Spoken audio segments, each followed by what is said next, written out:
Under a quiet moon, Novus remembers the 3 rules that were drilled into him, starting with a suspiciously cheerful instructor welcoming every vampire student to their first lesson, and warning that today's obvious material is something every one of them must learn, because Rule 1 orders them to protect innocent people, however ugly the mission gets, while Rule 2 demands honor and integrity before the instructor volunteers Novus for demonstration duty, with Rule 3 preaching humble, selfless service and placing everyone else's needs before his own. The chosen student steps forward with his tiny winged familiar, already looking deeply unimpressed, wondering why he keeps accepting these terrible ideas as the teacher prepares the practical, only to learn that he must demonstrate the most efficient method for drinking blood, using a bound, injured captive placed before the class like some deeply cursed training prop, and the glowing eyes around him confirm every other vampire is extremely interested, leaving him to wonder how his life took this bizarre, blood-soaked detour so suddenly. 6 months earlier, he was still an adventurer, nowhere near this Vampire Academy nightmare, when a large bandit crew ambushed traveling merchants and turned the road into chaos, capturing the civilians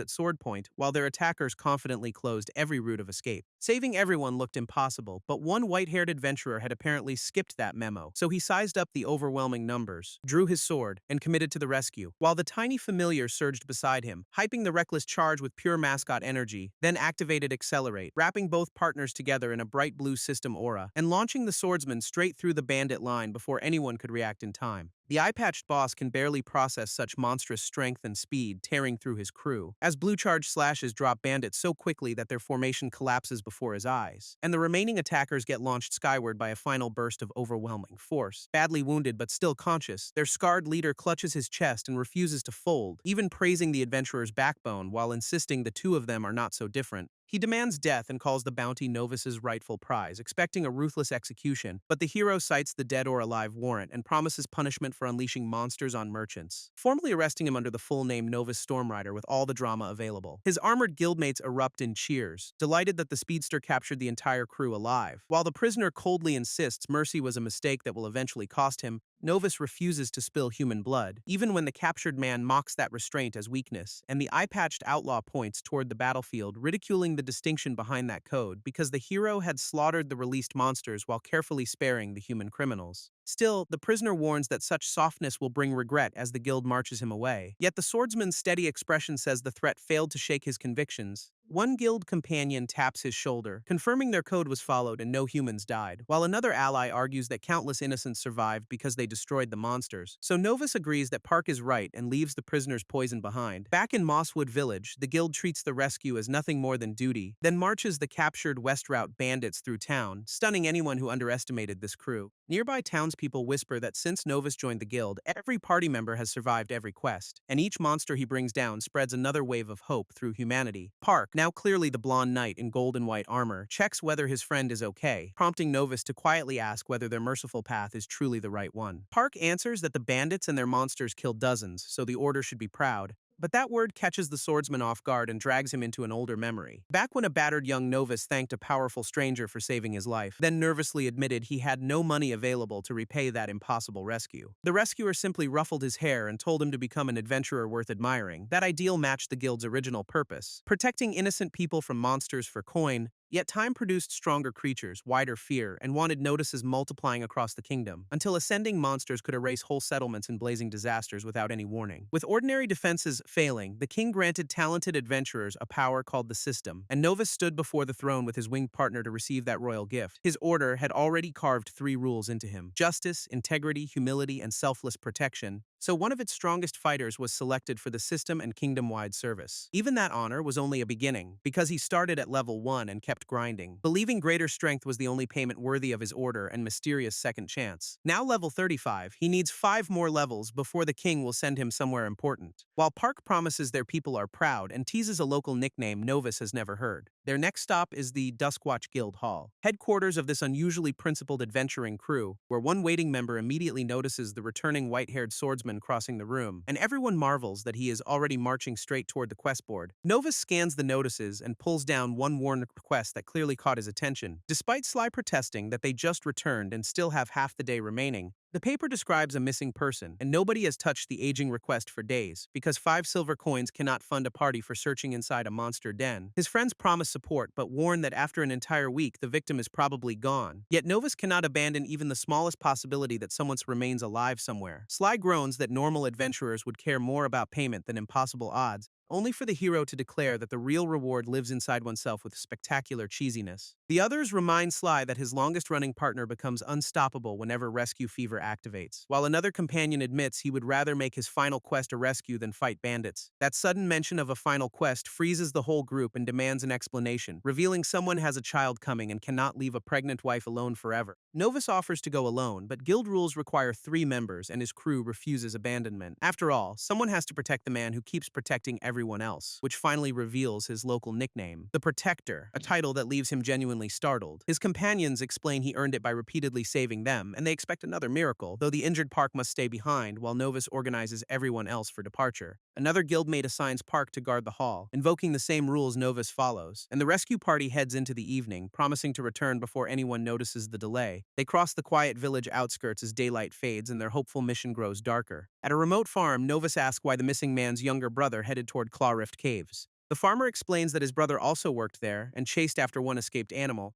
but what looked routine became terrifying when an entire hour passed without his return. Sly asks whether the worried man attempted his own search before requesting adventurers, only to hear that failing crops left him working alone and helpless against cave monsters. All the exhausted farmer can do now is hope his younger brother somehow survived. Though if the worst happened, he still wants the body recovered for a proper burial. With the grim request delivered, Sly turns toward Novus and leaves the decision to him. He admits survival odds after a week are nearly zero, but the Protector makes the call. Novus studies the grieving farmer, weighing what even a failed rescue could still provide, then decides recovering the brother's body would matter enough for them to enter the caves. The party accepts while warning the farmer not to expect good news from this search. As they depart, the distraught man grips his head and hides his expression from view before one suddenly red eye opens beneath his hand, adding a deeply suspicious twist. He watches the adventurers leave and quietly wonders what brought them this far out. Soon, the 4-person team reaches the jagged entrance of the Claw Rift Caves ahead of them where fresh blood stains the rock, leaving Sly unsure whether that counts as luck. Inside, one companion finds the empty den suspicious, while Novus conserves mana instead of brightening their torches. The Protector orders everyone to remain together no matter what might be waiting ahead, because monster dens twist like mazes, and these branching stone passages offer endless ambush points. Sly notes the cave is enormous and could consume days if they searched every tunnel, when a sudden rush of air blasts across the party and extinguishes every flame. One startled companion notices the breeze came from deeper inside while their torches smoke uselessly, so Novus asks for 1 second and prepares a magical answer to the darkness. He activates Illuminate, forming a bright golden sphere above his open palm to guide them. But the new light reveals a red eye and clawed hand shifting inside the shadows. Something about that glimpse makes Novus rub his eye, briefly doubting what he saw,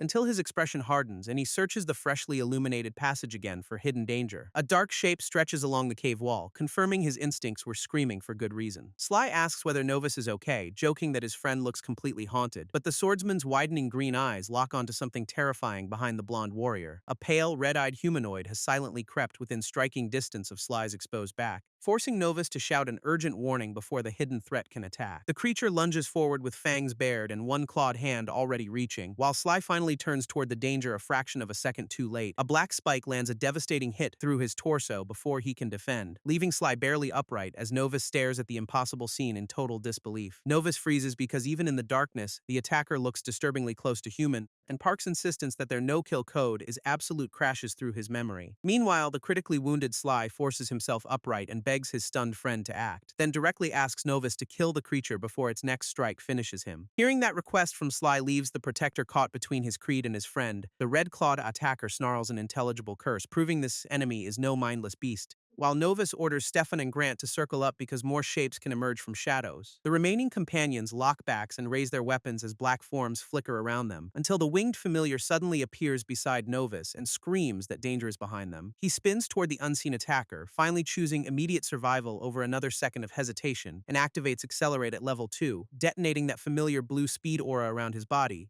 Refusing to lose anyone else, the swordsman rockets across the cavern toward his threatened companions. A brown-coated ally blocks one shadow creature with a massive blade, buying a precious opening, but the red-eyed humanoid instantly lunges again, laughing as its wrapped arm turns monstrous. Novus answers with a blazing high-speed slash that launches the attacker away from the group. One companion shouts his name as the Protector lands between the ambushers and their targets. Then the separated survivors confirm they are somehow still standing after that chaotic exchange. Confused, they ask whether monsters or bandits attacked them and immediately notice Sly is missing. Novus tries to explain what happened, but grief catches his voice before the words arrive, when the winged familiar urgently interrupts and points toward another danger closing in. The warning leads Novus to a towering shadow mass whose glowing eyes dwarf the earlier attackers, and the oppressive figure advances from darkness, while the familiar hovers close beside him. A cage of red energy spikes suddenly slams shut around one isolated guild member, so Novus raises his sword and calls another defensive system skill without hesitation. Crescent Block reaches level 2, wrapping his blade and body in a curved blue barrier which crashes against the red lattice and shields his two companions from the incoming force.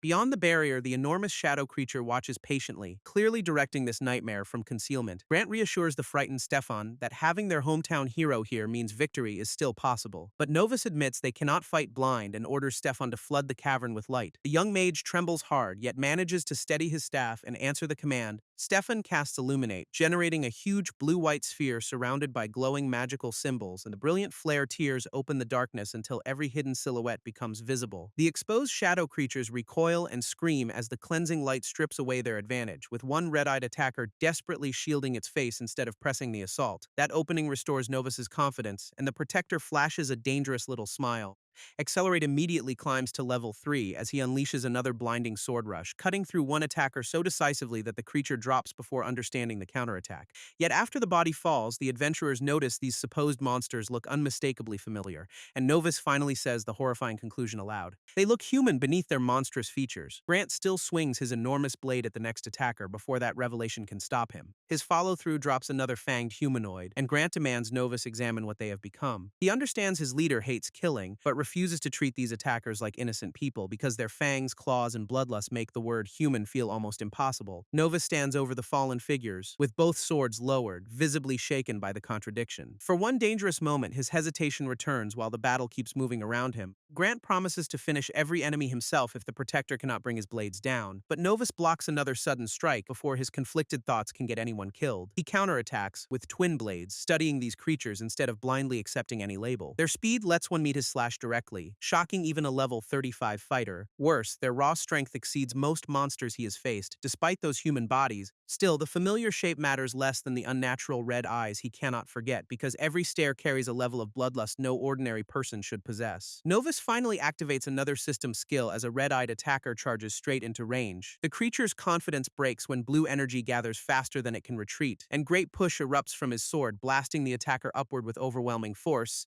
Grant instantly praises the setup and rushes forward with his huge blade already raised, then completes the combo with a sweeping strike that drops the airborne enemy. Watching from deeper darkness, an unseen observer reacts with genuine confusion to their resistance, stunned that the Paladin can keep pace while the cavern becomes a chaotic battlefield. The hidden enemy chooses a priority target and decides to eliminate that adventurer first, striking immediately, materializing beside Stefan and seizing the mage's arm before anyone can intervene. He complains that Stefan's bright magic is annoying, while holding him effortlessly off the ground, and the terrified mage trembles against that grip, unable to pull his captured arm free. Novus spots the ambush and screams Stefan's name while pivoting away from the other fighters. A tear slips down the young caster's face as his staff remains trapped beside him. The red-trimmed enemy mocks both staff and wielder as fragile toys worth breaking. Novus and Grant charge together, twin swords and oversized blade converging on the kidnapper. Their synchronized rush closes the gap, but the enemy never releases his helpless target. With no safe attack available, the Protector activates Holy Barrier at level 3, summoning shards of blue light that spiral around the charging rescuers and Stefan, before locking into a massive honeycomb dome meant to shield the coming collision. The red-coated stranger only smirks at the flashy defense and pulls back one glowing fist, then punches straight through the holy wall with enough force to fracture every panel, catching Grant completely off guard as the broken protection exposes him at point-blank range. A red-white blast detonates across the cavern, overwhelming the rescue formation in an instant. Novus barely processes the speed before the attacker appears standing over his fallen companion, leaving the Paladin stunned on the ground. Unable to understand how everything reversed so quickly, he whispers a broken refusal as the scene ahead confirms his worst fear. With Grant bloodied and motionless beneath the enemy's boot after that devastating counterattack, Novus screams his friend's name, blue power erupting around him as pure rage takes control. The red-coated stranger turns toward that surge and finally gives Novus his full attention, with the enraged Protector already behind him, bringing one sword down at maximum speed, only for the stranger to catch that blue-charged blade one-handed, looking intrigued instead of threatened. He teasingly calls Novus a little monster and suggests the comparison might actually benefit him, while the Paladin rejects that label, swearing he is nothing like this red-eyed killer. and the insult revives the bandit leader's accusation that the king creates monsters called system warriors, until Novus addresses his familiar as Chip and orders their partnership to use everything. Now he no longer cares whether this battle becomes his end, because abandoning friends is worse, because since being rescued as a child, the swordsman has chased one stubborn, impossible dream, building a world where nobody must live his painful life or endure what he survived. The stranger finds that conviction interesting, his amusement growing as the blue aura intensifies, inviting the human to reveal his true limits before rocketing forward inside red energy, as blue and red attacks collide repeatedly, carving bright streaks across the cavern, until the impressed enemy decides Novus is far too talented to kill inside this cave. Although the Paladin lands hard and discovers more red-eyed silhouettes surrounding his exposed position,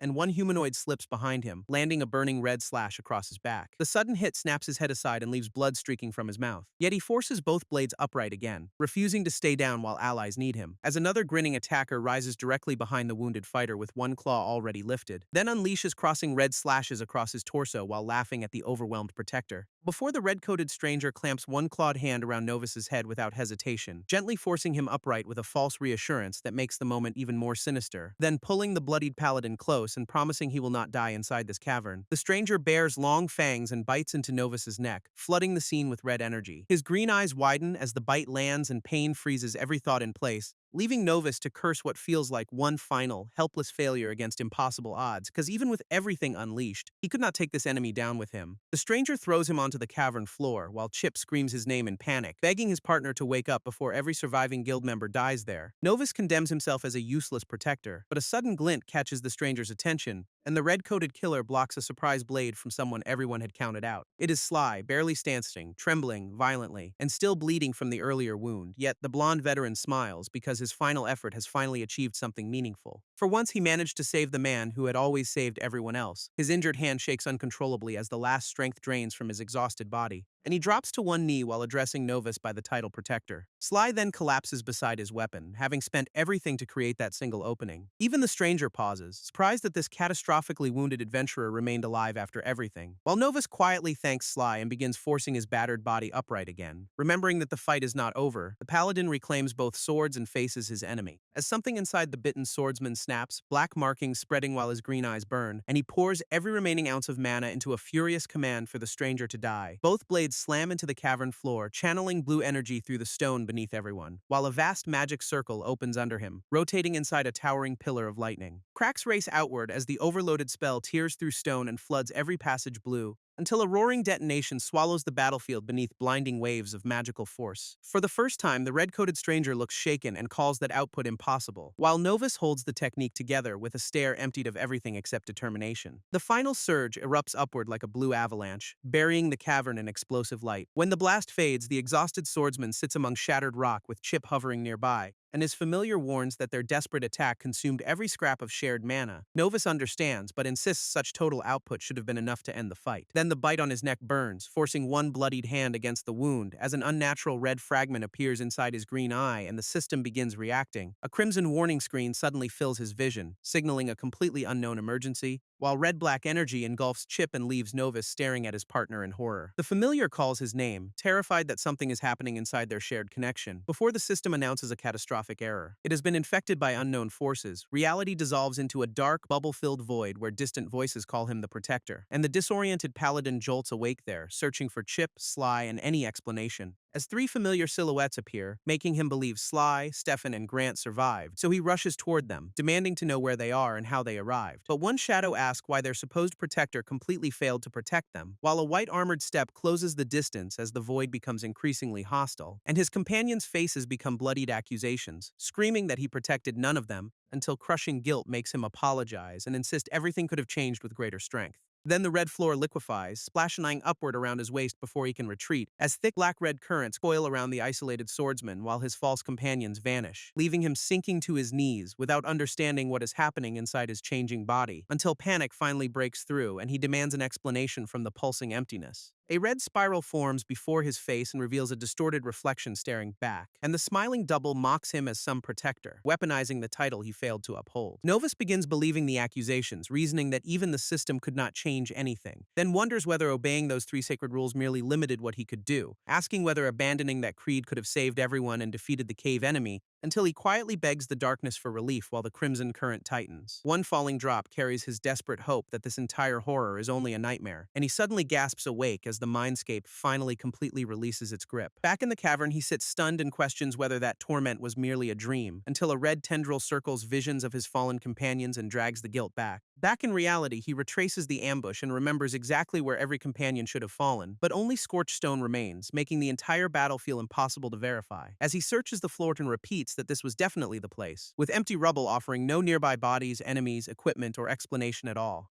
He wonders whether the infection is driving him insane until a familiar voice answers nearby, and turning toward it, he asks in disbelief whether this new creature is actually Chip. The changed navigator blinks back while his partner demands to know what happened, revealing a black, bat-winged avatar with red eyes and hat that feels strangely different. Novus jumps, asks whether Chip became a monster, and nervously checks for extra eyes, because Chip is his unique system navigator, whose personal avatar was never supposed to change. If the navigator changed, then the system itself may have been rewritten by the infection, a fear immediately reinforced when the crimson error screen repeats that exact warning. He orders Chip to open the system, needing hard numbers before deciding their next move, and discovers level 1, race error, health 15, strength 12, agility 14, endurance 8, sense 10, and energy 50. His level has reset and every stat differs, though those values look unusually high for level 1. With sense standing out as an attribute he has never even heard mentioned before. A reset without the king should be impossible, so the red-coated stranger becomes his best lead. But first he vows to find his companions and bring every presumed body home. The bloodied pair searches deeper through the ruined cave, refusing to leave anyone behind, yet ours reveal nothing, allowing hope that Sly and the others somehow escaped. Without tracking skills, the exhausted pair considers returning to the village and recruiting help, while Chip urges Novus to stop blaming himself because they already searched everywhere. Still troubled, he asks whether any monster venom could infect a human body, or even change that person's entire race. Like the error now replacing his own, Chip knows countless poisonous abilities, yet changing someone sounds entirely different and unexplained. Novus explains that the cave attackers are bothering him precisely because of their appearance. Remembering their human faces and wondering aloud whether they could once have been people, Chip panics that the infection made him a monster, then checks himself for 10 eyes, earning an irritated dismissal as Novus tells the ridiculous navigator to forget the question. He admits Mye is taking over, only to notice their endless search has reached morning,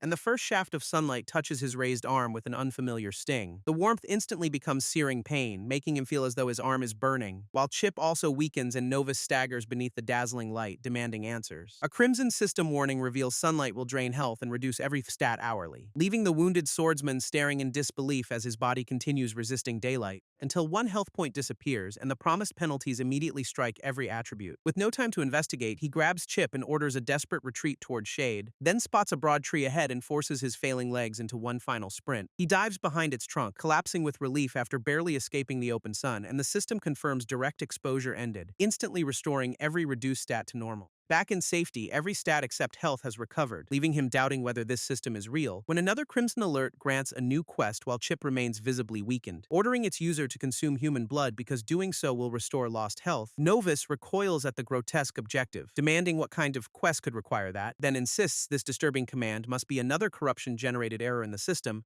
but a bonus promises different effects for consuming each distinct variation of blood type. Trying to rationalize it, he wonders whether severe blood loss triggered an emergency recovery quest, and decides the village may offer answers or some immediate way to repair everything. He leaves the tree's shelter, prompting another warning that direct sunlight surrounds him, yet stubbornly calls the system broken and pushes onward despite its repeated alarm, until a strange sensation abruptly stops him beneath the dense forest canopy nearby, as an irresistibly sweet scent makes him wonder whether other people are nearby. Without hesitation, he charges through scattered beams of punishing sunlight toward the mysterious aroma, and follows it to a small building hidden among the trees outside the caves, where the source finally becomes visible and shocks the starving adventurer into silence, because a motionless man's body lies across a wide pool of fresh blood. He kneels beside the motionless man, unable to pull his attention away from that intoxicating smell, while one trembling hand slowly reaches toward the crimson pool against his better judgment, and a spiraling eye accompanies newly visible fangs as he questions the blood's sweetness, with the consume human blood quest filling his thoughts until he considers taking just one taste. His fingers hover a breath above the blood, drawn closer by an impulse he barely recognizes, while the bright green eye fixes upon it and temptation whispers that one taste is harmless, but he suddenly clenches his hand, jerking it back before it can make contact, then leaves the dead man untouched, declaring that the dead deserve peace at least. Only after turning away does Novus grasp what he nearly did, and horror breaks through,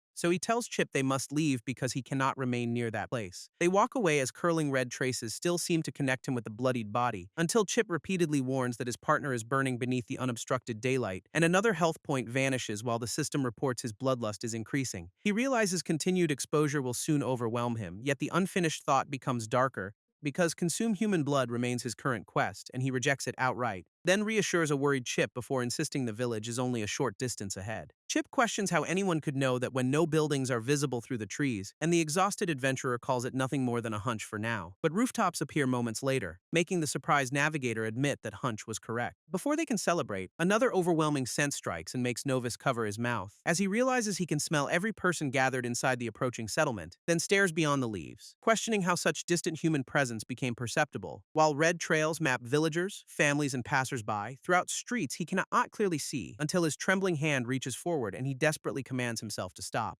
To break the trance, his bloodied hand grabs the nearest tree trunk without warning. Then he drives his forehead into it, sacrificing another health point to regain control. He refuses to enter a village packed with people while this hunger threatens his judgment, because fractured visions show the harm he fears he might inflict if control breaks. And that possibility drops him to his knees beneath a storm of violent impulses, until he screams through the pain, desperately trying to silence every intrusive thought. The system coldly announces that bloodlust keeps rising as he collapses onto one hand, so he grips his face and commands those cursed thoughts to stop immediately, then wonders between ragged breaths whether resisting this urge will define his entire life. A sudden rustle in the surrounding brush interrupts him before despair can deepen, as a level 5 boar charges out with 25 health, speed 7, strength 10, and endurance 15. Chip guesses the beast heard Nova screaming earlier and tracked the sound here, while the newly reset fighter panics at facing level 5 with only level 1 strength, and the enraged boar lowers its tusks before launching directly toward him at speed. The beast barrels down the path, scattering dirt and leaves beneath its pounding charge,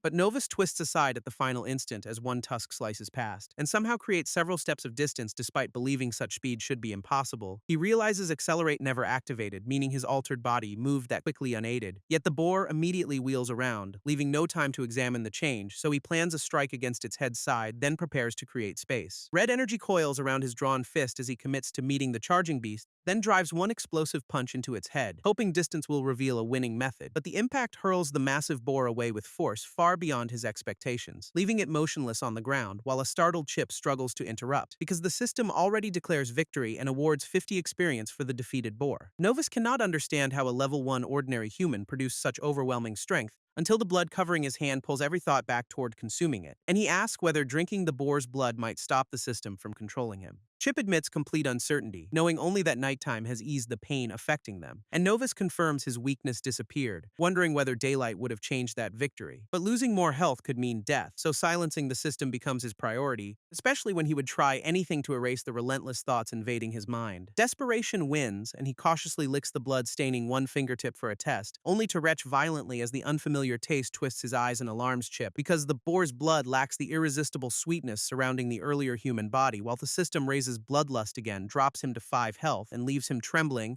as nightmare flashes of his companions and the dead man make him scream for silence. Unable to endure another wave, he turns back toward the fallen boar with a new idea, and closes both hands around one curved tusk, bracing his weight against the carcass before wrenching it free and raising the improvised weapon above the beast decisively. Holding the sharpened tusk against his throat, Novus decides there may be only one escape, because an adventurer who never killed people exists to hunt monsters and protect them, so if he has become one, his duty demands protecting everyone from himself. He swallows hard and presses the curved point closer, trembling on the brink, when an unfamiliar village woman steps from the trees and asks whether he is all right, forcing him to lower the tusk and warn that she should not be there, as his reddening eye locks onto her and a frightened refusal catches in his throat, before his altered sight exposes her pulsing heart and blood vessels in vivid red. The woman calmly advances instead of fleeing, urging the shaking stranger to settle down, while an ominous inner figure echoes her command from a dark imagined throne. But Novus rejects the surrounding demands for blood and insists this is not him, shouting that every hungry whisper is merely another voice trapped inside his head. He steadies himself enough to promise he will not harm the approaching woman,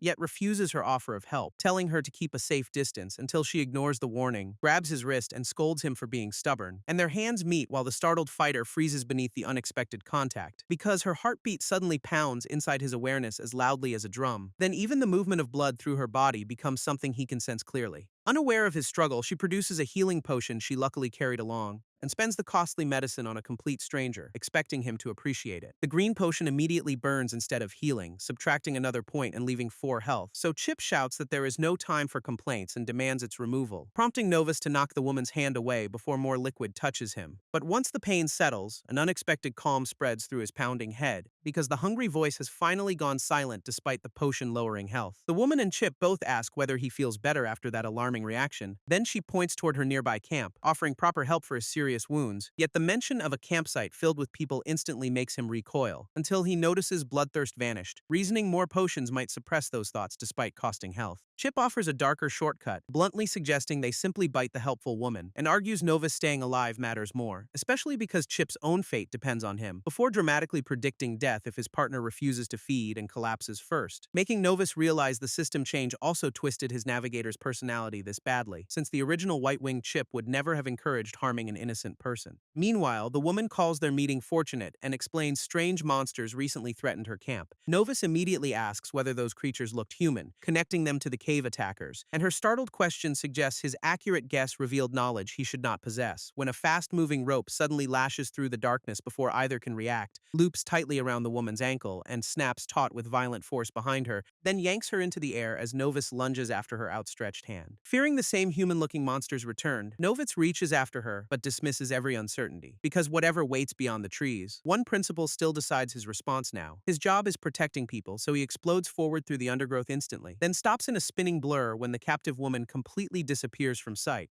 leaving only an empty forest path as he demands to know where she went. He opens the system and focuses on Sense 10, hoping that Strange Stat can locate her, while Chip repeats the suggestion to bite her until Novus orders silence for concentration. But activating his awareness floods him with so many sounds that he clutches his head, until one familiar scent cuts through the noise and gives him a direction, only for a hidden man to swing a heavy club into his skull from behind. The surprise blow takes another health point and instantly darkens his vision without warning, as unseen captors discuss his fame, increasing bloodlust, and 2 remaining health before imprisoning him. Chip's frightened voice eventually reaches the unconscious fighter, warning that their situation looks terrible, and Novus wakes with his navigator pressed against his face, asking what happened, then forces one bruised eye open while the surrounding cage slowly comes into focus, before recognizing iron bars around his bound wrists and identifying their location as a crude cage, a bandit camp where armed men lounge around a fire beside the prisoner cage. Nearby, the village woman secretly hands a note to a mustached bandit for immediate delivery, then smirks that the supposedly famous adventurer actually fell for a carefully staged deception, while Chip loudly accuses her of tricking them from the very beginning of their meeting. A wounded, dark-haired prisoner in the cage asks whether the same woman captured Novus too, then bitterly explains that her deception trapped his entire adventuring party as well. He remembers several companions collapsed together in the forest after their supposedly ordinary camp, where both he and a hooded companion began feeling unexpectedly tired at the same moment, before suspicion sharpened in his eyes as the drugged group steadily lost its strength, and multiple adventurers dropped unconscious across the ground without reaching their weapons first. A red-haired fighter called Sandra by name, begging the only standing woman to help. Instead, Sandra suddenly unleashed a blue-edged strike across her already weakened companions without warning, then raised a bloodied knife and mocked the drinks she had prepared the previous night. Back in the cage, Novus struggles to believe someone like Sandra could serve the guild, but the prisoner admits her official quest request may have been another carefully prepared lie, and Novus remembers taking an eerily similar request, blaming his own code for pushing everyone. The memory revives the eye-patched bandit's challenge that his rules permit killing monsters, never humans, as the injured prisoner suddenly doubles over, coughing blood into one trembling hand. Chip estimates the wound is so severe he has less than 30 minutes left. The scent immediately pulls Novus's attention toward that fresh blood despite his restraints. While bloodlust increases again, health reaches 1, and the dying man requests a favor. Novus shifts against the ropes, silently listening while crimson hunger circles them both. The prisoner asks him to kill every captor if he escapes, admitting he never killed anyone, then calls the bandits monsters and begs Novus to eliminate them all for him.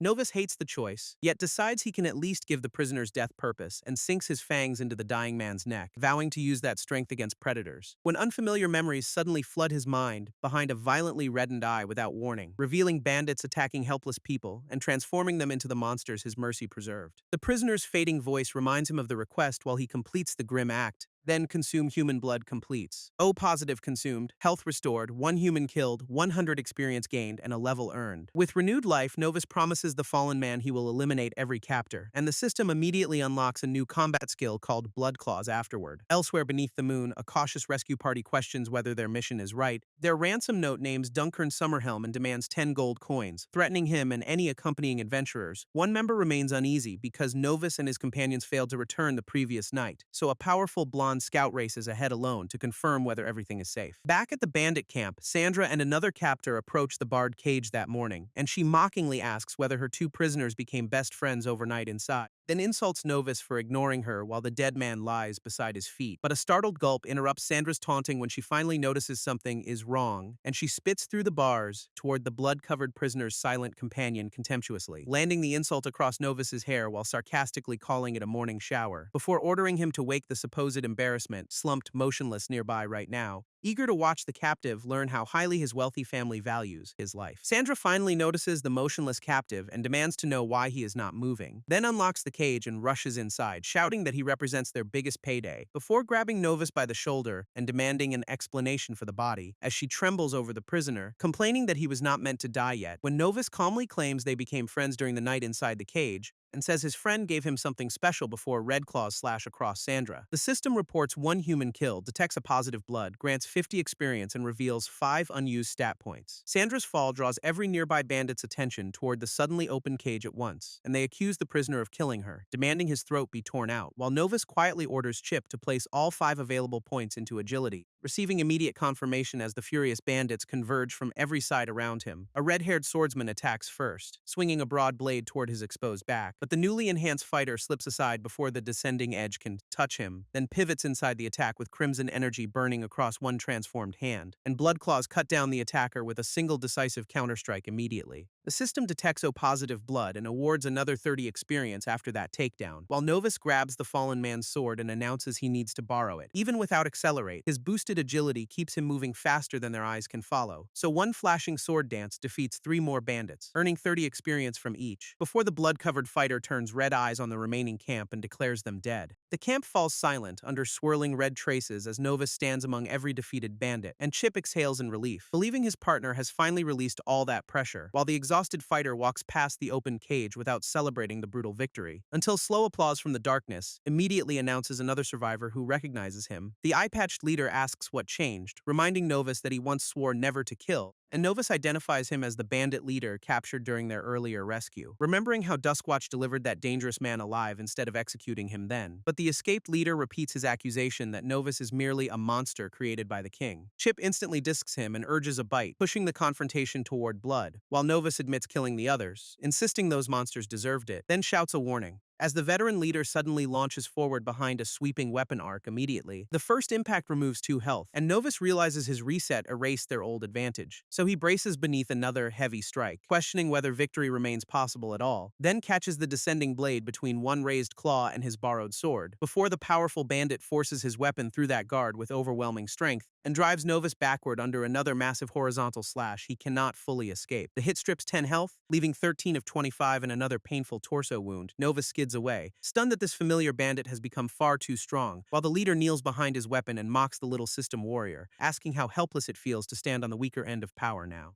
Chip remarks that without his former skills, their opponent would have become just another meal, while the leader argues that stripping away morality and power reveals what people truly are, then lunges down with another crushing blow, shouting that both fighters are exactly the same, but Novus stares back through the pressure and insists he remains nothing like him. He activates Blood Claws, sacrificing 1 health every minute and immediately dropping to 12 of 25, before the Crimson Hand intercepts the next strike in an explosive collision of force, and Novus thanks his opponent for the reminder as dark red power surges around him, then drives a clawed counterattack upward, catching the leader across the face at close range. The bandit stumbles back beneath towering red energy, suddenly facing a warrior who refuses to fall, and spits blood, proving the sharp counter finally cracked through his overwhelming defense, and while Novus realizes Blood Claws consume neither energy nor mana, instead burning his limited health. Still, the wounded leader laughs and asks whether Novus can honestly claim they are different, pointing toward the fallen camp and arguing every human becomes monstrous when survival demands it. Novus rejects that belief, admitting some people differ even if he no longer deserves their company. As the blonde scout from the approaching rescue party continues racing through the forest, But the leader invokes Novus's guild friends, claiming his gang works with a guild that takes their money. That accusation shocks Novus because it is already the second time he has heard such corruption alleged. While the eye-patched man smiles and declares again that all humans are fundamentally identical, his remaining eye narrowing with confidence as blood runs from his mouth toward his approaching opponent,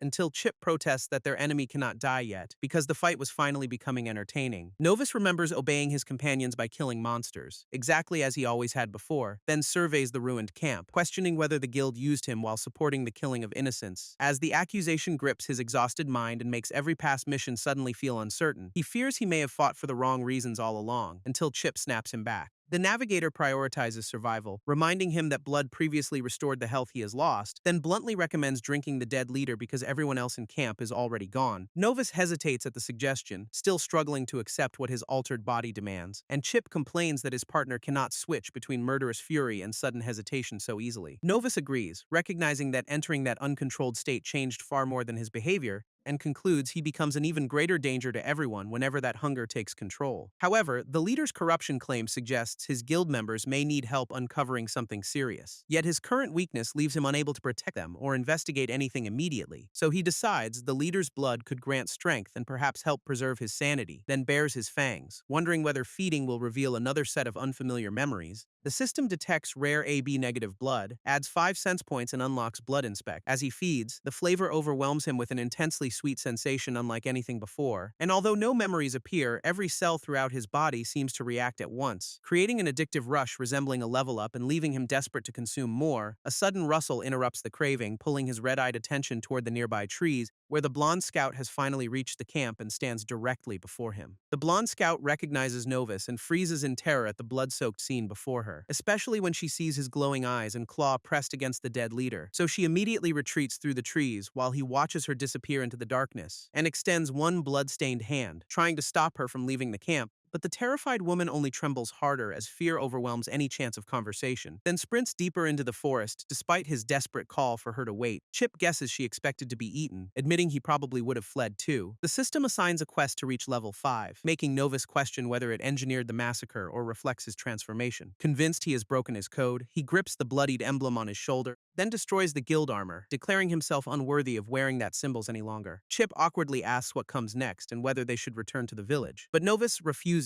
because his unstable hunger still remains beyond his full control, reasoning that gaining levels will reveal more about the infected system and help master its power. Once stronger, he plans to return to the village and begin searching for answers, because the escaped bandits and fatal quest convince him someone inside the guild orchestrated events. Chip also recommends changing clothes and notices the dead leader appears roughly his size, so Novus reluctantly takes the man's outfit, reasoning that he has already done worse. A few days later, the story shifts back to the peaceful village streets again and settles outside the familiar Duskwatch Guild Hall beneath the clear daytime sky, where remaining members mourn the missing party, remembering how much Novus and his companions brightened their home. Park refuses to accept the worst, arguing that missing bodies leave open a chance of survival, but the returned blonde scout reminds him several days have passed without any previous absence lasting this long. He demands to know why no bodies appeared and who could possibly defeat that party, until an unseen speaker coldly orders him to accept that his companions are dead. Park slams the table and challenges whoever dared make such a final declaration, his expression twisting with fury while the blonde scout watches the confrontation unfold. As Taxon, a scarred dark-haired guild fighter, enters the hall with 2 companions, then celebrates the missing party by declaring his own group the strongest force in town. Park mocks that boast and questions how Taxon could ever call himself the top fighter,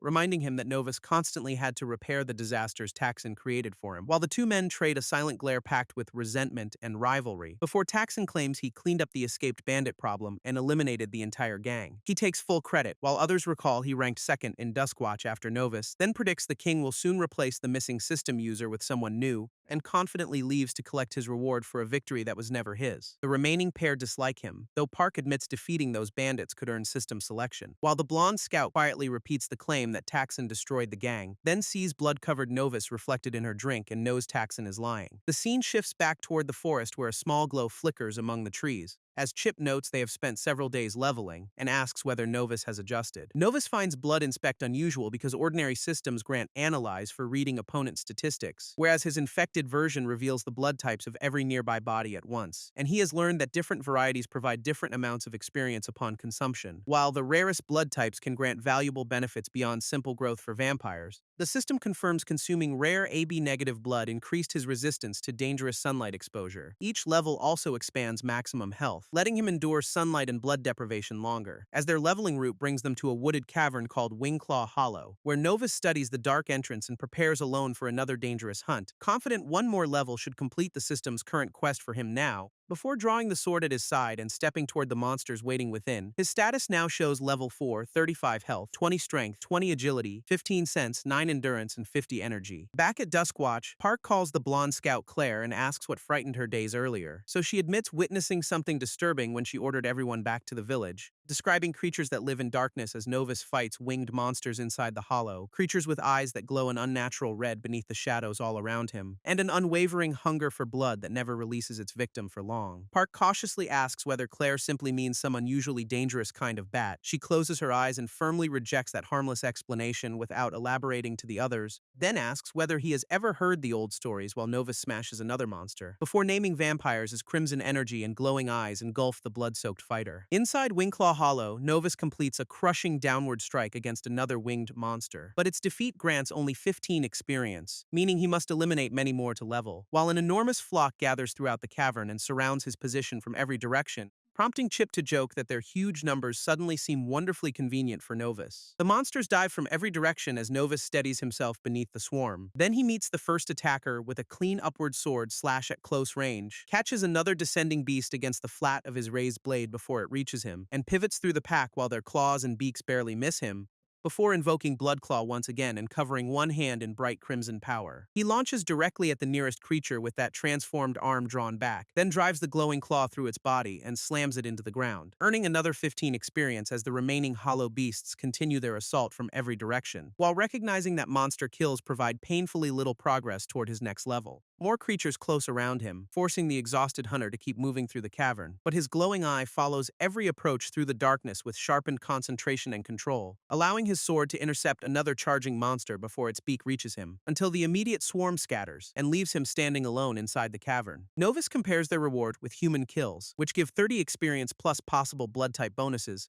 then remembers the red-coated stranger and wonders whether murder created that overwhelming strength, fearing the attacker may have gained power by killing every one of his missing friends. Another hollow beast dives from above and drives Novus backward with its momentum, but he twists aside, sending one creature crashing while another descends behind him until a shaft of direct sunlight reaches the cavern floor and weakens all his statistics, leaving him frustrated because avoiding sunlight was the entire reason for choosing these dark caves. Novus admits his present strength remains nowhere close to the warrior he once was, yet resolves to use every remaining advantage as crimson magic gathers around both arms, and the system activates Bloodclaw across both hands for a stronger assault, letting him seize an attacking monster with one hand and overpower its desperate struggle immediately. Once he leaves the bright shaft, the system reports direct sunlight no longer affects him, restoring his statistics to normal just as another monster charges straight towards face. So he catches the beast between both glowing claws and declares it belongs to him, then finishes the capture with a violent crimson burst worth another 15 experience. Using Bloodclaw on both hands doubles its drain, leaving 26 of 35 health. Chip notes human opponents would let him spend health, drink their blood, and recover immediately. But Novus grips his sword and acknowledges that he already broke his old code, while insisting the rules upheld by his brotherhood still matter deeply to him, and promising he will always keep those principles close despite everything that changed. Another winged monster dives from the cavern wall and forces his attention back upward, as Novus declares this harsh path is the life he has chosen to preserve, then raises his sword overhead and prepares to meet the creature's descending beak. Novus drives the raised blade down and knocks the charging monster beneath him, then follows through with a precise slash that cuts across its enormous eye, finishing the beast and collecting the final 15 experience needed for his objective. The system advances him to level 5 and marks the Reach level 5 quest complete. Chip celebrates beside the fallen monster while another unexpected system notification appears above them, announcing that Novus's previously hidden race has finally been unlocked by the system. Before replacing race error with the explicit classification vampire for Novus at last, he realizes he is no longer human and connects blood dependence with sunlight weakness. Remembering his own attacks and concluding he has become exactly like those creatures,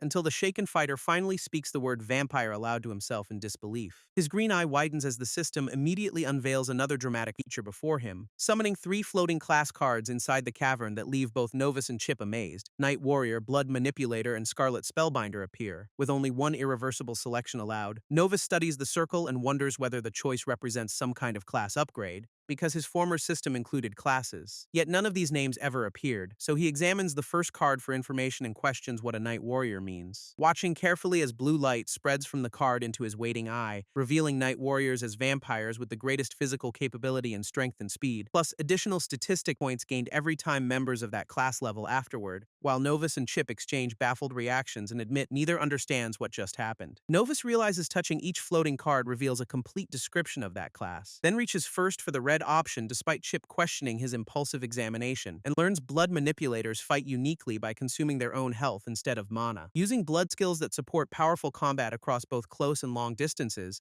Before tapping the purple card while his increasingly impatient navigator protests more loudly than before, Scarlet Spellbinders unlock mana, which blood can replenish during emergencies for its users, and specialize in highly versatile magic capable of answering many different situations in battle. After every description closes, Chip asks which permanent path his partner will choose, and Novus decides Night Warrior appears most compatible with his existing experience as a swordsman, explaining that he was once a paladin specializing in defensive magic and trained swordsmanship to compensate, so sword fighting remains his strongest foundation while another magic-focused path seems less useful. Chip abruptly rejects that reasoning with a shout that stops the decision immediately, then urgently recommends Blood Manipulator instead and pushes its red card forward toward Novus, but Novus worries its health-consuming skills will worsen his existing recovery problems during prolonged combat, until Chip invokes his direct system connection and promises Blood Manipulator is the correct choice, asking whether his guidance has ever failed Novus during their long partnership so far. The challenge leaves Novus silent as he searches their shared history for an answer, remembering the cheerful original Chip introducing himself when they first met long ago, followed by an earlier battle where the navigator urgently ordered him to use barrier, and the command raised a blue honeycomb shield between Novus and incoming attackers. That memory ends with Chip joking about their narrow escape beside his relieved partner, convincing Novus that the navigator has never failed him and deserves trust again, so he firmly chooses Blood Manipulator and locks the irreversible red class into place. Crimson energy immediately tears across his body and forces him down under overwhelming pain, burning through both hands from within as the new class reshapes his vampire form, while one eye turns red and a sharp fang emerges beneath his strained expression, before a circling blood aura expands like a tide across the cavern floor around him, and the transformed fighter slowly rises amid fading sparks of red power throughout the chamber. His eyes return green as the violent class change finally sells throughout his body, and the system confirms Blood Manipulator with 50 health, 20 strength, 20 agility, 15 sense, 10 endurance, and 50 energy. Still aching, Novus wonders whether every vampire endures this much pain during advancement, when Blood Slash unlocks at level 1, costing 2 health to launch a sharp blood aura, followed by so many new notifications that he struggles to process them all, including increased sun resistance, no health loss in sunlight but continued statistic penalties. The improvement removes his formed daytime limit, though weakened statistics still require caution, and another waiting notification invites him to open the class's blood bonuses for inspection. The system maps O blood to aura strength, A to efficiency, B to sunlight resistance, and AB to lower hunger, making him reconsider Chip's advice when AB blood promises permanently reduced blood hunger. But the stunned vampire pauses to confirm he is reading that valuable effect correctly, as 3 quests demand level 25, 1,000 blood slash uses, and blood within 24 hours under penalty. The final quest warning emphasizes that missing the 24-hour blood deadline triggers an unknown penalty, making Novus panic over what may happen if he cannot find blood in time, while Chip watches his sudden distress and asks what could possibly be wrong, then flashes a hungry grin and teasingly asks whether his partner already feels hungry. The corrupted navigator erupts into laughter as Novus recognizes another cruel system complication, leaving the vampire to blame himself for trusting guidance after the system changed, because this darker Chip no longer behaves like the companion he remembers and cannot be trusted. Still, they leave the hollow after clearing every nearby bandit camp during their training,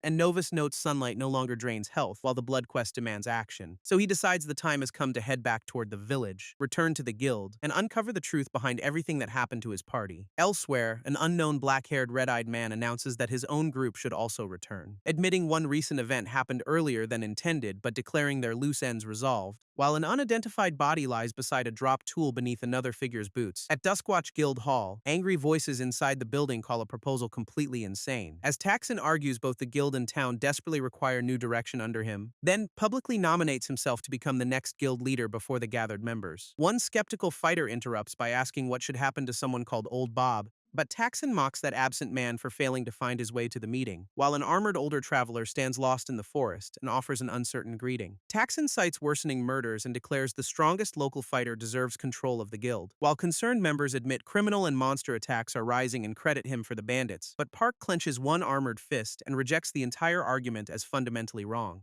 He insists leadership requires far more than raw strength as Claire stands beside him, explaining that Duskwatch exists to protect vulnerable townspeople and serve its wider community, then points every gathered adventurer toward the neglected quest board behind Taxon for everyone to see, where low-paying C-rank requests have piled up untouched without volunteers since Novus disappeared, proving ordinary citizens would never feel safe under a leader who ignores their needs. Taxon asks why weaker members refuse those jobs if they care so deeply, boasting his group alone handles B-rank work and therefore deserves the best-paying assignments, because strength should earn rewards or capable adventurers would never risk their lives. And several members agree stronger fighters usually leave for bigger guilds, supporting his candidacy. Park realizes Taxon may actually win the leadership and endanger everyone in town, so he steps forward, declaring they should settle the strength argument through combat, despite Claire warning the challenge proves Taxon's point, because victory would destroy his only claim. And Taxon accepts while threatening serious consequences after winning once he controls the guild. Word spreads through the village that Park and Taxon will fight in the town square, drawing curious residents around the guild hall toward the spectacle before either fighter can begin, until a wide circle forms around both rivals facing one another across the open ground, where Park enters full gold and white armor and raises his massive broadsword for battle. Taxon advances with paired blades, demanding they finish the duel before the setting sun disappears, while Park immediately swings his massive sword down, forcing Taxon into a spinning evasive leap, then drives another crushing downward strike with both hands gripping the enormous hilt, only for Taxon to catch the blade between his own weapons in a shower of sparks. Park powers through, sweeping his heavy sword hard enough to tear across the stone square, while Taxon grins at the predictable assault and mocks him as muscle without brains, before Park answers with a blazing golden swing that slices across the arena, and follows with a relentless combination that Taxon narrowly keeps dodging at close range. Finished playing, Taxon crosses his paired swords and finally prepares a serious counterattack, then surges beneath Park's guard with both monster-crafted blades ready at his sides, releasing a violent purple cross-slash that cuts Park and blasts his massive sword away, before the wounded knight crashes painfully into a tall stone wall beside the square. Blood marks Park's face as his weakened body shakes uncontrollably from the overwhelming exchange, while Taxon says his swords came from great harpy monsters he personally killed, claiming guild leadership through them, then turns away from the fallen knight and contemptuously calls his defeated rival scum. Yet Park clenches his teeth on the stones, still conscious after the punishing hit, and tells Taxon that Novus would defeat him if the missing protector stood there, causing the dominant fighter to turn sharply and demand Park repeat those words. But Park praises Novus for taking every quest regardless of cost and remaining Duskwatch's strongest, before firmly declaring that Taxon could never become anything like the guild's missing hero. Park begins another defiant warning, but Taxon steps closer before he can finish and savagely drives a brutal kick directly into the already wounded knight's face, declaring the protector is gone and can no longer save his loyal supporter. He repeatedly stomps Park while starting another furious insult before the horrified crowd, where frightened witnesses debate intervening, fearing Taxon may kill Park or attack them too, until Claire rushes forward, unable to watch, but another member grabs her arm, warning that the enraged swordsman will simply inflict the same beating on her. Claire argues leaving them both injured serves no purpose, even while struggling against restraint, then asks who else will act as a hooded newcomer quietly enters the square, making her suddenly turn toward the unfamiliar cloaked silhouette now approaching behind the crowd, as the stranger walks straight toward the ongoing assault while Taxon keeps stomping Park, then commands Taxon to stop in a voice that immediately freezes the confrontation. Taxon looks up and demands to know who dared interrupt his supposed lesson, but the hooded man pulls back his hood and reverses that arrogant challenge, revealing Novus alive, as he says Taxon is the one needing a lesson. He stands between the gathered crowd and wounded Park, facing Taxon across the square, while astonished residents recognize Novus, celebrate his survival, and wonder where his companions are, and Park breaks into a relieved smile, insisting he always knew his friend survived. Claire stares speechlessly at the returning adventurer she recently encountered in the forest, while Taxon mocks the promised lesson from someone who disappeared for so long. Novus condemns Taxon for sinking far enough to attack a fellow guild member, but Taxon calls Park's beating fair combat and says Novus owes everyone several answers, specifically demanding to know the missing companion's current location and why only he returned home, which makes the startled vampire wonder whether Taxon secretly knows something about their disappearance. Taxon suddenly swings one monster-crafted sword, declaring Novus's accusation an invitation to fight, and follows with a rushing slash, while warning his returning rival not to regret it. Forcing Novus to admit this confrontation is tricky because he expected more hesitation, as his slowed body barely evades another purple-charged blade passing beside his face. Taxon presses forward with both swords, hammering repeated strikes into his rival's single-blade guard, then angrily orders his restrained opponent to stop holding back and finally fight him properly, while Chip warns that fighting seriously now is dangerous with so many witnesses, and a storm of rapid dual sword attacks batters Novus around the crowded square, making onlookers wonder why the former strongest member has not used a single skill. As Taxon smugly concludes something must have weakened his rival badly during the unexplained absence, but quickly ignores that mystery and launches another purple-charged strike without ever slowing down. The relentless assault knocks Novus backward while Taxon openly celebrates how weak he has become, costing 10 health and leaving 36 of 50 as Novus admits he cannot win. Before Taxon proudly announces victory, pleased the entire watching guild witnessed Novus's apparent public defeat, and shocked members wonder how their protector lost and whether Taxon now becomes leader. Satisfied, the armed swordsman strides through the crowd and orders everyone out of his way. Taxon walks away smiling, claiming he now has an entire guild building to oversee, while Park urgently hurries toward the exhausted Novus and repeatedly calls out his name, then supports his weakened friend, alarmed by the paler skin and visibly sick condition. The worried knight angrily asks why Novus fought while already feeling so weak, but Novus admits he knew from the beginning that he could not defeat Taxon, because challenging the stronger swordsman now was clearly premature despite the entire town watching, and explains that protecting injured Park from further harm mattered far more than winning, while Chip urgently tells Novus to make the bleeding knight clean himself immediately, as an ominous crimson hunger curls above Duskwatch and calls Park's bloody scent delicious. Inside the guild hall, Novus finally finishes explaining what happened throughout his mysterious disappearance, leaving the injured Park to ask whether every single missing companion is truly gone, while Claire realizes the violent forest attack she witnessed was Novus taking revenge. He confirms it, admits breaking the code, and says he no longer belongs to the Order. But Park only celebrates his survival and assumes the system will recover once Novus sorts out his feelings, while Chip indignantly protests being called broken, insisting he feels stronger than ever, until a sudden system notification chimes inside the vampire's head and sharply interrupts the conversation. Nearby adventurers discuss a 10 o'clock curfew caused by the roaming mass murderer, and their conversation reveals Taxon's group already faced him but now fears another encounter. So the exhausted Novus decides to rest for the night after everything he recently endured, leaving Claire silently watching the battered returnee from across the crowded guild hall. Before resting, Novus approaches the guild's crowded notice board and studies its remaining requests, where posters for the Slayer and Nog the Goblin sit above an 8-hour blood deadline.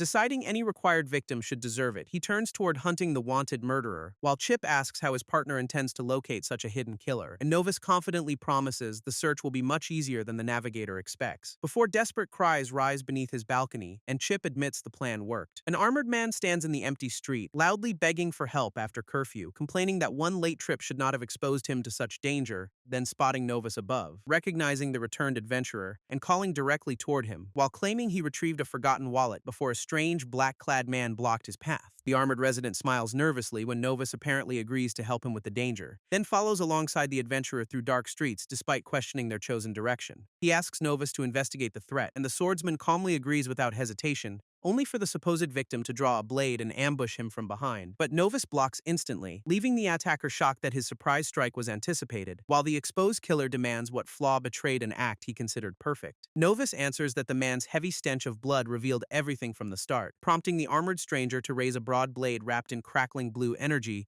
as he admits watching the adventurer that afternoon and believes the weakened fighter cannot stop him. But Novus chooses him to test new skills now that sunlight no longer interferes. With darkness restoring his full statistics, Novus smiles because nothing now restrains his strength, as the armored attacker gathers blue energy and prepares to charge across the street, then rushes forward, mocking any suggestion that the returned fighter might fear him, boasting even Taxon failed to stop him before Novus blocks the startlingly fast blow. The attacker follows with a rapid barrage of broadblade strikes through a shower of sparks, making the attacker realize Novus moves completely differently from their earlier daytime encounter. Still, the armored killer launches a huge blue slash that forces his opponent backward, while Novus decides he must create enough distance before trying a new tactic, then dashes vertically up a nearby wall, escaping the broad blade's reach entirely. But the relentless, armored attacker immediately leaps after him toward the dark village rooftops, where Novus Novus draws both swords and accelerates through the air above the street. His pursuer mocks the apparent retreat while swinging another blue charge slash from below, explaining that seeing Novus's true face means he cannot allow the witness any escape, before diving downward with the broad blade raised overhead for a decisive finishing attack. Novus finally decides this is the perfect moment to test his newly unlocked techniques, activating Blood Slash at level 1 for 2 health and releasing a Crimson Arc, which interrupts the attacker's taunt as unfamiliar red energy cuts across his path. The Crimson Strike detonates against the armored man and throws his body backward, though he recovers quickly, raising the broad blade against the remaining blood-red arcs. As Novus reaches 32 health in 4 uses, admiring their power despite the HP cost. The armored attacker shields his eyes from the lingering crimson flare and reassesses Novus, realizing the returned swordsman retained his abilities despite appearing powerless during the afternoon duel, while 2 additional blood slashes each cost 2 health and cross above the rooftops, but the agile target slips between both crimson arcs, leaving the attack completely wasted. Novus recognizes Blood Slash excels at medium range as the opponent charges closer, then narrowly blocks a descending broad blade strike that eliminates the distance his range skill needs, prompting him to abandon those ranged attacks and prepare another unfamiliar technique instead, before Bloodclaw level 1 transforms his descending hand into a massive crimson weapon. The attacker laughs, insisting he will never let that strange red hand touch him, while his displayed health reads 28 of 30 as Novus's claw sweeps past, and a sudden burst of blue speed carries the armored man around the follow-up strike. Novus recognizes the opponent is too fast and decides he must slow him down, just as another enormous blue slash tears upward and forces the vampire away. Although unfamiliar with the required skill, Novus decides he has no choice but try, and the system activates blood control while crimson ribbons extend from his arm, catching the armored attacker completely off guard as the first strand circles him, before multiple glowing blood-red bands begin rapidly coiling outward under Novus's focused control. The binding wraps around the man's armored forearm despite his attempt to resist, then tightens firmly across his armored torso as Novus pulls the trapped opponent closer, until the controlled blood locks both arms and drags him fully within reach. Blood control tightens the crimson-coated strips around every part of the armored attacker, while the system explains mentally controlled blood aura coating costs 1 health every 10 seconds. Novus calls the blood-heavy technique expensive, but appreciates how useful its control can be, then powerfully hurls the completely bound man through the night with overwhelming force, before forming a massive crimson claw and declaring the trapped attacker belongs to him. The glowing claw strikes the armored target and ends his resistance in one decisive blow as the system confirms a powerful human kill and advances Novus to level 6. His maximum health rises from 50 to 60 while 5 unassigned stat points appear, and Chip excitedly announces that another new skill has just unlocked for him. Blood Cannon condenses blood aura into one devastating blast but consumes half the user's health. Novus postpones spending the 5 stat points until he can choose carefully later, then turns toward the fallen attacker when Chip reminds him about the urgent priority, completing the blood quest, resetting its timer to 24 hours, and restoring 60 health. After O-negative blood increases blood aura strength and raises its counter to 1. Fully restored, Novus regrets leaving the body but remains safe until tomorrow night, while Chip protests abandoning the reward and Novus warns questions would expose them, so they flee across the rooftops as he seeks a permanent solution to the infected system, before resolving to uncover what Taxon knows about the entire dangerous situation surrounding him. The restored vampire launches upward between buildings in another explosive burst of movement, then slips through an upper window and disappears inside before anyone notices him. Claire watches from an upper window at night, wondering why Novus returned so late, and her suspicion sharpens as she questions whether he already knows something hidden. By morning, she walks through the busy village while carrying those unanswered concerns, then abruptly glances aside after noticing someone approaching her along the nearby street. Park greets Claire from behind, raising one hand while carrying supplies through town, and she observes another guild meeting while wondering whether Taxon will become leader, but Park instead reports the murderer struck again, and a body was found on a rooftop, making Claire stop so suddenly that her boot lands with startling force against the ground, before she turns in shock and repeats that the body appeared on a rooftop. Elsewhere, Daylight halves Novus's statistics as he swings his sword against a massive wolf, whose enormous jaws snap toward him while the weakened fighter strains under pressure. Then the beast lunges directly across the clearing, forcing him into desperate defense, until its jaws clamp around his raised blade while he struggles beneath it. His nearby guildmates see the danger and rush forward to support the overwhelmed adventurer, with a dark-haired axe fighter volunteering as he fearlessly charges the attacking monster, then carving a heavy upward strike across the wolf and driving it away, before deciding Claire may be right that Novus resumed adventuring far too early. Park pulls Novus upright as they acknowledge the concern and exchange an apology over the mission, but the exhausted swordsman insists he can continue carefully, wondering how this situation trapped him. Park slams both armored fists onto a meeting table and declares it has been a long time. Park proposes that everyone reunite by accepting another quest together after so much time. But Claire questions the idea because she doubts Novus has completely recovered yet, prompting Park to pull his friend close and argue companionship will help more than inactivity, while Novus accepts daytime weakness as a necessary chance to learn his sunlight limits. Park treats his silence as agreement but explains the chosen quest requires 5 adventurers, then points toward 2 nearby fighters at the quest board as their remaining recruits, making the red-haired swordsman and dark-haired axe-wielder turn toward the unexpected invitation, while someone praises working beside the celebrated protector, triggering disturbing memories within Novus, and he quietly begins objecting as everyone turns toward his suddenly tense expression, before exposing one red eye and warning them never to call him by that title. Later, the 5 adventurers charge through a forest clearing surrounded by several giant wolves, as Park swings his massive broadsword through multiple attackers in one sweeping motion, then quickly flashes an approving thumbs up toward Novus after clearing the immediate threat, receiving a calm nod and faint reassuring smile from the recovering white-haired fighter, while Claire presses glowing blue magic against a fallen wolf for an unclear purpose. At sunset, the group celebrates collecting more than double their target and plans selling extras, until a desperate cry for help instantly makes the adventurers turn toward the forest path, where frightened villagers sprint toward them through the trees, pleading for immediate assistance, and the axe fighter catches one exhausted woman while urgently asking what happened, learning a giant bird attacks nearby Yonville, despite that village supposedly having its own guild. The trembling woman says Yonville's guild is fighting the overwhelming monster while surviving villagers flee, and Claire steadies her by the shoulder before asking for a detailed description, learning the creature combines a beast's body with wings and breathes fire from its mouth, as the terrified account evokes roaring flames engulfing buildings across the besieged village. Park asks whether anyone recognizes those traits because the description sounds disturbingly familiar, and the group identifies their enemy as the towering winged fire-breathing monster known as a Grippon, whose Grade B classification immediately explains why Yonville's defenders cannot contain it alone. Park steps forward without hesitation and declares their group must help the endangered villagers, because failing to act could allow the monster to destroy the entire settlement, but he sends Novus back to alert Duskwatch and gather reinforcements despite his protests. Novus realizes he is the best choice to warn the others while nighttime removes every sunlight penalty, so without revealing why, the restored fighter agrees and promises to complete the urgent run quickly. Park accepts the plan and tells his departing friend that everyone is counting on him before the remaining 4 race toward Yonville because its defenders cannot endure much longer, while Novus speeds toward the guild, fearing even Park's group may not defeat a Griffon, and hopes they can at least hold the Grade B monster until reinforcements arrive. He reaches the brightly marked guild building beneath the night sky at maximum speed, then bursts violently through its doors, while urgently shouting Taxon's name across the hall, startling the gathered adventurers into silence as every head turns toward the entrance,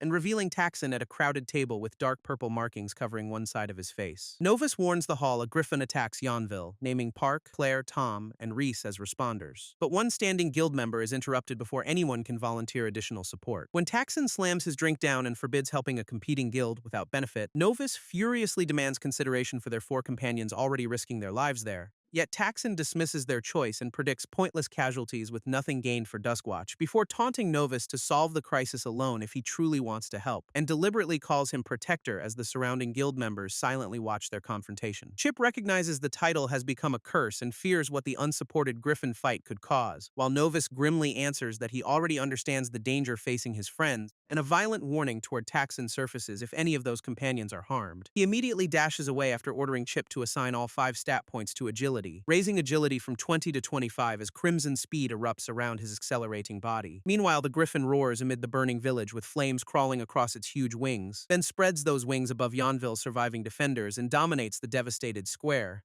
where civilians mourn numerous deaths and wonder why no outside help has arrived as the airborne monster condenses another enormous spinning fireball before launching it downward, forcing the exhausted fighters gathered below to brace themselves against the descending inferno, but their blue defensive barrier shatters under the blast, leaving its sword-bearing defender overwhelmed, while another fighter screams the creature flies too high for his sword to reach, and Claire discovers their arrows burn away before striking, desperately asking for another plan. Novus races through the dark forest with Chip, closing rapidly on the burning village, while Chip warns the damaged griffin remains airborne beyond the struggling defender's effective reach, prompting Novus to seek an unseen long-range strike despite the risk of failure, as the blazing monster circles high above Yonville while attacks rise uselessly toward it. Memories of people he once failed to save harden his resolve never to repeat that tragedy, and he gathers a violent storm of crimson energy around both arms and torso, until spiraling blood aura and blue sparks condense into a massive concentrated attack. Knowing the wounded Grade B Griffin may survive, Novus aims only to create an opening, then challenges the new technique to prove its power as the crimson vortex intensifies, activating blood cannon and sacrificing 50% of his health to fire the hidden blast. Meanwhile, Park prepares to leap and swing his massive sword despite a companion's warning, but a brilliant crimson projectile suddenly streaks overhead and completely freezes his charge, before crashing directly into the Griffon and overwhelming it above the startled defenders, leaving the nearby swordsman entirely stunned by an attack that appeared from nowhere. While Claire stares upward in disbelief as the distant red energy keeps burning, and the struck Griffon plummets violently into the village square under crushing force. The exhausted defenders celebrate that they succeeded as someone confirms the Griffon has been slain, but Claire realizes none of them launched that attack and traces its path toward the forest, where her searching gaze finds only empty trees after their hidden rescuer already withdraws. While Novus marvels at Blood Cannon's power and understands why it costs half his health. Novus clenches his fist, knowing a failed Blood Cannon could have allowed the Griffon to win, and lets crimson anger flare while declaring he cannot forgive Taxon for abandoning them, as the Griffon's reward triggers 2 consecutive level-ups, advancing Novus directly to level 8. Later, a packed Duskwatch Hall erupts with murmurs before a formal guild announcement, as an elderly armored officer orders everyone quiet and calls the decision important, then explains the guild has reached an agreement while Taxon stands before the crowd, formally appointing Taxon as the new sub-guild leader to serve beneath existing leadership. Some members question the choice while others cite his strength and Bob's approaching retirement, but Novus watches tensely, convinced Taxon should never stand near the guild's top. Taxon begins his first assignment by announcing a large goblin camp near the kingdom's outskirts, explaining the king issued a direct order requiring every guild member to participate and commands them to subjugate the camp before its goblins become a true threat. Novus recognizes Taxon only accepted because the king ordered it, not from genuine concern. The new officer plans smaller scouting and hunting parties to cover more territory, warning everyone not to underestimate numerous goblins as the veteran confirms Taxon controls grouping. Then Taxon begins assigning teams and demands every party coordinate its attack carefully, making Park protest that one man choosing all teams makes no practical sense. Before Taxon places Park and Claire together in Squad B and continues reading, then personally orders Novus to accompany him as a member of Squad A, making Park, Claire, and Novus react with immediate alarm at Taxon's deliberately forced arrangement. Claire visibly bristles at the pairing, but Park restrains her before she causes a scene, while Chip loudly objects and Novus wonders why Taxon specifically selected him personally, until the prospect of isolation gives Novus a chance to question Taxon away from everyone. As the scarred sub-guild leader smiles and welcomes their coming partnership with satisfaction, Claire watches the two men uneasily, hoping her darkest suspicion proves entirely wrong, before the elderly officer slams his huge hammer down and orders departure at midday, sending members scrambling to prepare their weapons and gear for the operation ahead. At the guild entrance, Taxon announces Squad A will scout the western path first, while Novus stands among several unfamiliar assigned teammates carrying varied weapons around him, and Taxon explains every party leader has already received a specific search location. Before leaving, Novus turns back toward Park and Claire with visible concern again, as they urge caution and promise to finish quickly while watching Taxon's intentions. Squad A enters the forest, and Novus prepares to discover what Taxon actually knows, advancing beneath dense daylight foliage while every member searches for signs of goblins, until Taxon raises one hand for silence and announces their hideout should be nearby, while Novus identifies fresh footprints despite Chip reminding him that daylight still weakens him. Several red-eyed goblins silently emerge together from thick bushes around the scouting party, and one startled squad member shouts their position before the hidden creatures attack, sending swift motion tearing between the trees as both sides immediately close distance, before Taxon leads the armed squad directly into the first wave of goblins. More club-bearing goblins close from every direction, surrounding the scattered fighters beneath the trees. But Squad A meets the swarm together with swords, spears, and heavy weapons, as Novus cuts one charging goblin down despite his severely halved daylight statistics, while Taxon spins through several enemies and tears across their formation with both swords. Taxon spots one goblin escaping and orders everyone to chase before it can regroup, sending the entire squad sprinting deeper into the forest after the fleeing creature as he accelerates beside them with a calculated expression and his paired swords ready, then commands Novus to flank right while the others continue their pursuit ahead. Novus obeys and slashes through another goblin, confidently confirming he handled it alone,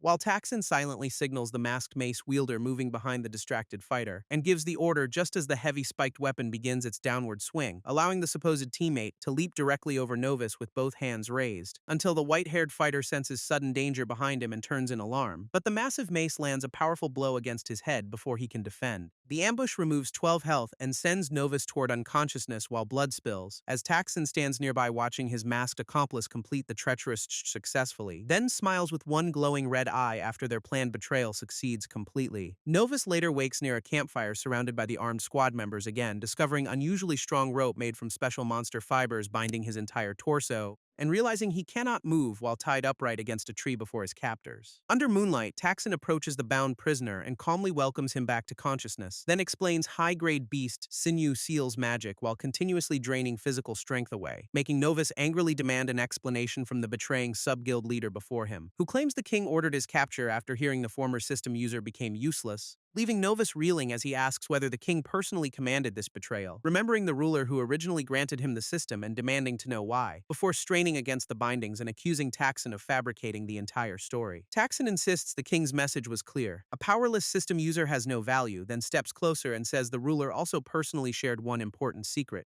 claiming that killing a system user allows the killer to obtain that system power. He expects Novus's system to transfer upon death and believes the king's information makes him unstoppable, while the helpless prisoner remains secured against the massive tree beneath the watching squad, and Taxon mocks the once great system user for ending up in such a powerless condition. Still, the captor smiles and assures Novus that he will not kill him immediately, provoking the furious prisoner to expose his fangs and call Taxon a coward. But Taxon laughs and describes himself as someone clever enough to use his brain. He intends to play the hero during the goblin subjugation because some adventurers still admire Novus, then make everyone believe their newly weakened former protector abandoned the quest and disappeared, before arranging for Novus's friends to find his body afterward, completing the deception. But Novus accuses Taxon of also arranging the earlier cave quest without receiving confirmation yet. Taxon dismisses the cave accusation, admitting only that he understands exactly what kind of man he is, then asks whether Novus means the escaped bandits and sarcastically thanks him for eliminating them, making the prisoner realize Taxon may have been responsible for freeing those criminals, though the sub-guild leader answers only with a knowing smile and an evasive question. Rage surges through Novus as the separate betrayals finally begin connecting inside his mind, recalling the eye-patch leader's claim that his gang paid a guild and escape through its help, along with the bloody confrontation where that revelation first surfaced before his recent return, until Novus concludes the bandit leader had been referring specifically to Taxon all along. Taxon admits those thugs threatened to expose everything and had placed him in difficulty, then thanks Novus for removing the problem, effectively acknowledging their long-hidden relationship. He selects 2 squad members to accompany him, while leaving the captive behind, and departs to become the guild's new hero through the goblin operation himself. After ordering the remaining guards to watch their restrained prisoner closely behind them, Taxon's group disappears into the forest while deciding Novus should remain alive for now, leaving the masked mace wielder to threaten that pleading for release will accomplish nothing, because the cruel guard enjoys watching proud people collapse from their elevated positions. Novus glares after Taxon and vows the traitorous sub-guild leader will pay dearly as the setting sun descends through the forest canopy and darkness finally returns, prompting the system to confirm direct sunlight no longer affects his statistics at all, while Chip urges him to exploit restored strength and break the monster sinew bindings. Novus strains with restored strength, but the beast-confirmed rope only digs deeper into his wrists, and Chip confirms the bindings suppress his powers so none of his skills can activate, while a system notice marks every skill unavailable, leaving him desperate for another escape method, until a sudden realization widens his green eyes and shifts his attention elsewhere, as the blood quest warns that he must consume blood within 6 hours. Novus curses the timing, remembering his previous feeding occurred a little after midnight, and fears what remaining trap through the deadline might do to him physically, so he urgently warns the masked guard that keeping him restrained has become dangerous. But the captor coldly orders silence without loosening any part of the rope, forcing the imprisoned vampire to growl as pressure and hunger continue building inside. His eyes glow crimson while a dark predatory expression spreads across his face, and Novus recognizes the returning loss of control with horrified frustration once again, as the countdown falls below 3 hours and his breathing becomes increasingly strained. The starving vampire fixes one glowing red eye directly upon his nearby guard, whose masked reflection fills Novus's narrowing pupil as blood hunger chooses a target, before Novus delivers one final warning that refusing release will get the guard killed. The mace wielder dismisses the threat, ordering him to stop pretending and remain quiet, while Novus wonders whether missing the deadline causes death or some unknown consequence, until only 1 hour remains and he admits there is nothing he can do. Then the timer reaches 0 as the helpless prisoner realizes his time has expired. The system declares the blood quest failed because Novus consumed nothing during the last 24 hours, and the trembling prisoner pleads that his guard truly does not understand the danger, prompting the masked mace wielder to raise his weapon and demand an explanation, while violent crimson rings begin spiraling around Novus and tearing across the ground, as red veins spread across his face and an unnatural grin replaces his earlier fear.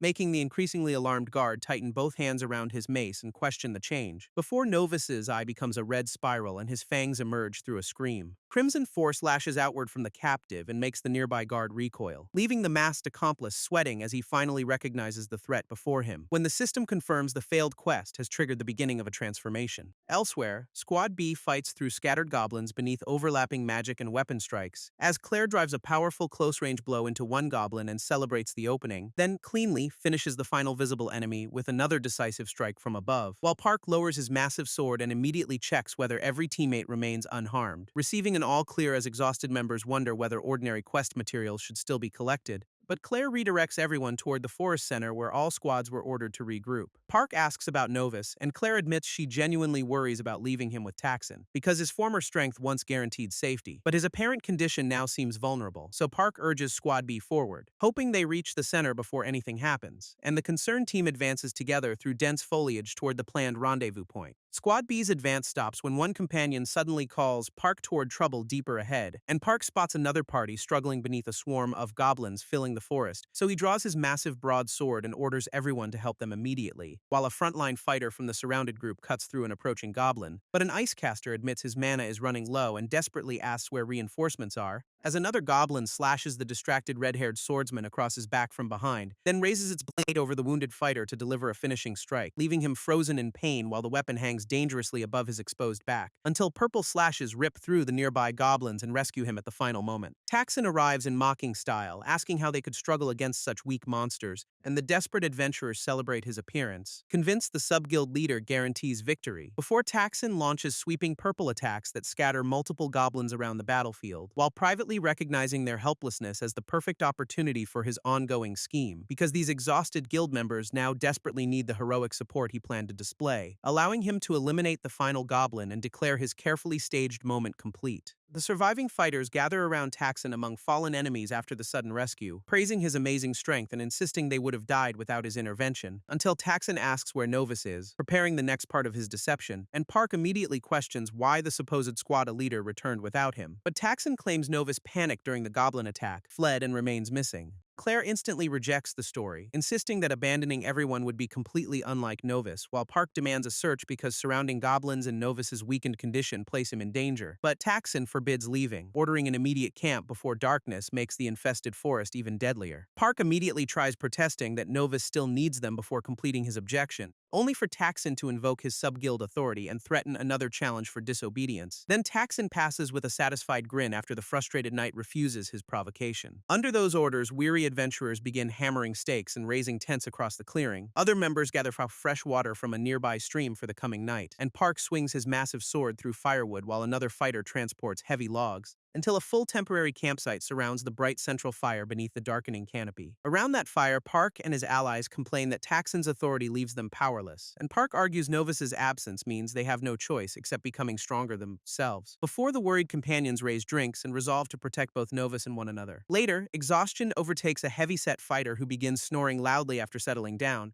while nearby members sleep beside another tent as the entire campsite grows quiet, and a black-haired lookout remains awake while an exhausted staff wielder dozes nearby, letting Taxon quietly pull aside his tent flap and slip past the sleeping guard. So he instructs the dark-haired accomplice to claim Taxon remained inside throughout the night, before the agreeing lookout stays beside the tree as Taxon walks alone into the forest, where the schemer wonders beneath the moon what living as a system user would feel like. Taxon continues through the moonlit forest, eager to learn firsthand how life as a system user feels, but his confident expression suddenly snaps into shock when something unexpected appears directly ahead, revealing blood spread across the clearing where Novus was restrained and making Taxon wonder whether he escaped, while severed beast sinew ropes hang from the blood-smeared tree beside a trail across the ground. Taxon draws his paired swords, calls Novus's name, and demands what he has done, then cautiously follows the dark trail through the trees with both blades ready, finding fresh blood still wet beneath his boot as the evidence leads onward, until he reaches a motionless guard named Donkin and concludes Novus killed him. Enraged, Taxon calls Novus a murderer and mocks the supposedly innocent protector persona as an act, but a low growl from deeper forest interrupts his accusation and makes him look behind, where a fast-shadowed figure rushes rushes through the foliage directly toward the clearing. So Taxon surrounds himself with purple power and demands whether the approaching creature is Novus, as the transformed vampire emerges with white hair, glowing red eyes, and oversized crimson claws. A sudden step snaps a branch beneath Taxon while he braces for the attack, drawing a startled reaction when Novus moves far faster than the swordsman expects. Before the transformed prisoner lunges open-mouthed, his fangs and red claws fully exposed. Novus crashes into Taxon and seizes him amid violent spirals of crimson energy, forcing himself close despite the swordsman's desperate struggle as uncontrollable hunger directs the attack, until the transformed vampire bites deeply into Taxon's shoulder and immediately draws blood, leaving Taxon bleeding heavily while he desperately orders the transformed attacker to release him. Taxon tears free and swings a broad purple arc upward, but Novus vaults over the blade, landing nearby in transformed form while the shocked swordsman demands to know what he has become. And the wounded Taxon recoils that his former protector no longer even appears human, then asks whether a hidden monster had been wearing the protector's identity the entire time. Taxon floods the clearing with crisscross purple slashes, declaring their long-awaited showdown has arrived, and drives another luminous strike downward with both swords while pressing his attack. Yet Novus rushes through the flying energy and closes their distance almost instantly, leaving Taxon unable to understand how his transformed opponent moves with such speed. The transformed vampire catches an incoming blade inside one giant crimson hand, stopping it completely, and Taxon cannot pull the sword free, realizing Novus now possesses overwhelming strength as well. At sunrise, the camp prepares to assault the goblin base, only for goblins to attack first, triggering a chaotic battle throughout the damaged campsite as armored adventurers repel the incoming force. Until Park admits the ambush was chaotic, but reports that the guild pushed its attackers back, as surviving teams begin counting members and consider inspecting the goblin camp for additional answers, when one concerned adventurer asks whether anyone has seen Taxon or knows his location, sending guild members searching between tents and nearby trees for their missing sub-guild leader, though they find the ambush's first fallen adventurer and confirm nobody has seen Taxon since fighting began. Park decides he and Claire should search while their remaining companions stay behind to help, then suggests Taxon either fled when the attack started or became involved with Novus somehow, before someone deeper among the trees announces a discovery and draws the searching pair forward. They enter a clearing coated with blood, discarded weapons, and several motionless bodies, and Park cautiously steps among the remains, asking what could have happened there, while Claire judges the widespread destruction as something only a monster could have caused. A sudden discovery makes both searchers tense and turn toward another part of the clearing, where white-haired Novus lies completely unconscious, bloodied, and returned to his ordinary appearance. So Park lifts him carefully while urgently asking what happened and whether he is injured, as Claire studies the unresponsive survivor and warns that he may have internal injuries, prompting Park to request her help carrying Novus before noticing her attention elsewhere, where she kneels beside Taxon until Park asks what has captured her concern. But trembling Claire manages only an uncertain beginning while examining the fallen man, before saying they no longer need worry about Taxon as he lies motionless in blood. Daylight establishes peaceful Mosswood village after the battered survivors finally return from the forest, and Novus rests inside the village's church building while Park and Claire watch over him, until Park notices their unconscious companion beginning to stir awake and immediately leans closer. Novus shields his eyes from the bright window and asks someone to close the curtain, so Park complies, assuming the sudden light simply startled his recently injured friend, while Claire questions his health and memory, but confused Novus only asks what happened. A fragmented recollection surfaces as a warped grinning face with luminous green eyes, followed by his own screaming transformed face and the system message that transformation initiated, before Park explains they found him beside Taxon as the sole survivor and assumes a beast killed everyone else. Claire presses Novus to remember both what happened and anything he personally did, but a sudden wave of pain makes the recovering patient clutch his head, as violent fragments of his crimson transformation flood back and leave him overwhelmed. Park stops Claire from pushing further, saying Novus needs rest while the guild remains chaotic, and the concerned visitors leave after promising they will return when he feels better. Once alone, Novus calls Chip closer and orders the familiar to open his system screen, which shows level 12, 120 HP, strength 20, agility 25, endurance 8, sense 35, energy 50, and 30 points. Chip immediately asks why Novus lied to his friends and insists he remembers everything, so Novus admits remembering but says another force took control of his body, revealing Taxon became the victim this time while fearing who could suffer next, especially if another uncontrolled transformation ever harms someone he genuinely loves or cares about. Before Chip directly asks what his increasingly frightened partner now intends to do next, and Novus decides he is too dangerous to remain near the people around him, concluding he needs a cure that only one knowledgeable group might possibly provide, as his desperate mind finally settles on urgently finding the vampires for necessary answers. Night eventually settles over the quiet church building after Novus reaches his private decision, and Park knocks beside Claire, receiving no answer from inside the recovery room, so the armored knight turns the handle and cautiously opens the closed door, while both visitors exchange a worried glance before looking into the silent interior, then step through the doorway together and call uncertainly for their missing friend. Park finds the recovery bed empty and realizes Novus has taken every personal belonging, while Claire carefully points toward a single folded note left upon the blanket, prompting the armored knight to pick it up and identify Novus as its likely writer. Before reading his apology, illness explanation, search for help, and promise to return after recovering. Far away, bright daylight breaks across an arid, rocky landscape beneath scattered clouds, where an adventuring party stands among defeated creatures and urgently calls its distant newcomer back, sending Novus running toward the group while promising that he will arrive immediately, as two members argue over the E-rank recruit while another defends his supply gathering, until their green-scarved leader stops the quarrel, and Novus reflects that 1 week has passed. While he handles bloody monster materials with red energy, convinced isolation remains better for everyone. A flashback returns 1 week earlier to Novus and Chip moving through the nighttime forest, when Chip bluntly tells him the feared loss of control has finally happened, and Novus explains that harming someone drove him away to seek a cure alone. Chip questions that plan because their earlier cave search revealed no vampires to follow, but Novus opens his level 12 panel, now showing endurance 10 since 15 and 30 available points. He decides to improve strength and agility first because both matter most during combat, making Chip tremble with excitement as the familiar senses his partner becoming stronger. Before Novus directs every remaining point into sense from its displayed value of 15,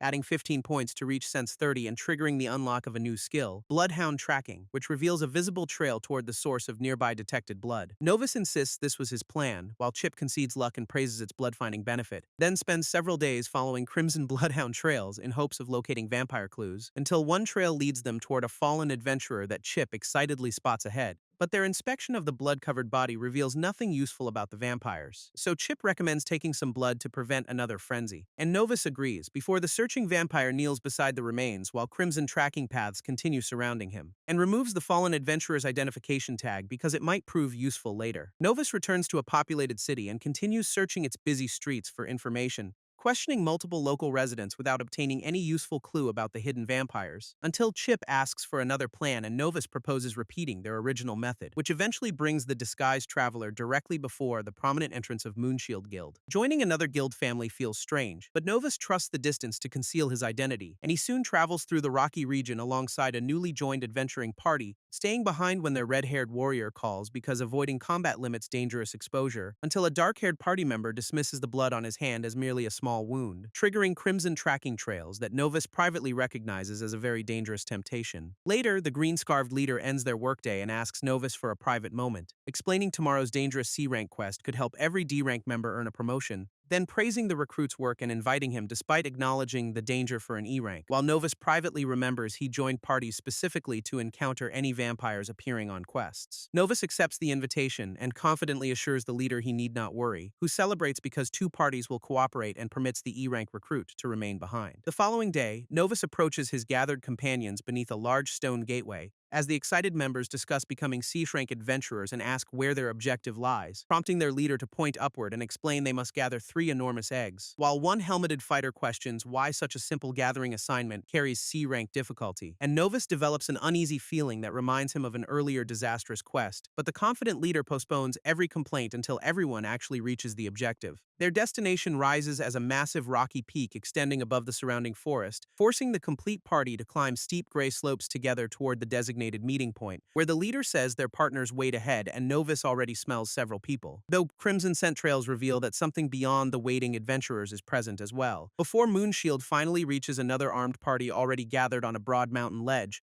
whose members bicker over weak legs and whether their own newcomer delayed the ascent. The green-scarved leader introduces himself as Alfred of Moonshield and greets Kaiser from Flaming Star, then gestures toward the remaining Moonshield members while proudly presenting his complete adventuring party, as Kaiser's accompanying group waits opposite them with several differently equipped unfamiliar adventurers, until Novus recognizes someone among those unfamiliar newcomers and cannot believe his own eyes, while the familiar blonde swordswoman simultaneously freezes in surprise upon seeing the disguised traveler, and the stunned pair call each other's names aloud, revealing Novus and Claire face to face. Claire declares she has searched everywhere for Novus and urgently needs to share what she knows, leaving him surprised that she pursued him while every nearby adventurer watches their reunion, as Claire approaches and begins confronting him about suddenly leaving without any explanation, while Novus anxiously wonders whether she will expose his secrets before both parties. Alfred quickly interrupts, saying their acquaintance should help cooperation before urging everyone onward, and Kaiser checks both parties are ready, confidently calling the egg-gathering assignment easy. The combined group enters a dark cavern covered with thick webs, immediately confirming Novus's unease, while the leader warns visibility is poor and sudden attacks could come any time. So the combined adventuring parties file cautiously through the narrow web-covered passage in formation, as the system restores Novus's sunlight-affected statistics and chip jokes that caves feel like home, while enhanced senses let Novus distinguish numerous scents and hear more clearly than before. And Claire decides too many witnesses surround them, so she must isolate him before speaking. The red-haired Moonshield warrior questions whether they are truly searching for eggs while inspecting dense webbing, as a curly-haired archer crouches within the strands and studies the darkness ahead, until a large red-eyed spider lunges from the web toward the startled adventurer. But Novus bursts forward with a powerful downward strike and intercepts the attacking creature. The disguised recruit reacts sharply after recognizing that the first spider was only an opening threat, then scans the surrounding webbed tunnel and warns that additional creatures remain hidden, before urgently announcing they are approaching, while his companions hurriedly brace themselves for battle, as numerous giant spiders descend from the ceiling directly above both trapped parties. Kaiser carves through the descending swarm with his large sword, ordering everyone to remain close, while Alfred cuts another spider apart and sends green fluid spraying across the webbed cavern, and Claire drives a powerful gauntleted strike into one creature as Novus fights nearby, privately judging his speed completely different from the Taxon duel and taking it as evidence for her suspicions. When the first wave finally falls, Kaiser checks whether every member remains unharmed, and the red-haired Moonshield warrior reports only minor hits while praising the recruit's early warning, before Alfred calls the battle a close escape and orders constant vigilance on this high-ranked quest. Both parties resume their careful advance through passages buried beneath heavy layers of webbing, until Claire walks beside Novus and says she deliberately searched for him without Park, prompting Chip to tease that she may have a crush while his embarrassed partner reacts. But Claire recalls witnessing what Novus did during the earlier confrontation with the bandits, then claims she understands his suffering and now knows what he truly is, only for an urgent call from ahead to interrupt her before she can finish the statement. Claire rushes toward the others and postpones their discussion until safety, leaving Novus wondering what she meant, while the shaken traveler cannot understand how she could possibly know his secret, before the reunited adventurers announce they have finally located the quest's enormous eggs. Several glowing purple eggs hang among dense webs beside the enormous dormant spider guarding them, and the party questions how any egg can be removed without awakening the monster, as Alfred remembers hearing a warning about this exact situation from another adventurer, explaining the queen spider connects her webs to every egg and senses any contact immediately. Alfred argues that fighting the queen is too risky and notes she rests near the chamber's center, then maps a route letting one group circle outside and remove an egg from the far side, which should draw the enormous spider away from the central web-covered nesting area, so the second team can collect 5 eggs and 1 extra before the bait group is reached. His plan then calls for smashing the first collected egg directly against the cavern floor, because beyond contact with her eggs, the queen is especially sensitive to one other stimulus, namely the scent of her own kind released when the broken shell reveals a hatchling, allowing the bait group to flee while the pursuing mother remains unwilling to abandon her remaining eggs. Some adventurers recognize this method and question one another about hearing the same strategy before, while Claire seeks confirmation and Novus assures everyone the proposed method is valid. As Alfred stresses, both roles carry equal danger and each group must support the other. Before Kaiser confirms his party will take the eggs in exchange for 3 of the reward, and the 2 leaders seal their dangerous agreement together with a firm handshake. Novus volunteers to accompany Kaiser's group because he still needs to discuss something important, privately resolving to protect Claire and discover what she was trying to reveal earlier, while Kaiser and the chosen companions advance carefully toward an egg secured within heavy webbing, until the red-haired swordsman pulls it free and loudly announces that everyone should prepare, then tears it away from the surrounding webbing with a sudden backward pull. The queen's red eyes immediately sharpen as the disturbance draws her full attention, and the awakened monster rises into a towering humanoid spider form before the waiting adventurers. Novus judges that even both complete parties fighting together might not defeat this overwhelming creature, when Alfred abruptly gives his command before the designated bait group can begin moving, and another glowing egg tumbles unexpectedly across the stone directly toward Kaiser's companions, then breaks beside him, releasing green fluid while he still holds the egg he removed. The furious queen drives one bladed leg into the floor as she closes upon the bait party, while Alfred and Moonshield carry multiple eggs away, claiming betrayal is their only path to survival, making Kaiser realize the supposed allies deliberately tricked him and every companion beside him, as the fleeing Moonshield party abandons them with the enraged monster and escapes carrying the eggs. Kaiser roars after the departing traitors while anger spreads across his battle-ready face, then ignites his large sword with fire and declares their abandoned group must fight. while the remaining companions exchange alarmed looks, uncertain how they can confront the creature without support, before the queen looms directly ahead and makes their chances of survival appear impossibly small. The enormous spider charges across the web chamber toward the isolated fighters with terrifying speed, as Novus watches the towering hunter approach and doubts the abandoned group can survive. But Kaiser leads the front line forward and warns that the first strike is coming, just as one enormous sharpened leg slices through the air toward their defensive formation. Everyone looks upward and braces while Novus and Claire remain immediately behind the frontline defenders before the spear-like appendage crashes down with crushing force directly into their line, punching through the shield-bearer's defense and leaving him bleeding from the severe impact, while Novus, Claire, Kaiser, and their remaining companions stare in alarm at the devastating first attack. Realizing the queen's strikes cannot be blocked, the battered group orders everyone to split up and dodge, as another enormous leg smashes through stone with strength far beyond their defensive capacity, while the curly-haired archer suddenly notices a new threat rapidly descending behind her, when a compact woven snare unfolds overhead and drops directly toward the startled woman. Sticky strands wrap tightly around the archer's torso before she can escape their reach. Then a connected cord yanks her helplessly upward while she screams for assistance, leaving the cocooned fighter suspended above the chamber and begging her companions not to abandon her. But Kaiser refuses to flee without her and insists the survivors must fight back. Claire concentrates power around one armored fist and promises to finish the monster with a single blow, launching herself rapidly upward through the dusty cavern with a devastating close-range punch, only for the queen to catch her descending gauntlet instantly between two clawed hands, shocking both Claire and Kaiser with reflexes that completely neutralize the confident assault. The fighters recognize the monster's reactions are exceptional as it stops Claire's attack without yielding, before the queen launches a spreading barrage of long, spindle-shaped web projectiles across the chamber, forcing Kaiser to repel one with his flaming sword while admitting nobody can approach, as Claire narrowly twists away from another cutting projectile piecing beside her body. Novus evades another shot and considers using everything he possesses to reach the distant queen, but his foot suddenly becomes trapped inside sticky webbing spread across the floor, and Claire discovers her own leg restrained as the relentless creature closes upon her, leaving the trapped fighter staring upward in fear while the towering queen advances directly before her. One massive leg plunges toward the trapped Claire faster than she can possibly dodge, but Novus drives a crimson-clawed hand upward and catches the descending appendage, leaving Claire completely stunned by the sudden rescue and his openly revealed crimson hand, while he decides concealing his secrets no longer matters beside her immediate danger. Claire realizes he stopped the queen's overwhelming strike with only one hand and questions how. Yet she notices another spindle-shaped web projectile racing toward her distracted rescuer from behind, as Novus activates Blood Slash for 2 health and draws a sharp crimson arc, safely cutting the incoming projectile apart before it can strike his exposed back. The released Blood Slash continues streaking across the chamber toward the queen's head, slicing directly across her face and producing a visible spray of green fluid, before the injured monster rears backward and releases a furious scream through the cavern, while Novus lands in a steady crouch after successfully completing that rapid counterattack. Kaiser's openly praises Claire's friend for displaying strength far beyond an ordinary recruit, and Claire admits Novus was always powerful but she has never witnessed these skills, as he swings a broad crimson claw against another descending leg and tests its resistance, only to discover neither Blood Claw nor a full swipe can break through.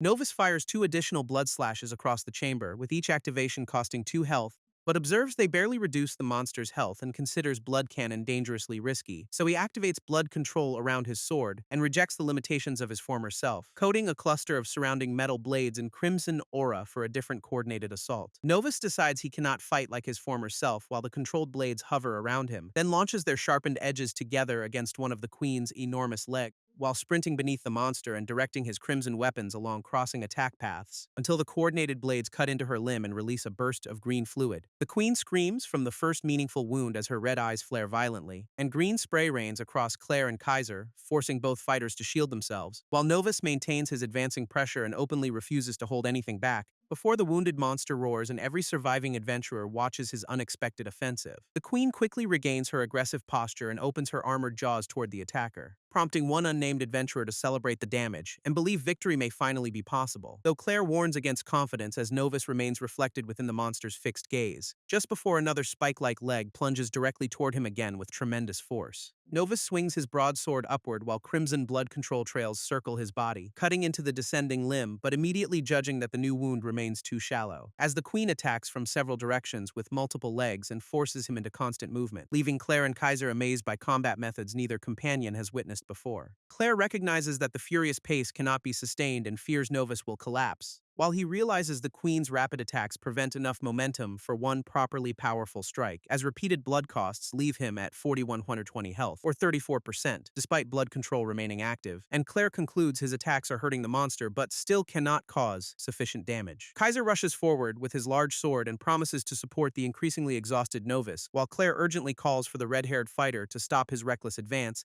as another queen attack races forward and repeated 2 health costs reduce Novus to 30%, before Kaiser leaps overhead with his raised weapon and attempts a powerful descending strike. The queen opens her armored jaws wide as the swordsman enters striking distance, then catches the large blade between rows of sharp teeth before it can connect, and drives a pointed leg through Kaiser's armor, leaving the trapped fighter bleeding heavily, while Claire screams in horror after watching another companion receive a devastating wound. Novus reacts with fury as the same failure to protect an ally seems to repeat, privately condemning his insufficient strength while Kaiser's weapon drops toward the cavern floor, before the queen violently throws the injured swordsman away with another sweeping motion, sending Kaiser crashing hard into stone as blood spreads across his damaged armor. The badly wounded fighter slumps against the wall while the battle continues around him, and Chip calls for blood claws as Novus charges toward the towering queen, prompting Novus to combine blood claws and blood control around his transformed hand, then launch himself upward with the conviction that their combined force can strike harder. A gigantic crimson claw forms around his arm and tears downward toward the monster, smashing into the queen with enough force to scatter rubble and spray green fluid. Although simultaneous blood skill costs leave only 18% health as he considers finishing her with blood cannon, but the system rejects activation because blood cannon requires 50% health and his current amount is lower.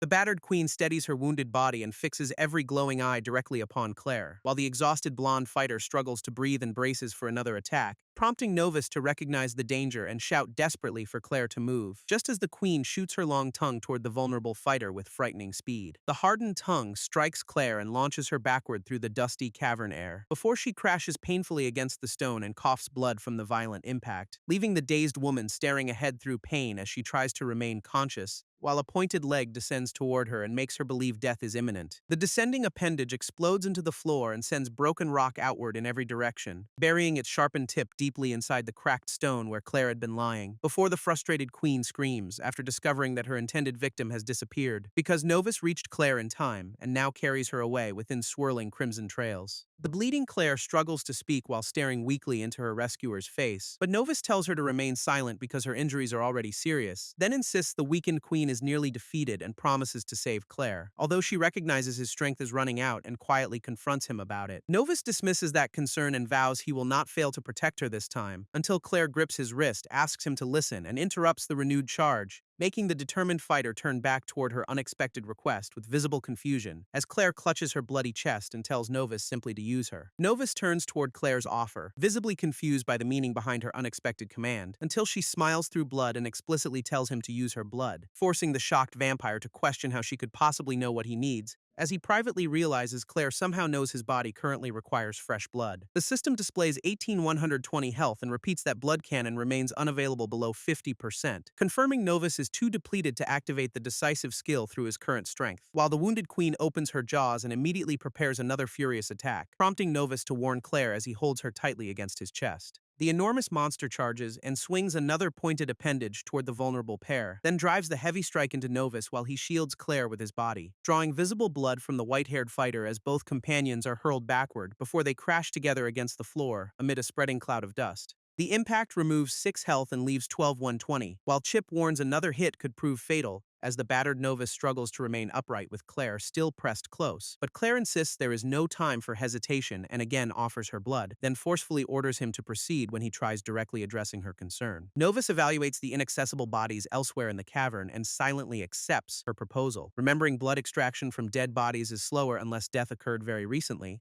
So he bites into Claire's neck and begins drinking the fresh blood she willingly offered, while Claire grimaces from the painful bite but holds her weakened companion steadily. The queen charges across the cavern floor while Novus continues supporting the weakened Claire, then leaps high and descends upon the vulnerable pair with her pointed legs extended, crashing into the ground hard enough to fill the surrounding chamber with dust, only to recoil when Novus's upright silhouette remains visible inside the spreading cloud. The restored fighter rises before the startled monster while crimson power gathers around his body. As blood absorption succeeds, grants 65 health and raises his total to 77,120, while the queen turns toward him and the system marks blood cannon available again, prompting Novus to declare he will place everything remaining into this final attack. He extends an open palm as red energy streams rapidly toward his waiting hand, and the gathering power twists into a dense vortex aimed directly at the queen, before expanding into a massive rotating crimson sphere that Chip calls locked and loaded. As Novus stabilizes the fully charged blood cannon and prepares its decisive release, the queen screams and braces while red-black power surges violently from Novus's position, sending a concentrated crimson strike upward through the space between her enormous legs, while the fighter directs the swirling attack closer beneath the towering monster's body, then sweeps its gathered force upward as crimson currents flood the entire battlefield. Novus orders the queen to die while the compressed mass swells before his body, and finally launches blood cannon as an enormous crimson projectile toward her center, striking the monster directly amid crossing red trails and violent bursts of energy, before erupting into a towering vertical column that engulfs her body and tears into the cavern floor. The blasted queen collapses across broken stone while fading crimson energy curls around her body, and the defeated creature gives one final twitch before her enormous frame becomes still, as the system confirms the Spider Queen's defeat and awards Novus 2400 experience, triggering repeated level-up notices while the exhausted victor gasps that they finally succeeded. A status notification places Novus at level 15 with 6 available stat points, but he immediately rushes toward the fallen Claire and desperately calls her name, finding her barely responsive and realizing she lost a dangerously large amount of blood, before blaming himself and fearing the wounded woman will die because of him. The system presents an emergency option to inject his blood and infect her with the vampire virus, while Chip explains that turning Claire might provide a chance for her survival, giving the desperate Novus hope that this forbidden intervention could still save her, until the barely conscious Claire raises her hand and quietly orders him not to proceed. Novus freezes in surprise and asks what she means by rejecting his only apparent solution,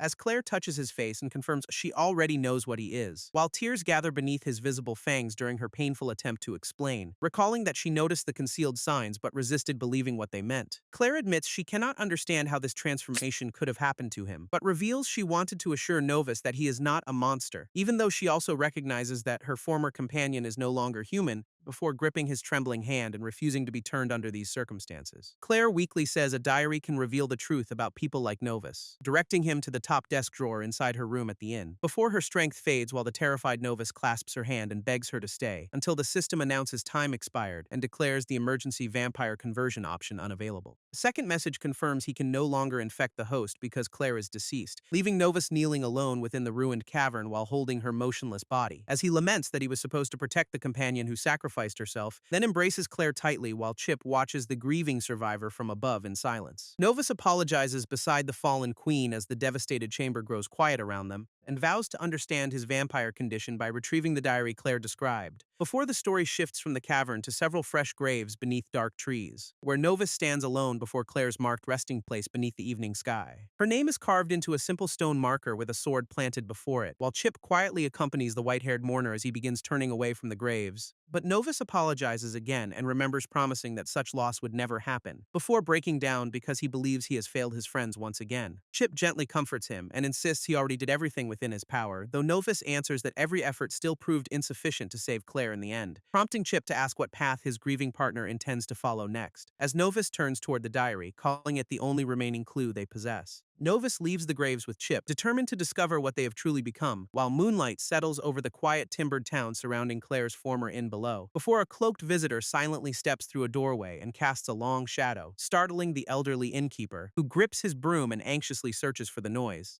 The nervous man fears investigating strange sounds will get him killed during another eerie night shift, as Novus quietly stops outside Claire's room and prepares to enter unseen alone, then pushes open the creaking door while pale light catches his solemn expression, finding the room empty as Chip recalls the innkeeper also whispering about ghosts. Chip panics over possible spirits until Novus jokes that his familiar resembles one most before opening the desk's top drawer and finding the promised diary exactly where Claire said, while Chip admits part of him fears whatever secrets might be waiting inside. Then Novus secures their only clue and departs alone beneath the moonlit rooftops. Elsewhere, Park worries because he has found neither Novus nor Claire despite searching, until a swift cloaked silhouette crossing the nearby street suddenly catches his attention, and the stunned blonde warrior wonders whether the passing figure was actually Novus, before exploding into a desperate sprint after him through the deserted nighttime lane. Park races around the corner and searches frantically for his vanished guild companion, but stops breathless and bewildered when the surrounding street appears completely empty around him, leaving him staring into a vacant alley where the mysterious figure has disappeared, as Park clutches his head, wondering if grief has made him see Novus's ghost.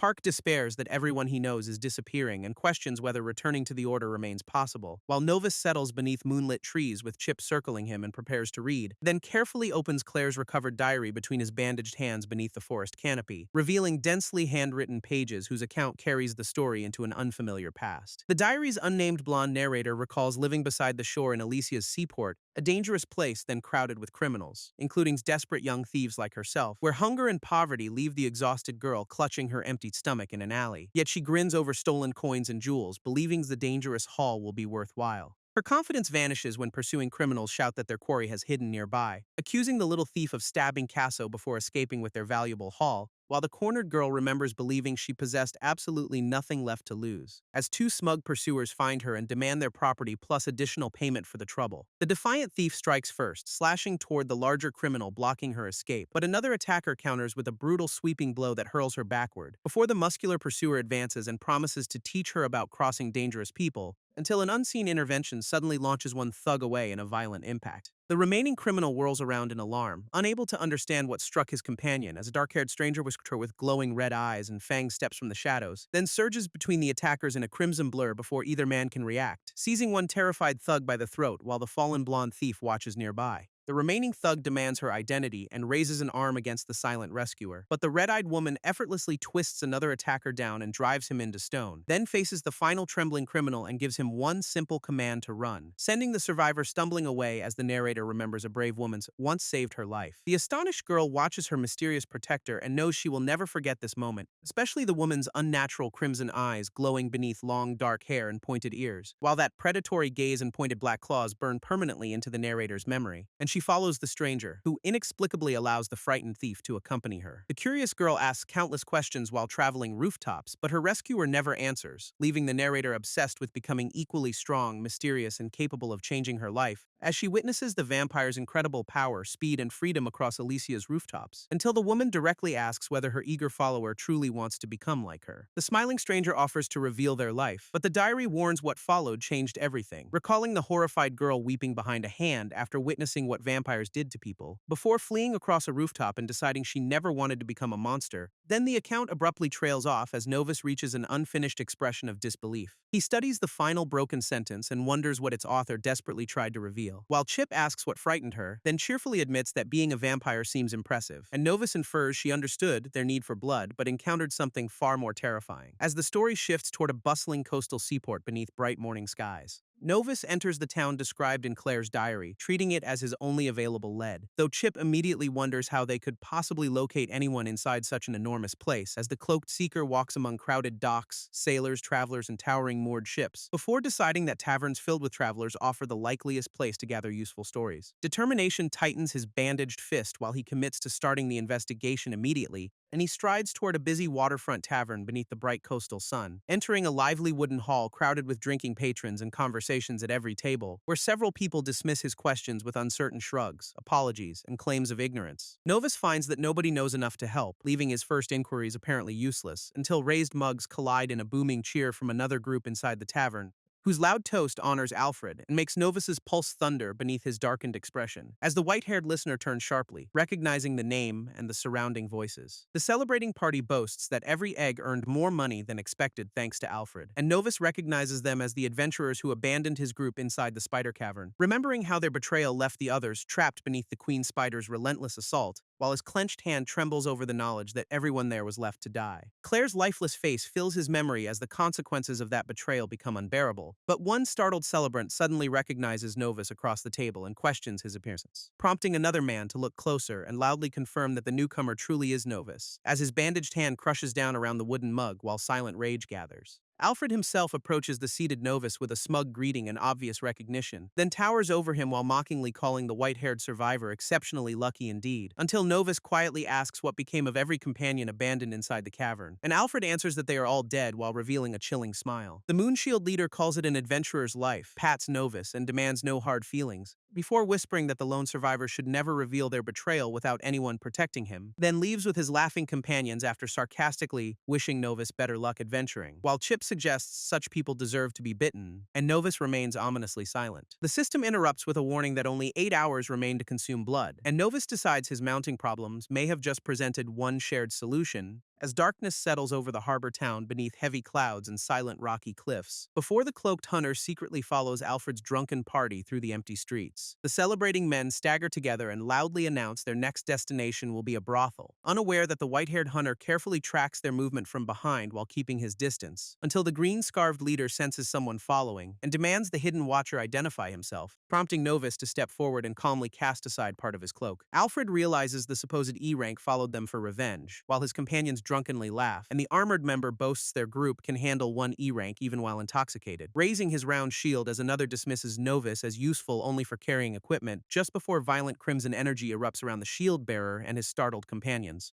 A razor-like crimson strike snaps across the armored man's raised defense before he can react, leaving his shield arm badly wounded as the stunned fighter staggers backward beneath the impact. While Novus asks whether these betrayers truly wanted to understand how he survived, then reveals he used his friend's blood to slaughter the Queen Spider himself. The horrified Moonshield members retreat with their wounded companion, unable to believe his claim, as Novus admits they could have torn him apart easily only 1 month earlier, but declares he is no longer that man while a massive blood claw forms, and its burning crimson talons fill one terrified opponent's widening eye at close range. Novus surges forward and sweeps the enormous claw toward Alfred before anyone can escape, seizing the Moonshield leader by the face as Alfred desperately offers the entire egg reward, until Novus rejects money and promises that their betrayal will instead be repaid in blood, beneath a blood-red moon as overwhelming crimson force engulfs the isolated street around them. Moments later, several battered Moonshield members lie motionless while the white-haired vampire stands among them, and the system registers 2 portions of O-type blood plus 1 portion of B-type, though Novus wipes his mouth and notes he still has not found a B-type blood. Before a panel lists distinct bonus effects for O, AB, and AB blood. Chip questions what will happen to the bodies since Novus usually drinks and disappears. But Novus searches one fallen man's belongings and instructs Chip to retrieve their potion bottles, while Chip protests that stored blood already became unusable after 14 hours previously, and Novus presses a bottle to a fresh wound, explaining he is storing it for another purpose. Novus unleashes the collected blood in sweeping crimson streams across the deserted neighborhood, coating walls and rooftops with enormous splashes visible throughout the nighttime harbor district, while more blood pours into an open barrel and leaves dark handprints across nearby wood, before another blood-filled potion bottle crashes against stone and bursts into scattered shards. Novus raises the final container after spreading the stolen blood throughout the surrounding streets, then pours its entire crimson contents over his head, cloak, and bandaged body, making Chip lament the precious waste while nervously hoping their unusual plan succeeds. As Novus explains, the overwhelming scent should lure out any vampires hiding inside the city. An unfamiliar voice suddenly demands to know what he is doing amid the blood-soaked street, and a dark-haired woman with red eyes appears silhouetted against the enormous crimson moon, coldly asking whether the blood-covered Novus is deliberately trying to make himself found, while she stands above him on a rooftop surrounded by spiraling pale energy. Chip celebrates that their reckless lure worked, and Novus says one vampire finally revealed herself, though the newcomer's presence reminds him of the monsters that took everything from him, awakening memories of the unnatural creatures whose attack completely transformed the course of his life, especially the red-coated stranger who bit Novus and turned him into this hated abomination. The blood-covered seeker concludes that the armed woman watching above him is unquestionably a vampire, yet he cannot recognize her among the creatures who attacked his group inside the cave, although her black and red uniform matches the clothing worn by the man who transformed him, before the impatient vampire demands an answer and asks why he acted so foolishly. The mysterious woman suddenly vanishes from the rooftop and appears directly behind the startled Novus, standing beside him amid swirling air before he can register her impossible approach. While Novus turns and realizes he never saw the powerful vampire move at all, forcing him to admit his present level cannot withstand a direct fight against her. He asks whether she is the female vampire described inside Claire's recovered diary, reasoning that its author followed a woman like this through Alicia's seaport at night, and wondering why that vampire never attacked the blonde girl despite ample opportunity, while Chip begins questioning the possible connection and the silent woman steps closer.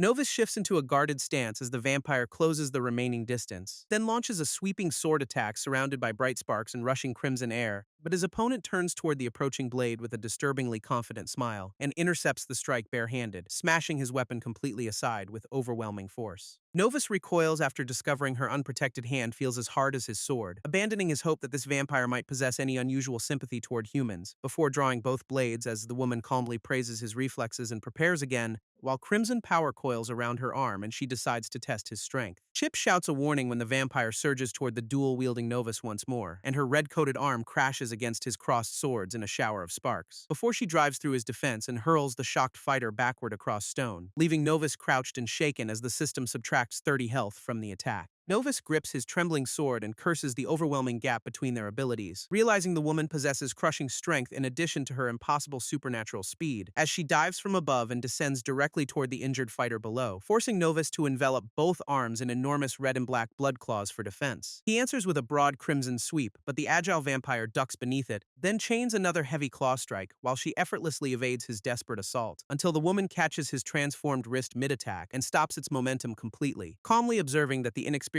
vampire can at least use several blood skills. Novus admits he cannot touch her and fears close range could cost his head, yet notices something important after finally forcing the enemy within his immediate reach, while the confident woman casually raises one hand and prepares another effortless counter, before her sudden snap-like strike detonates against Novus's face in another brutal explosion. The impact launches him backward and drives his body down into the shattered street, removing another 50 health while the stunned victim struggles beneath the enormous damage as Chip urges retreat. But Novus insists he is still searching for one opening, then unleashes Blood Swipe level 1 as a wide horizontal crimson wave toward her. The harbor vampire stands calmly while the blazing attack tears across the space around her, and mocks Novus for knowing only the most basic techniques despite his aggression, before concluding his unfamiliar face and limited knowledge mean he must be a turned vampire, as she advances on the kneeling Novus beneath the crimson moon and drifting smoke. Black and red energy coils around the woman's hand while a dark sphere gathers above her palm, and an intricate violet magic circle opens as she shapes the surrounding crimson currents, forming an enormous hooked blood weapon whose appearance leaves the kneeling Novus stunned, before she invokes the rules contained within what she calls the vampire's code. The woman declares Novus's existence as a turned vampire to be highly illegal, then lowers the gigantic crimson weapon and announces that she must eliminate him. While Novus compares its terrifying form with legendary weapons and objects carved from monsters, yet admits he has never witnessed anything remotely resembling this supernatural weapon before. Chip excitedly wonders when they will receive an equally impressive weapon of their own, but Novus warns they may not survive until tomorrow unless they focus immediately, as the vampire leaps forward with the enormous hooked blade extended toward her target, forcing the wounded Novus to grip his ordinary sword and prepare for impact. He draws the blade with both bandaged hands and gathers his remaining strength, then releases a broad red slash that tears upward toward the descending vampire, but she twists gracefully through the air and rotates around his attacking wave, before answering with a massive crimson sweep from her manifested hooked weapon toward him. The confident vampire smirks and dismisses Novus's attempted resistance as entirely pointless now, then rockets forward behind the giant blood blade with frightening speed and intent, while Novus braces himself and warns Chip that their opponent is coming again, ending the exchange in a colossal collision that blasts stone and debris throughout the street. The vampire sweeps her giant hooked weapon through the smoke where Novus had been standing, only to discover her intended target has vanished from the weapon's destructive path, before Novus suddenly reappears behind her and lunges forward through the swirling debris, prompting the woman to glare and warn that the wounded fugitive should have run. She catches Novus with another brutal upward strike that drives blood from his mouth, then studies his stained cloak and mocks the battered fighter as a complete mess, while calmly granting her condemned opponent permission to speak his final words to her, until Novus smiles through the pain and reveals that the visible blood is not his. The system suddenly restores Novus to 92 out of 150 health, as a dense crimson sphere begins spinning above his raised and bandaged hand. Then he drives the violently swirling power directly toward the unsuspecting vampire at close range, leaving her wide-eyed and unable to understand when he prepared this counterattack so quickly. A towering column of red and black force erupts upward from Novus and tears through stone, sending the violent crimson blast across the street while nearby figures recoil from its path, before the expanding vortex consumes the battlefield beneath the blood-red moon and turbulent clouds as the system confirms blood cannon activated and left Novus at 17 of 150 health. Chip praises his partner for secretly preserving one vial instead of wasting every collected portion, and Novus explains stored blood retains useful potency for at least several hours, meaning it cannot replace daily feeding but can provide emergency recovery during a dangerous battle, as he reveals that drinking the reserved bottle prevented the vampire from finishing him. Chip assumes the blood cannon ended their fight and regrets losing every possible answer,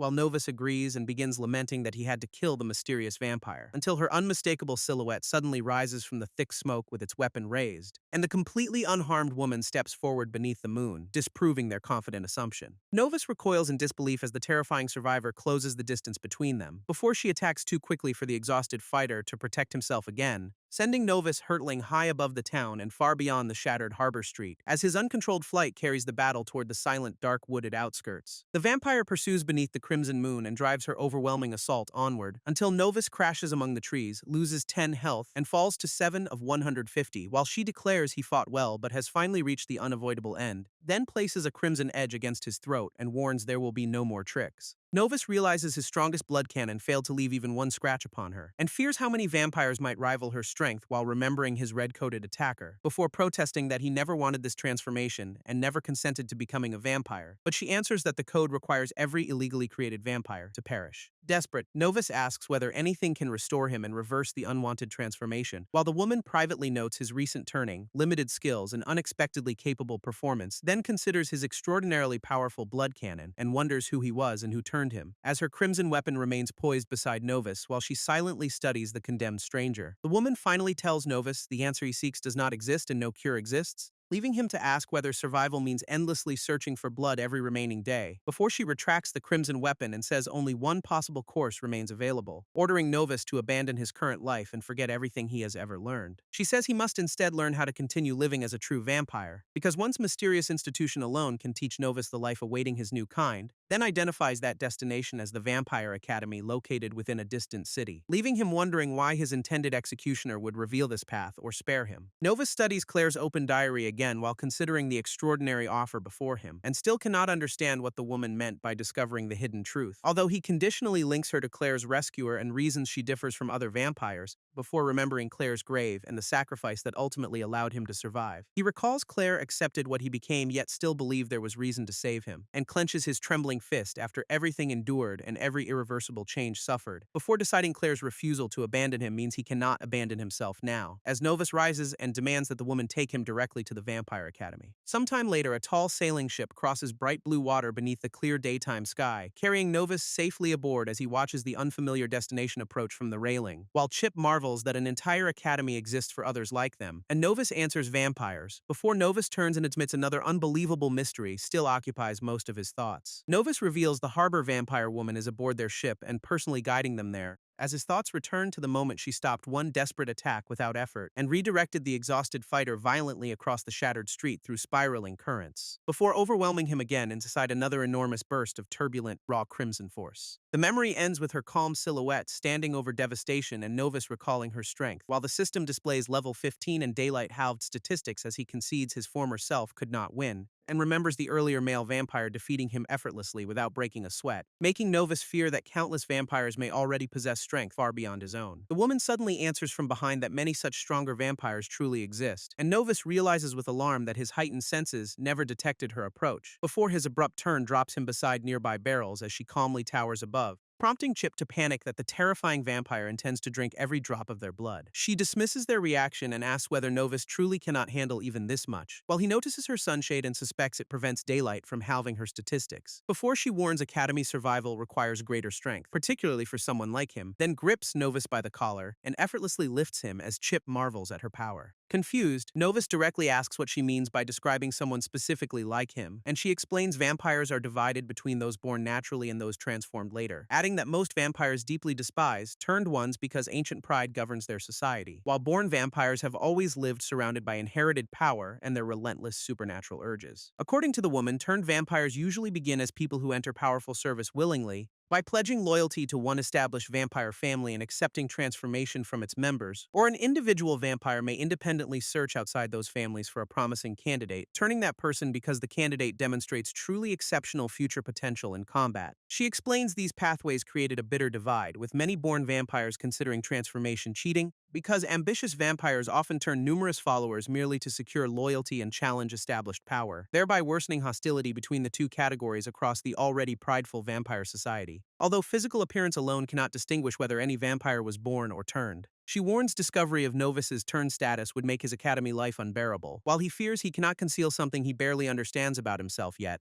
and recalls someone named Soran warning that exposure would ultimately cause his death, before the woman says she found him at a fortunate moment and points toward nearby ships. Every visible vessel is currently sailing across the sea toward the same distant academy, because both born and turned vampires are sent there yearly, and absence makes them illegal, explaining why she nearly removed Novus's head after encountering him outside that system, since his isolated condition resembled an abandoned stray whose creator had discarded him. She adds the academy is also the place vampires collectively recognize as home, then remains quietly beneath her sunshade as the word settles over the watching novice, whose bandaged fist tightens when thoughts of the home he lost suddenly return, and memories of multiple bloodied companions fill his mind during the voyage onward. Novice wonders what vampires ultimately seek and why their entire society survives concealed from humanity, then hopes graduation might finally teach him to control the relentless bloodlust within him, until Chip's copies scream that the ship is heading directly toward a disastrous collision, swarming Novice in panic and repeatedly declaring that everyone aboard is about to die. The alarming chorus finally pulls Novice from his thoughts as he stares ahead, where an immense unbroken cliff face appears directly across the fleet's approaching course. Yet their ship continues without slowing and seemingly passes straight into the solid rock, before the entire fleet emerges safely through a hidden barrier, instead of crashing. When Novice asks whether an illusion concealed the passage, the woman refuses to explain, as multiple sailing ships enter an enclosed harbor beneath unexpectedly dark and cloudy skies, where she reveals the sun never reaches this isolated sanctuary within the cliffs, and the entire settlement remains completely hidden from the rest of the outside world. The vampire woman looks across towering stone architecture and introduces the secret destination, telling Novice this concealed vampire city and academy must now become his home, while he stares upward in stunned silence at the enormous structures surrounding him, and pale towering Gothic buildings rise above the docks beneath the artificial darkness. From somewhere inside, a voice announces it is time to welcome the incoming students. As night settles over the busy harbor, and a blue column illuminates the clouds, while Novice follows his intimidating guide along the dock toward their awaiting destination, and glances aside with wary curiosity as the formal arrival ceremony rapidly approaches. Novice marvels that the sprawling settlement is completely concealed from every nation beyond its boundaries, but his guide warns visible surprise would expose him as someone not raised here, while Chip tells Novice to start behaving like a vampire despite already being one. As they walk among crowds of uniformed residents crossing the shadowed city square, Novice quietly wonders whether every person filling the streets is truly another vampire, then recognizes several red and black outfits as matching clothing worn by his earlier attacker, making him fear that man may attend the academy and wonder how to respond, before the woman stops at enormous gates and announces they reach their destination. She identifies the academy entrance as the place where their journey together finally ends, while startled Novice asks whether she truly intends to leave him alone now, and she replies that she will enter separately with the other arriving vampires while directing Novice toward the new students gathering ahead for their initial assessment. She explains new students include born vampires reaching 18 and turned vampires, whose ungraduated status remains illegal, adding that Novice's wandering made her assume whoever transformed him had abandoned him, leaving him tense as he considers whether academy authorities will recognize his unusual situation, before she says his youthful appearance should protect him because vampire families hide their young. The woman wishes Novice good luck during assessment and prepares to leave him, placing one final hand on his shoulder before declaring him alone in the vampire world, as Novice silently watches his mysterious guide walk away into the surrounding crowd, then notices identical outfits and wonders whether red and black clothing is the official academy uniform. Novice studies a nearby student wearing the familiar red and black clothing as uncertainty lingers, then faces the towering academy crest above the gathering crowd and guarded entrance, deciding his only chance to meet the mysterious guide again is surviving the hidden institution, until determination hardens his green-eyed stare against whatever dangers await inside the academy. He advances with Chip across the courtyard beneath the vast emblem, casting a long shadow, unaware that an unidentified uniformed figure appears to be observing him from nearby, as Chip voices the uneasy feeling someone unseen continues watching both of them, while Novice's tightly bandaged hand clenches as the suspicious tension quietly intensifies around him. Novice looks back across the crowd but cannot identify the source of the attention, as an unseen observer hopes the new academic year finally produces someone genuinely interesting, or at least one student worthy enough to represent their mysterious ancient bloodline, before a crimson-shadowed figure declares that this gathering will reveal who rises highest. Back among the applicants, Novice squares his shoulders and confronts the imposing academy without retreat, promising himself that whatever this place truly is, he will somehow survive it, while Chip excitedly asks what mysterious assessment might test after calling for Novice's attention, then guesses speed drinking blood or enduring sunlight, until Novice tells him to wait. The familiar celebrates reaching a real vampire academy as towering buildings surround the courtyard, while another voice notes this crucial season returns yearly and always brings unexpected events, because each recurrence marks the beginning of another important academic year for the academy, and the unknown speaker calls it one of the most important occasions for entire vampire society. Inside an ornate council chamber, one official questions why everyone remains late for this vital meeting, while rows of empty high-backed chairs show numerous expected members are still absent,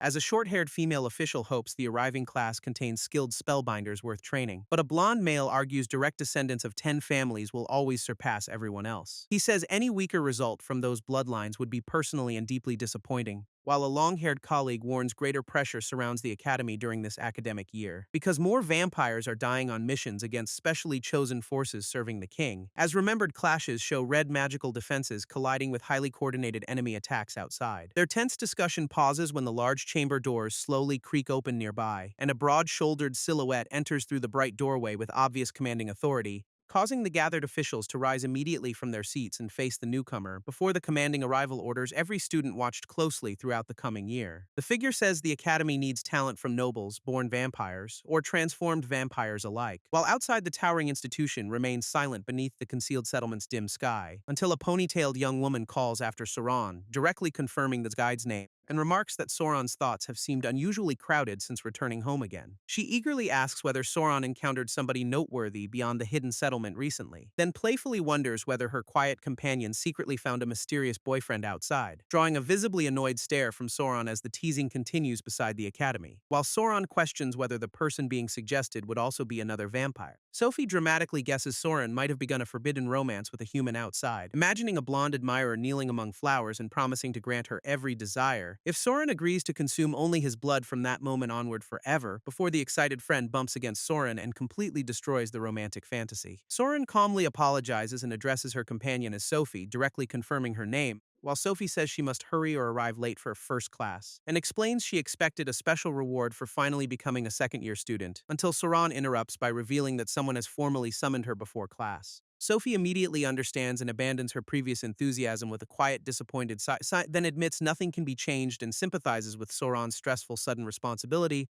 but offers to tell the teacher and collect Sauron's promised second-year gift as well, before walking away across the courtyard toward class with a cheerful backward wave. Sophie also loudly promises to protect Sauron's supposed romantic secret from everyone else, then reveals she means the imaginary human boyfriend and punctuates the joke with a playful wink, leaving Sauron to immediately burst into a high-speed run away from the academy grounds, because an unexplained summons before the academic year begins makes her deeply uneasy. She accelerates past a startled animal while repeating she dislikes the situation entirely, then leaps over the tall outer wall without slowing during her urgent departure, before following a secluded forest path toward an imposing estate described as her private home, where two silent guards stand before the ornate gates beneath the cold night sky. At the estate entrance, a silver emblem depicts a winged serpent coiled beneath a sharp star, while one uniformed guard displays the matching badge and commands the heavy gates opened, allowing Sauron to pass between the silent sentries and enter her family grounds, before she crosses the estate's brightly illuminated threshold alone along a red carpet. Sauron proceeds deeper silently with her cape trailing behind every deliberately measured step, as rows of household servants line the grand corridor and bow when she approaches, welcoming the young mistress home despite her evident lack of enthusiasm about returning, while Sauron continues forward without acknowledging their carefully practiced reception in any visible way. She privately admits hating the estate while entering its cavernous central hall alone, and advances across the long carpet toward a distant door beneath an ornate chandelier, where an imposing blonde man waits beside a tall window and turns toward her arrival, before Sauron steps inside his private office and faces him directly without flinching. She formally states she answered the summons and addresses the imposing man as her father, while he studies his returning daughter with a rigid expression and tightly controlled posture, then criticizes Sauron for spending her entire breakaway from home and family, while hoping she committed nothing capable of embarrassing their family name during her absence. Sauron assures her father that her time outside was neither wasted nor disgraceful, but he reminds her their family is one of 10 vampire clans controlling the settlement and says his daughter must represent the entire clan through every action she takes, leaving Sauron internally irritated because she has heard the lecture hundreds of times.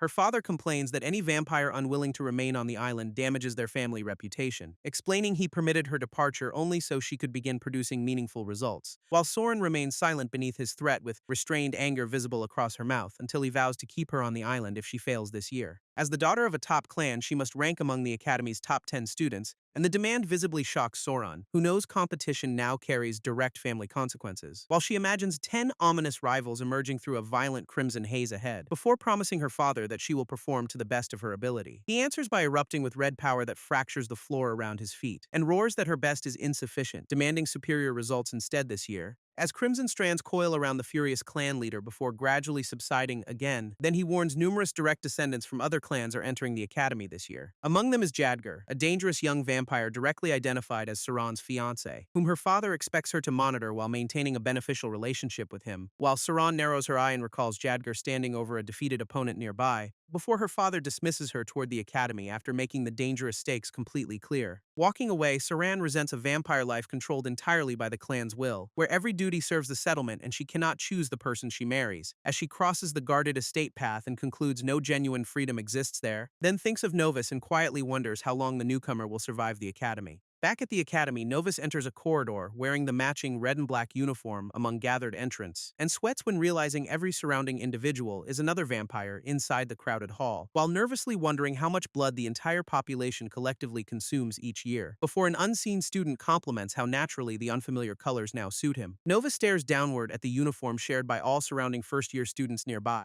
and admits the disguise makes him feel physically sick with unease deep inside, as he studies the varied newcomers assembled together throughout the courtyard for assessment, wondering whether every candidate is newly transformed and how many such vampires exist. Chip explains the group mixes turned newcomers with born vampires who recently reached adulthood, leaving Novus to carefully process the crowd's scale and unfamiliar social divisions around him, until a dark-skinned, dreadlocked student fixes Novus with an intense yellow-eyed stare nearby, then bluntly asks whether Novus has never personally encountered a black vampire before. The stranger folds his arms with amused confidence while waiting for an answer, before laughing, gripping Novus's shoulder, and admitting he was only joking with him, although he seriously notes black vampires are rare and dislikes being stared at like an alien, then offers a friendly hand and introduces himself directly to Novus's Styles. Novus accepts the handshake, creating his first voluntary connection among unfamiliar academy peers, while privately thinking Styles immediately reminds him of his former guild companion Sly. As Styles warns the assessment will challenge everyone and recommends learning about nearby students first, while applicants across the courtyard actively form new connections before the testing begins. Novus finally introduces himself and admits ongoing events make him extremely nervous inside, but Styles reassures him, keeps an arm around his shoulder, and promises to help him relax, before casually asking whether Novus belongs to one of 10 clans or descends from one, leaving the newcomer panicked because he understands neither the question nor its expected answer. Styles interprets the hesitation as proof Novus comes from an independent background like his, and explains academy progression often involves eventually joining one of the ruling 10 clans, which may personally recruit talented students who catch their attention during academy training. As Styles raises a fist and declares his ambition to become the best of the best, Novus compares clans to adventurer guilds whose leaders personally select talented, promising members, until approaching heels sound behind them and a confident female student draws closer, declaring Styles' goal impossible because she claims the highest position already belongs elsewhere, then stepping into view and boasting that the best student is already standing there. The unnamed woman fixes both first-year students with cool, red-eyed confidence and obvious pride, before striking a polished pose as if her arrival alone completely proves superiority, while announcing the Mora clan must choose her after witnessing her powerful spellbinding skills,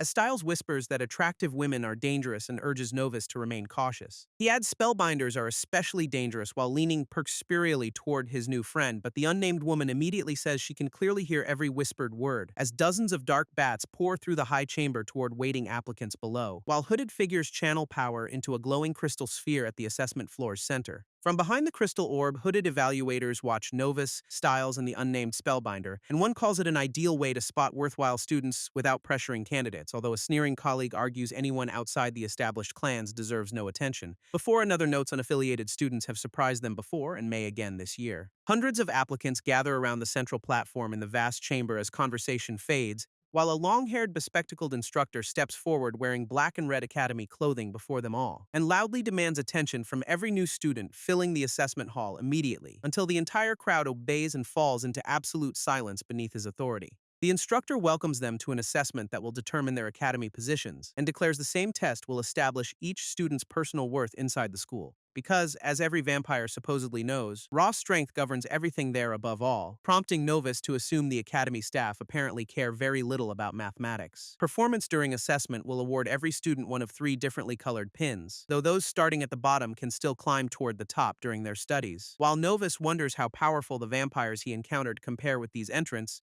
before the instructor reminds students each received a wristband together with the uniform earlier. Novus raises his own wrist and examines the tightly fitted dark band closely, as glowing crimson symbols suddenly illuminate along the device's outer surface before everyone, which the instructor says the greatest spellbinders helped create specifically for the assessment, before explaining activated bands clearly display each wearer's current level of blood power. The instructor declares measurement begins immediately and snaps his fingers above the assessment platform, sending red energy through every wristband as startled applicants watch glowing numbers appear. While Styles grips his activated band and Novus leans closer to inspect the sudden result, until Styles reads a blood power score of 2 and wonders whether that is good. The aspiring spellbinder mocks his low score and regrets wasting conversation on him, then points at Novus and demands to know the number displayed on his wrist, making the disguised-turned vampire tense as attention shifts directly toward his hidden reading, before Novus twists his arm and deliberately covers the wristband from everyone's view. The red gemstone remains lit beneath his hand, but its exact number stays concealed as the instructor explains every device displays a value from 1 through 10, with 10 highest, although the measurement represents blood strength rather than complete capability, because physical power and accumulated experience remain separate factors beyond the wristband's reading. He adds blood power values are not permanent and can increase through later growth, then warns students not to treat that number as their most important quality. While conversations erupt across the chamber as applicants compare their newly revealed scores,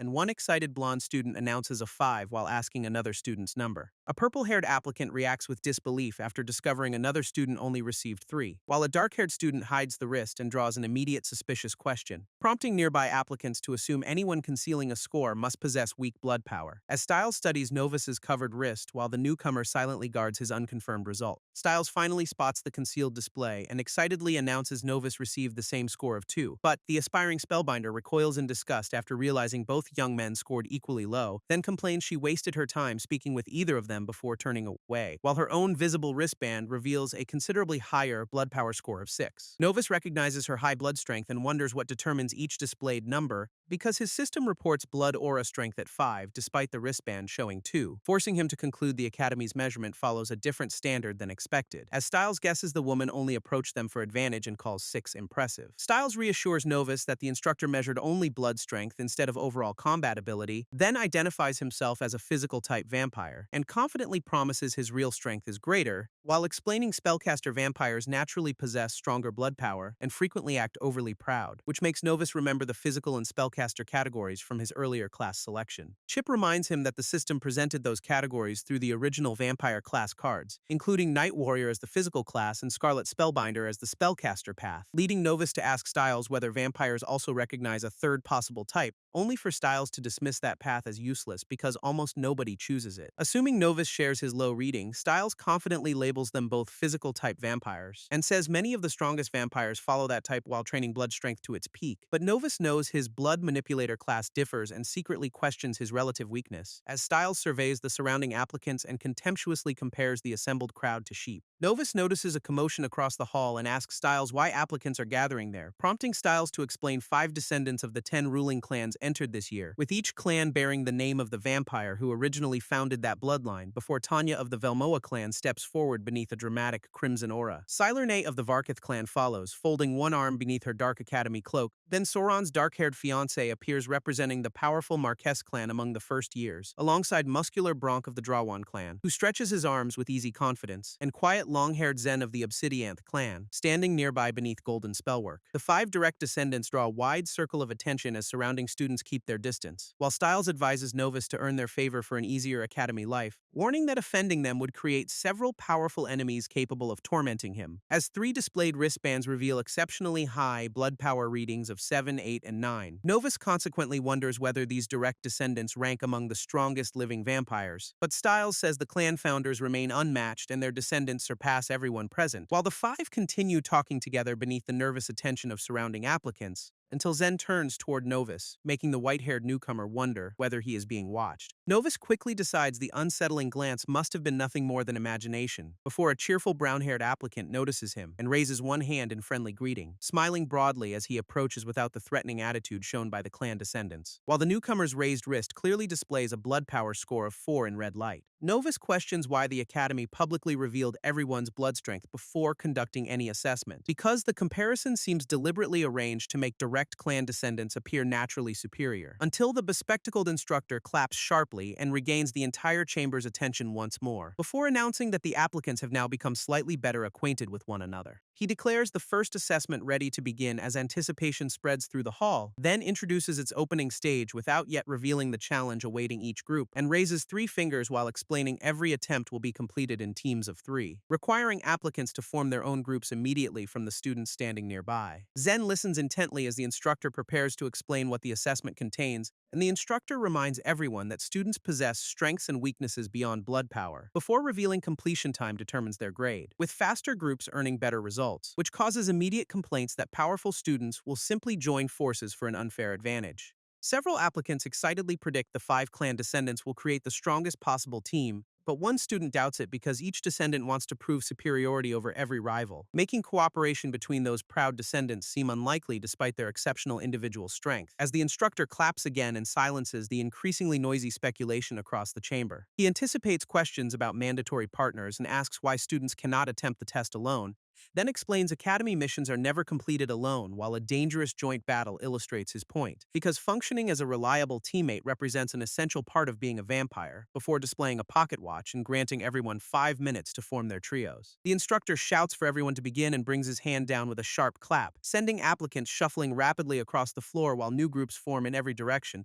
as ambitious students rush toward the 5 clan descendants and loudly request places beside them, while Styles confidently tells Novus their pair now only needs one additional teammate. Chip realizes Styles simply assumed Novus would work with him, despite never actually asking, although Novus accepts because the friendly physical-type vampire may be their best available partner, then raises a hand toward the cheerful applicant and begins inviting him into their group, only for the applicant to notice Novus's score of 2 and hesitate awkwardly. The applicant silently turns away before Novus can finish, leaving the invitation unanswered, while Styles approaches another student and cheerfully proposes creating a dream team of 2s. But that candidate immediately studies Styles' visible wristband score with growing concern at once, then pushes him away, insisting 3 students rated 2 would inevitably fail together. Still determined to advance, Styles begins tapping more applicants and seeking someone with a higher reading, before admitting the search is miserable because nobody seemed to like him initially, and pointing out Novus knows nobody either, leaving their potential teammate pool empty, although Styles remains convinced one equally unwanted applicant must still be available nearby. Chip catches Novus's attention and directs him towards someone standing alone across the hall, where a short purple-haired applicant waits quietly after nearly every other student has grouped up, with the isolated newcomer's wristband displaying the minimum blood power value of 1 beside him. Before Novus approaches, waves politely, and asks whether the stranger will join their group. The isolated applicant nervously asks whether Novus is certain, admitting a blood power value of only 1, but Novus reveals his own score as 2 and reassuringly says they are not far apart, before Styles races over, excitedly asking whether Novus finally found someone genuinely strong, only to freeze when he sees the hesitant, low-scoring applicant beside his partner. Styles sighs that beggars cannot be choosers and accepts the remaining candidate without enthusiasm, then hopefully asks whether the purple-haired newcomer at least specializes as a spellcaster vampire, but the flustered applicant identifies as another physical-type vampire instead of answering confidently,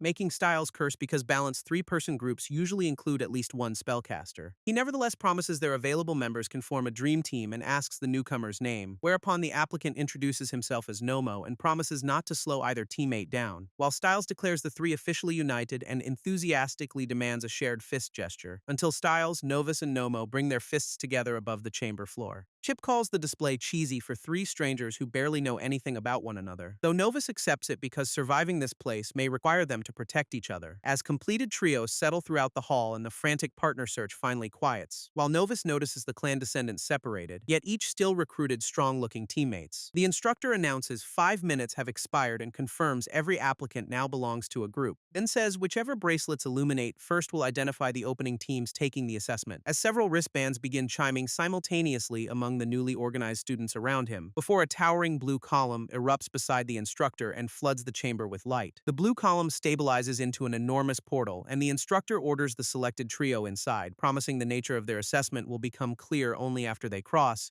as 3 uncertain applicants approach together and disappear into the swirling blue gateway, leaving their waiting classmates murmuring anxiously about what could possibly exist beyond it. Sometime later, the instructor spots movement in the portal and announces the trio's return, before 3 battered students stumble out with torn uniforms, embedded arrows, and visible burns, revealing additional shafts lodged in their clothing and dark scorch marks across their bodies, which leaves Novus staring in disbelief at the unexpectedly severe injuries caused inside. The watching applicants recoil and admit the supposedly first assessment assessment appears frighteningly difficult, yet the instructor merely smiles toward the portal and immediately summons the next group, while another trio emerges beneath his ticking pocket watch as their completion time is recorded, followed by more wounded students collapsing across the floor after escaping the unknown challenge. Styles realizes every group returns injured and regrets being unable to question earlier participants, then speculates the hidden assessment could involve monsters, traps, or another dangerous obstacle, until Nomo nervously calls for both teammates while examining his suddenly chiming wristband, as all three bracelets activate together, unmistakably selecting their low-scoring team for entry next. Styles accepts their turn has arrived and declares there is no possibility of retreat, while the immense blue gateway churns before the trio with its destination still hidden, and he nervously hopes they outperform the dismissive girl who scorned them earlier, prompting Chip to clear his throat and stare at Styles with obvious disapproval. Novus faces the portal and recognizes crossing it as his first real step through vampire life, then enters alongside Styles and Nomo as the blue surface engulfs their approaching silhouettes. Before the trio arrives inside a dark corridor leading toward one distant closed door, where Nomo immediately panics and wonders whether their unexplained arrival already means failure. Styles dismisses the fear because nothing has happened and directs everyone toward the door, but Novus suddenly hears a faint mechanical click somewhere inside the shadowy corridor, and urgently warns both teammates as a hidden mechanism releases its first projectile, which slams into the stone floor beside Styles before anyone can identify it. The narrow shaft bites deeply into the cracked stone and reveals the corridor's danger, while Styles finally understands why previous applicants emerged carrying arrows through their uniforms, as an enormous barrage descends from above and fills the passage with sharpened shafts, before one arrow pierces Styles from behind, making him curse at the sudden pain. Novus orders everyone forward because remaining still beneath the barrage guarantees further injuries, then surges through the storm with rapid evasive turns as arrows strike around him, slipping between closely spaced projectiles without visibly activating any named system skill during the movement, while remembering that dodging arrows and swords once formed part of his daily routine. Novus shouts for his teammates to move as Nomo reacts beneath the descending volley, and the low-scoring newcomer catches an incoming arrow barehanded immediately before it reaches his face, earning an impressed thumbs up from wounded Styles despite the dangerous barrage continuing around them, before another descending arrow slams into Styles and draws additional blood from his body. Another arrow strikes wounded Styles while Nomo observes that Novus still has not been hit, leading Styles to conclude the corridor perfectly favors physical-type vampires and their evasive abilities, before the battered trio finally reaches the distant doorway beyond the arrow-covered floor, where Novus stops and asks whether his injured teammates can still continue safely. Styles grimaces while pulling an embedded arrow from his shoulder and bleeding through torn clothing, yet claims he was barely hit and confidently promises the wounds will heal easily, while Chip urges Novus to push the door because their completion time keeps running. Novus opens it believing the trio has already cleared the assessment's first test. Beyond waits a green-lit chamber filled with floating blue spheres, each containing a different key, as Styles spots the locked exit and assumes one suspended key must fit its mechanism, before leaping toward a nearby sphere despite Novus urgently warning him against touching it, which sends the surrounding bubbles darting unpredictably through the chamber beyond his reach. Styles chases one key-bearing orb through the air and lunges after its shifting path, until he catches the glowing sphere and shatters its surface around the enclosed key, then hurries to the exit and struggles unsuccessfully with the lock's rigid mechanism, before cursing that his supposedly lucky first choice was completely wrong after all. Novus wonders how the team can identify one correct key among countless identical spheres, while Nomo exhaustedly remarks that having a spellcaster would make this problem considerably easier. But Novus studies the moving keys carefully as his system begins scanning their targets, until the display marks one green sphere as the correct key among numerous red decoys. Novus lunges for the lone green target and shatters its glowing sphere with one hand, revealing the enclosed key as the system confirms its analysis selected the correct object, while Chip enthusiastically demands praise for being part of the system that solved it, before Novus inserts the key and unlocks the heavy exit as Styles watches exhaustedly. The mechanism clicks open beneath his hand and finally clears their route forward, after which Novus turns back and asks whether both injured teammates are still coming, prompting Nomo to call their leader genuinely lucky after witnessing the impossible selection, while Styles agrees and begins treating Novus as the team's fortunate charm during the assessment. A green energy portal fills the open doorway as the trio advances through together, bringing them into another vast corridor ending at a raised pedestal and glowing floor circle, until blue spellwork activates ahead and reveals 9 crimson-filled vials resting beyond it, leaving the 3 physical-type vampires immediately uncertain about what challenge must come next.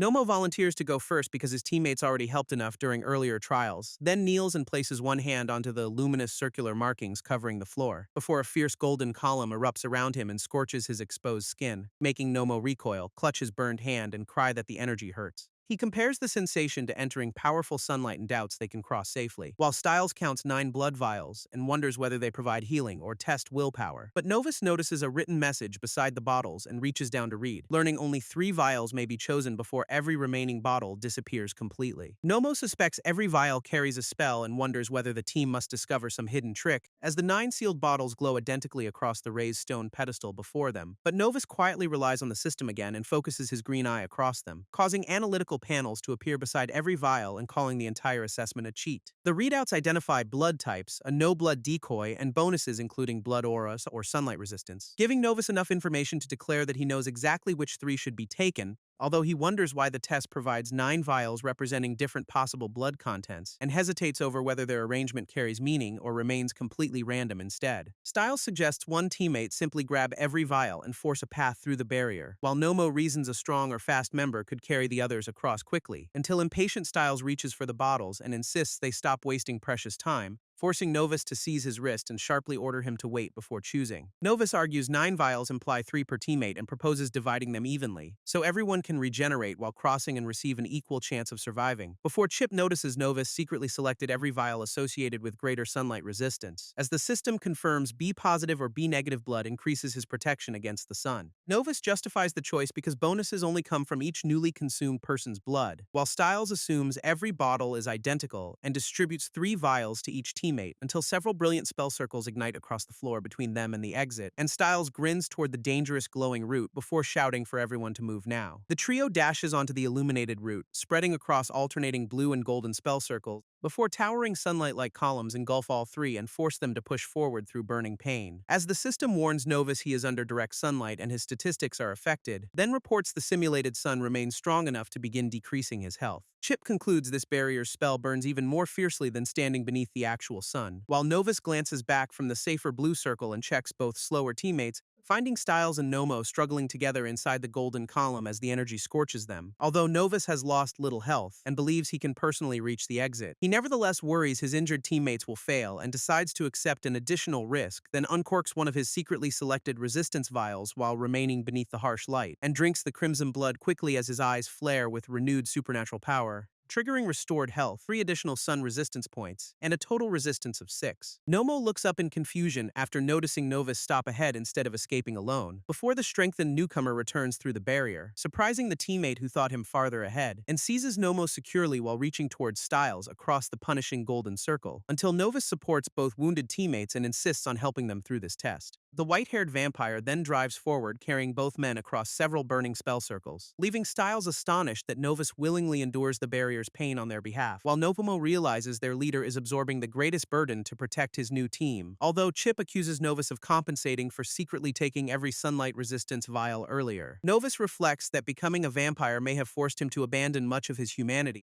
yet he refuses to discard the Order's code and chooses to preserve that guiding principle, before staggering with Styles and Nomo as all 3 finally burst through the shimmering portal, and collapsing together beyond its blue flames after successfully completing the punishing route. The instructor approaches the exhausted trio, congratulates their completion, and grants them time to rest, while Novus catches his breath and acknowledges the team at least survived that difficult section, as the instructor checks his pocket watch, calls the next group, and reactivates the portal, which soon releases only 2 battered students, one carrying the other from their nightmare. Novus widens his green eyes and realizes in shock that only 2 members returned, then understands the final trial was severe enough that some vampires normally fail to return safely, and recalls Sauron's warning while noticing the surrounding students react with unsettling indifference, before the instructor announces the first assessment stage finished and prepares to reveal its rankings. The students learn their wristbands will illuminate according to how quickly each group completed the task, as the gathered applicants wait beneath the ceiling while bands begin flashing across the crowd, revealing Zen's group finished first and placing the Descendants trio atop the opening standings,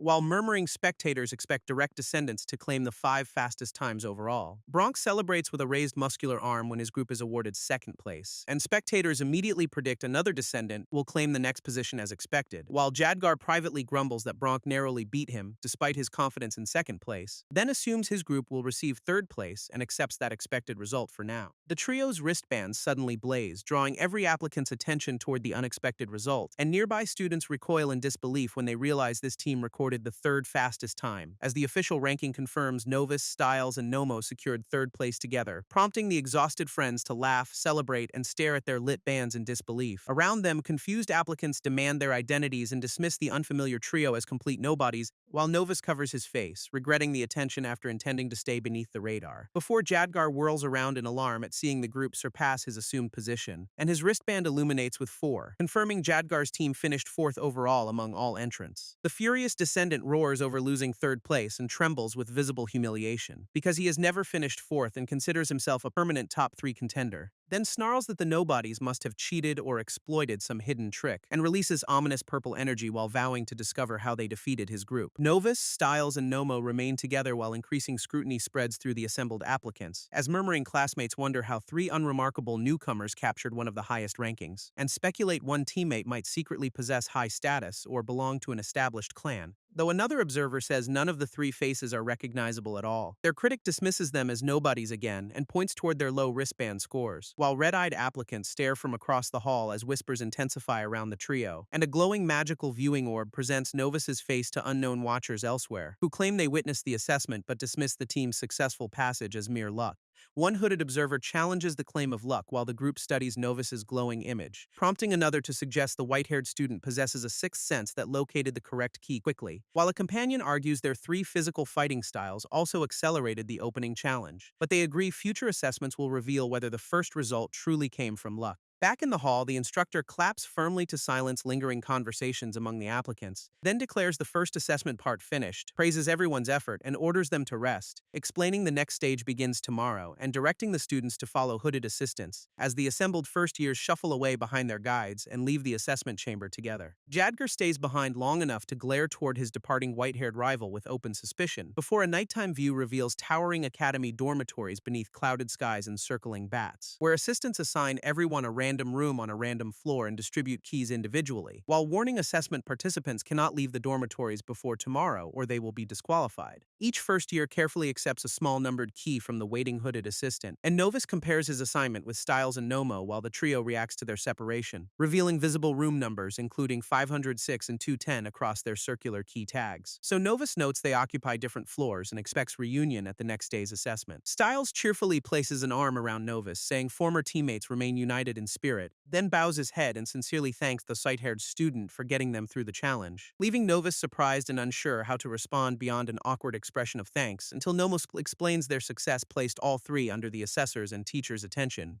Nomo beams at Novus and celebrates that their team currently occupies the top 3, while Chip privately asks whether Soren had warned him to avoid attracting attention, before Nomo nervously produces a modest thank you gift he wants Novus to keep, revealing a polished turquoise pendant wrapped in dark metal and hanging from a cord. Nomo explains his family lacks wealth, but owns a market jewelry shop and he crafted the piece himself, while touched Novus calls the gift more than enough and accepts it despite resisting further thanks, then waves goodbye as Styles and Nomo head toward their separate rooms until tomorrow, and enters his assigned wooden dormitory room alone beneath faint, cool blue light. The exhausted newcomer immediately flops face down across the bed after closing the door behind him, gasping that the first assessment had been far more intense than he expected, before wondering what tomorrow's stage will involve as Chip suggests he might excel there, although Novus reminds them his true purpose is learning to control his vampiric condition. He quietly insists he has no intention of remaining trapped at the academy forever, then lies flat on the narrow bed and attempts to rest beneath the nighttime glow, while several other first years also fall asleep separately across their assigned dormitory rooms, until a pair of dark boots approaches one closed door and the floorboards creak ominously. The unknown visitor stops before the numbered wooden door, casting a long shadow across its handle, then slowly manipulates the lock in silence using careful movements of one gloved hand, producing a quiet click as the latch releases without awakening the resting occupant inside, before a tall red-eyed silhouette enters through the doorway and looms in blue light. Unaware of the threat, Nomo continues sleeping peacefully under blue light in his assigned room, as the tall red-eyed intruder silently leans over the bed and studies the unconscious first year, before extending a shadowed hand toward Nomo's face while he remains completely still, while elsewhere Styles lies awake and complains that excitement prevents him from sleeping. He grins at the ceiling and marvels that their team actually captured third place, then sits up and considers doing push-ups to burn off his excess energy, until a heavy knock at the door echoes through the otherwise quiet room, making him abandon the thought of a drink and turn toward his unexpected midnight visitor. Styles' golden eye widens with alarm when he recognizes whoever has entered his room, as a threatening voice orders him to remain silent or suffer painful consequences. And Jadgar steps fully into the blue light, looming confidently above the lower-scoring student, before coldly stating Styles should understand exactly how vulnerable his situation has become. Styles swallows nervously but keeps watching the hostile direct descendant from his bed,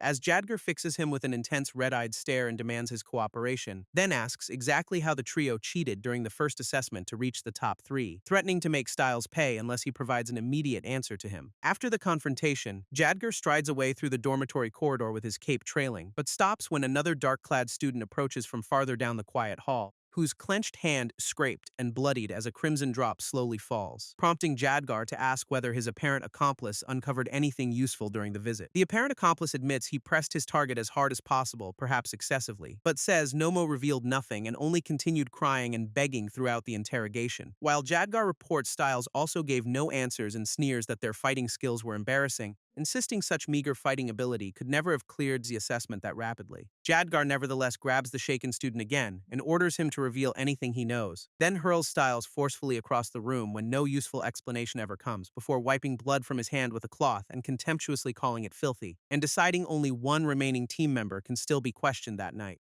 He orders the accomplice back to their floor to watch for anyone searching, while handling the final target, then strides along the corridor as his subordinate departs in the opposite direction, continuing alone down the wooden hallway with his dark cape trailing behind him, until the plaque numbered 506 confirms Jadgar has reached the next student's assigned door. The descendant raises one clawed hand and reaches for the handle without knocking, but an unseen voice warns against proceeding, jolting Jadgar before he opens the room. He turns sharply upon recognizing Soren standing nearby in the quiet corridor, as the composed second year leans against the wall and watches him with folded arms. Jadgar demands why Soren occupies a first-year dorm despite being a second-year student, and she calmly explains her assigned guard duty covers any forbidden behavior during the night, before offering to overlook this single incident because of their existing personal relationship, while warning further misconduct will leave her unable to shield him from the rules. Jadgar's face tightens with anger as Saran's warning challenges both his pride and his plans, but he dismisses the visit as harmless curiosity and claims there was nothing more, before gripping her shoulder and ordering Saran to listen carefully to his following warning, then threatening severe consequences if she ever uses the witnessed misconduct against him. He emphasizes their engagement will not protect Soren should she betray or oppose him, and walks away, leaving the guarded second year to release a tense, frustrated sigh, while she privately admits she came only to confirm Novus survived the first assessment, then wonders whether the white-haired newcomer somehow created a new enemy in Jadgar. Soren feels relieved her fiancé accepted the false explanation for her presence at the door, yet recalls fresh blood on his hand and questions what happened before her arrival, while elsewhere Novus wakes early, yawning as he sits shirtless on the dormitory bed, and realizes the next day has arrived even though the sun has not risen. Chip teases whether he wants sunlight to burn him awake and mocks that imagined preference,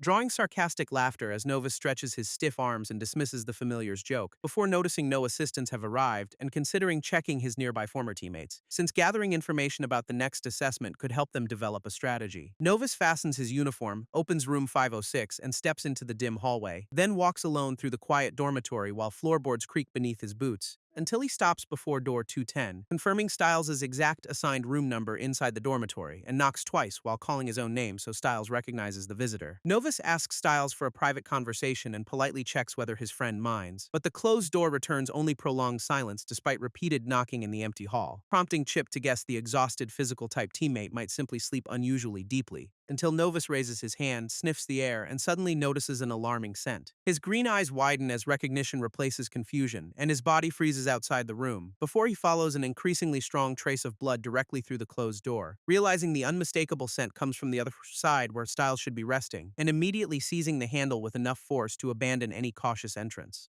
Novus drives forward into the door, cracking it as urgency overwhelms his restraint, then bursts inside hard enough to tear the entrance open and send debris flying, only to stop completely stunned while Chip hovers speechlessly just behind his shoulder, because Styles lies face down and motionless within a broad dark pool of blood. Novus stares at his wounded friend and can barely manage to ask what happened, as cold window light exposes blood covering the floor and much of Styles' uniform, before the battered student weakly opens one golden eye and whispers Nova's name, igniting fierce anger across the newcomer's face as he calls urgently back to Styles. He rushes across the room, lifts Styles upright, and braces the wounded body against his chest, then repeatedly asks whether he can hear and begs his friend to speak, while noticing a bruised forearm and extensive injuries left during the nighttime attack, and reels that such violence occurred after only one day at the academy. Novus blames himself as Styles fades, wondering why everyone close to him keeps getting hurt, yet grips his teammate and orders him to hold on while searching for a solution, until a system alert identifies Styles by name and confirms his critical condition, then offers Novus the unfamiliar option to create a blood bond with him. The startled novice asks what blood bond means and whether activating it will save Styles, recalling the same unexplained prompt appeared beside dying Claire when he considered turning her into a vampire, though Styles is already a vampire, leaving Novus uncertain whether the bond can still rescue him, before he chooses hope because losing a recent friend without trying feels impossible. The system confirms blood bond has now been activated between Novus and Styles, as dense crimson energy erupts around both students and visibly binds them together, before the interface reports the connection succeeded while linked Styles remains critically wounded, and immediately asks whether Novus wants to share his health directly with Styles. Desperate, Novus accepts without hesitation and shouts for the system to save him, causing 50 health to be removed from him according to the red status panel, while pale restorative vapor rises from Styles and his visible wounds begin closing, leaving Chip astonished and questioning what kind of skill could heal every wound. Styles slowly regains awareness and weakly speaks Novus's name while opening his eyes, then confirms he is alive and admits he thought the injuries would kill him. As relieved, Novus suggests the physical-type vampire may be tougher than he realized, before Styles explains Jadgar punished him because he refused to reveal anything about the team. Novus demands the attacker's identity, clenching his jaw while watching his recovered friend remain weak, and Styles names Jadgar, identifying his tormentor as one of the direct clan descendants, leaving Novus confused about why the powerful heir targeted Styles and what he wanted, until Styles explains Jadgar suspected their team cheated to finish the assessment so quickly. He says he stayed silent from fear Jadgar would try killing Novus, while Chip makes a joke, then confirms Novus is safe but warns the attackers may also have visited Nomo, making Novus gasp his teammate's name as new fear overrides his previous anger, before he and Styles bolt from room 210 toward Nomo's separate room without delay. Novus drives through another door as both friends rush down the dormitory corridor, and they enter together with Styles now recovering enough to follow immediately behind, discovering Nomo slumped on a bloody bed while staring helplessly at his severe injuries, so the white-haired vampire darts forward after recognizing that Nomo's condition is dangerously severe. Styles grabs his head and demands why their team was targeted just as things were going well, while the horrified newcomer suddenly realizes Blood Bond might offer another chance to help his teammate, then kneels beside Nomo and activates a crimson connection around both their bodies, leaving the wounded student baffled by apparent magic because Novus is not a spellcaster. The system removes another 50 health and confirms the second Blood Bond succeeded, as pale restorative vapor completely covers Nomo and rapidly closes his visible wounds, prompting him to ask how his rescuer is doing this and what kind of creature he is, though Novus privately admits the ability is abnormal while postponing concern for now. Novus carries unconscious Nomo away from the blood-covered bed, repeatedly calling his name, and sometime later several injured students are gathered outside under academy attendance, where one attendant confirms Nomo is alive but says regaining consciousness may take time, making Novus realize that Blood Bond was likely the only reason Nomo survived. He then strides across the campus alone with anger building beneath his controlled expression,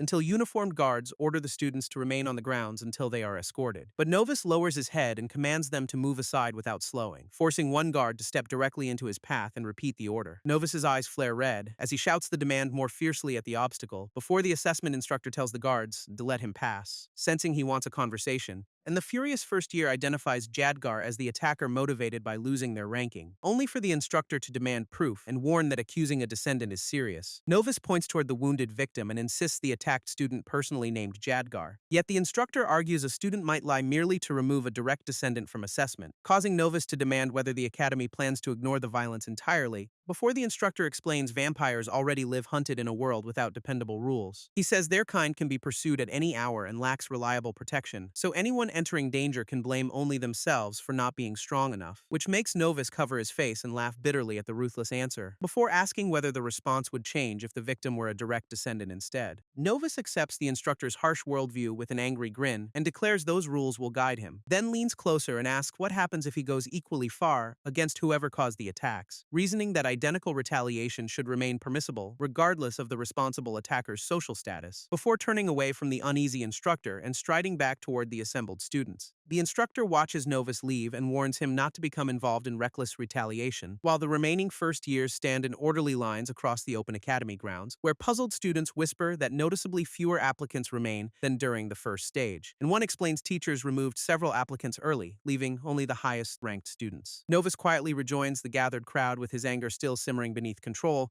Although he wants Jadgar to pay, he decides immediate revenge would be poorly timed, and clenches his fist while wishing for some legitimate opportunity to strike back, prompting Chip to grin and praise this newly bloodthirsty side of his companion. The instructor announces the top 10 qualifying teams should total 30 students, but only 28 are present, then reveals the next assessment for these leading applicants will consist of sparring matches, causing immediate murmurs about fighting so early and possibly facing direct clan descendants, before explaining a randomly chosen participant may personally select any opponent they wish. Novus freezes upon realizing the selected fighter can personally choose whoever they want, and views the rule as a chance to confront Jadgar without violating Academy regulations, while the instructor states 14 matches will occur, and their results matter relatively little, but stresses every participant should display everything because a large crowd will be watching. Looking us across the seemingly empty grounds, Novus questions where the promised large crowd could possibly be, when several uniformed spellcasters activate enormous crimson formations that surge across the assessment area, and the waiting first years shout in alarm as red energy rises around them, before towering spectator stands suddenly materialize around the group and reveal a packed audience.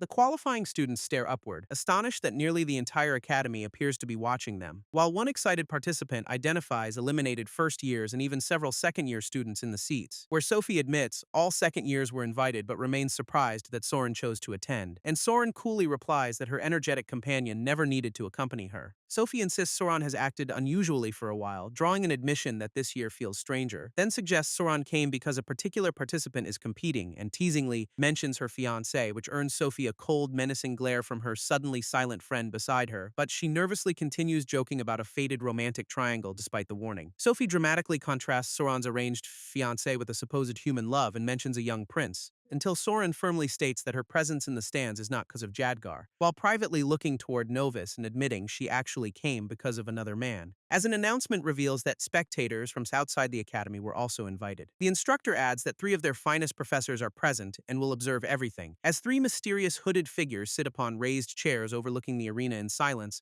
where an elderly professor anticipates an interesting event because this class contains numerous clan descendants, and another professor identifies an unnamed surprise among the group whose performance also interests her. The instructor directs every contender toward the said pit, where illuminated wristbands will authorize opponent selection, and the qualifying students file through the nearby entrance together as the opening selection approaches. While Novus remembers he was supposed to remain inconspicuous during his academy enrollment, but decides this may be his only consequence-free opportunity to reach Jadgar and hurt him. Powerful students cannot be allowed to harm others freely without eventually paying a price, as the assembled first years wait beneath the arena while the announcer prepares to reveal the opening match, until one muscular student's wristband suddenly flashes green and marks him as the first selection, and the instructor calls Bronk forward, as the powerful clan descendant grins confidently. Bronk clasps his hands and considers which nervous participant he should challenge next, then casually points toward an ordinary male student and chooses him from the retreating crowd, leaving the selected opponent startled and repeatedly asking whether Bronk is truly certain, before the match begins, and the smaller fighter launches himself directly at the motionless descendant. The challenger rushes into range and drives his first determined punch toward Bronk's torso, then unleashes a rapid barrage of blows that burst loudly against the larger fighter, while growing astonished that every punch appears to be connecting successfully with his opponent, although Bronk merely yawns through the impacts and asks whether the supposed tickling is finished. The smaller fighter freezes in disbelief when his barrage leaves the descendant completely unaffected, and Bronk answers with one effortless counterstrike that catches his opponent before he can react, sending the helpless student tumbling backward through the arena while Bronk remains casually upright, until the defeated challenger crashes into the stone boundary and fractures the surrounding surface. The arena falls momentarily silent as stunned spectators process the decisive impact and shattered stone, before the announcer declares Bronk the winner and the descendant casually brushes dust from his shoulder, prompting the audience to erupt with cheers and praise the overwhelming strength of his clan heritage, while Sophie watches from her seat and says such a one-sided result was entirely expected. She admits the difference between direct descendants and ordinary first years appears impossibly wide.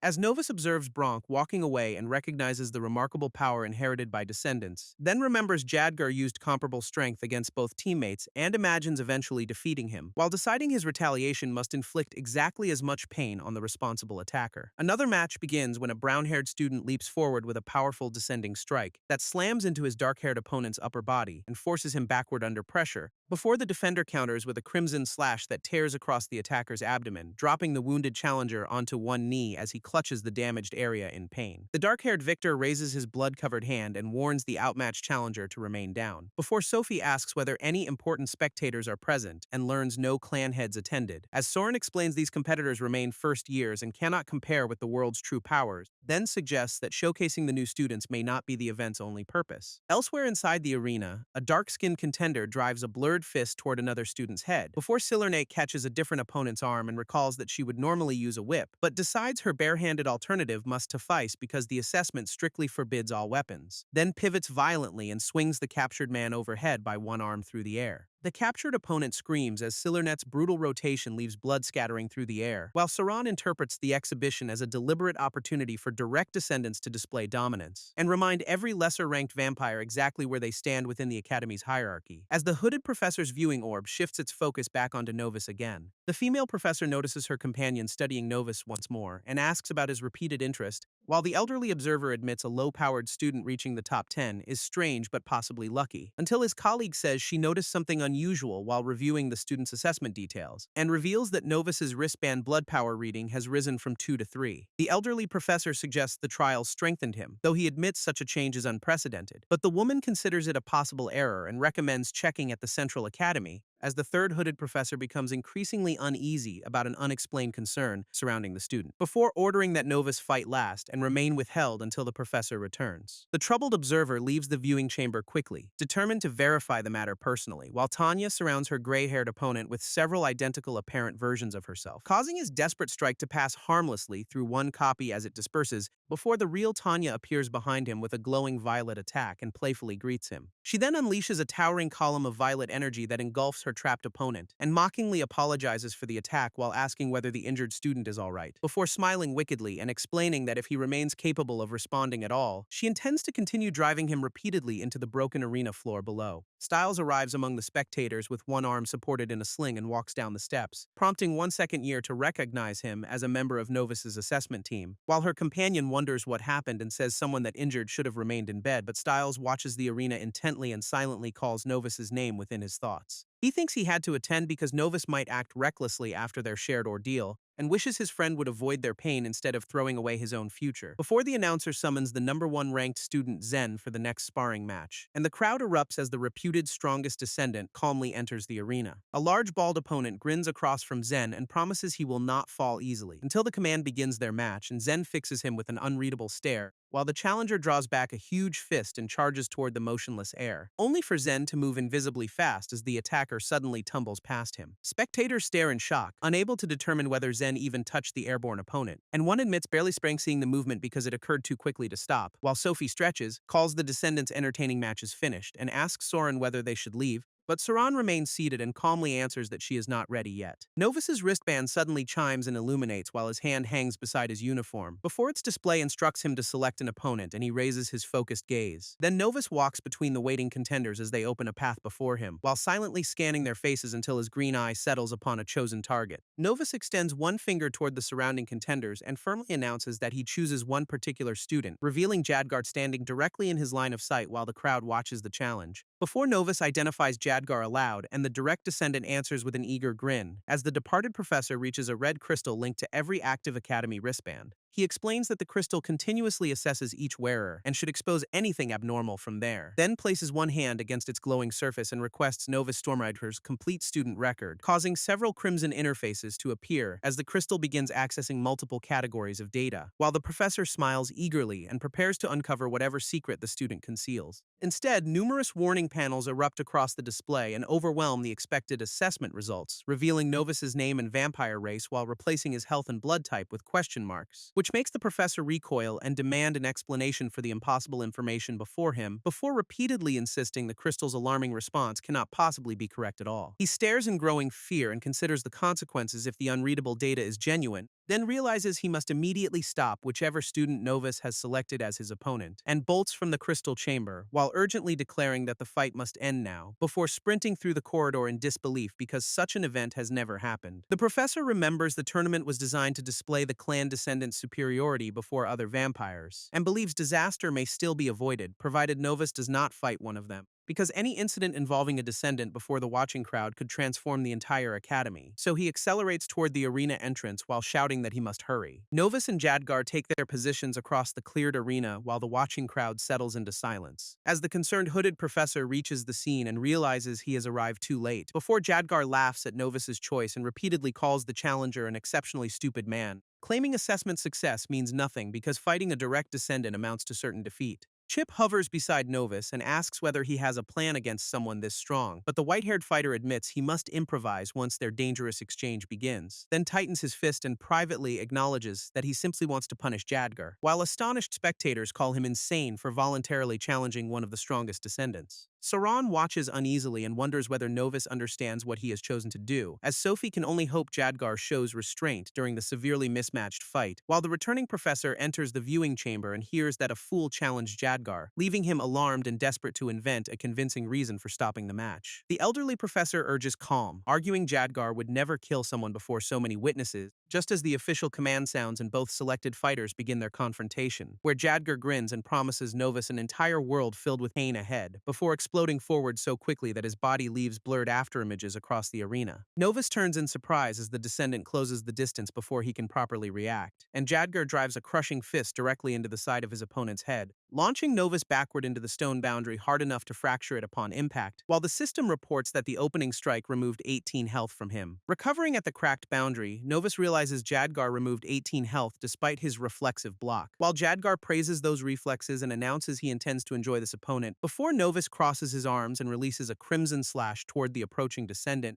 only for Jadgar to drive another heavy punch through his guard and into his torso. The relentless attacker immediately follows with another crushing blow as Novus struggles to recover, then unleashes a punishing barrage while the system records repeated losses of 10, 12, and 15 health, forcing Novus to swing a desperate counterpunch through the continuing sequence of impacts. But Jadgar manifests a towering blue energy guard and stops the counter completely. Novus drops toward the floor in pain while Jadgar stands over him laughing openly, and the descendant mocks his confidence, asking what he ever imagined accomplishing here, as Styles watches from the stands and acknowledges Novus wants revenge for their suffering, but believes the brutal reality is that ordinary students cannot defeat direct descendants. He bitterly concludes this overwhelming advantage lets powerful heirs escape consequences for such abuses, while several observing clan descendants call the battered challenger a poor, reckless fool, and Tanya smirks that Jadgar will never allow the humiliation to end with one punch, before bloodied Novus rises unsteadily and tells Jadgar he has one remaining question. Jadgar smiles and asks whether his wounded opponent finally intends to beg for mercy, but Novus instead demands to know whether Jadgar was the person who injured Nomo so severely, as his memory flashes to the pendant above his teammate's blood-covered face and badly wounded body, then returns to the moment he found Nomo slumped helplessly amid a spreading pool of blood. Jadgar claims he does not know Nomo, responding to Novus's accusation with dismissive confusion, then recognizes the description of Novus's short friend, and casually insults the wounded student, before demanding that Novus reveal how his supposedly foolish team passed the assessment so quickly, while Novus remembers his injured companions and angrily asks what Jadgar and his group did. Standing bloodied before him, the white-haired fighter answers that his friends are simply exceptionally strong people, then offers himself for further punishment while begging Jadgar not to target either teammate, and declares that he will gladly serve as the descendant's personal punching bag, prompting Jadgar to slam a fist downward and demand a direct answer from him. Jadgar laughs that Novus kept begging him to spare his friends and accept every punch, then announces that those friends have now turned Novus into an available punching bag, while the silent white-haired fighter lowers his head as dark fragments drift around his body, and he draws a slow breath while gathering himself beneath the descending debris. Novus closes one hand around Nomo's pendant as his expression hardens with renewed determination and vows never to let another person close to him die because of his weakness, before a violent crimson aura suddenly erupts around him amid floating black and violet sparks, leaving Jadgar wide-eyed as he senses the sudden change in his wounded opponent. Novus steps forward through the surging aura and promises to make Jadgar pay, as the concerned professor recognizes the transformed student's power as exceptionally strong from above, then panics and shouts from the viewing chamber that the officials must stop the match immediately. But the elderly professor asks why, noting the student is fighting well despite still losing. The concerned professor rejects the elder's assessment and insists he does not understand the danger, clarifying that Novus is not the student whose condition currently worries him most, because Jadgar is the participant he believes may be threatened by the changing power,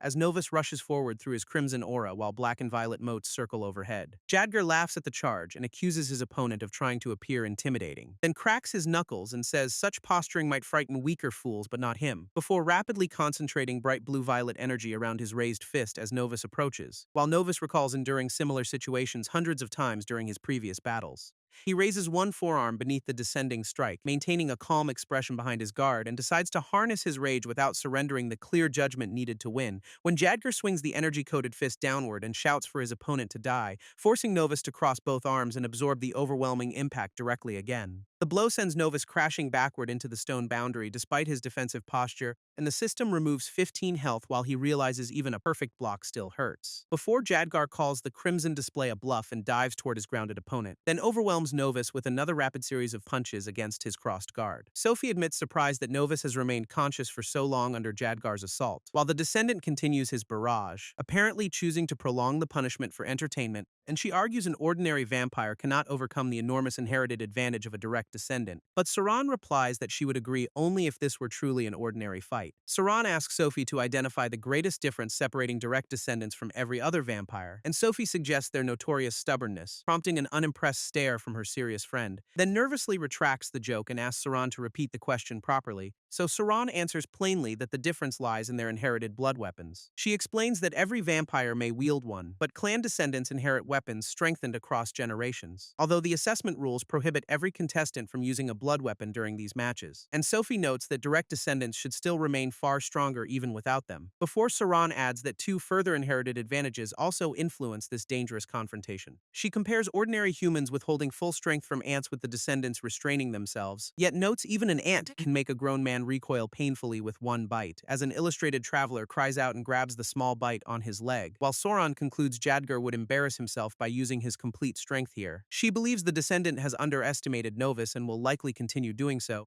thereby granting the battered challenger one opportunity to exploit his opponent's misplaced confidence, while the system displays that Novus now has 62 of 150 health, and the elderly professor mocks his colleague for previously claiming Jadgar was endangered. The concerned professor stares at his trembling hand, wondering whether his interpretation was wrong, then silently prays that the Academy Crystal made a mistake about Novus's changing power, as Jadgar declares the amusement finished and says Novus never deserved a consideration among the top 5, before the Descendant launches himself high above the arena to begin a stronger attack. Jadgar plunges from overhead with intersecting blue-violet energy trails converging toward his waiting opponent, while Novus recognizes that his remaining health cannot survive another direct impact like this, and answers by sweeping a broad crimson wave upward across the Descendant's descending path, causing both attacks to collide in a violent red explosion that fills the arena. Sauron watches the blast in shocked silence as black and violet fragments continue drifting around her, before Sophie quietly asks whether she also noticed the same unusual detail during that exchange, and Sauron confirms they may be the only spectators who recognized it so far, while Jadgar emerges furious and curses Novus as an increasingly annoying insect before him. The Descendant coats his clenched fist in crackling blue-violet power and launches forward once more, driving directly toward the retreating challenger as Novus tumbles close to the arena boundary. But Novus recognizes Jadgar always charges straight ahead whenever his opponent appears trapped, although he also acknowledges that the approaching Descendant remains dangerously fast at close range.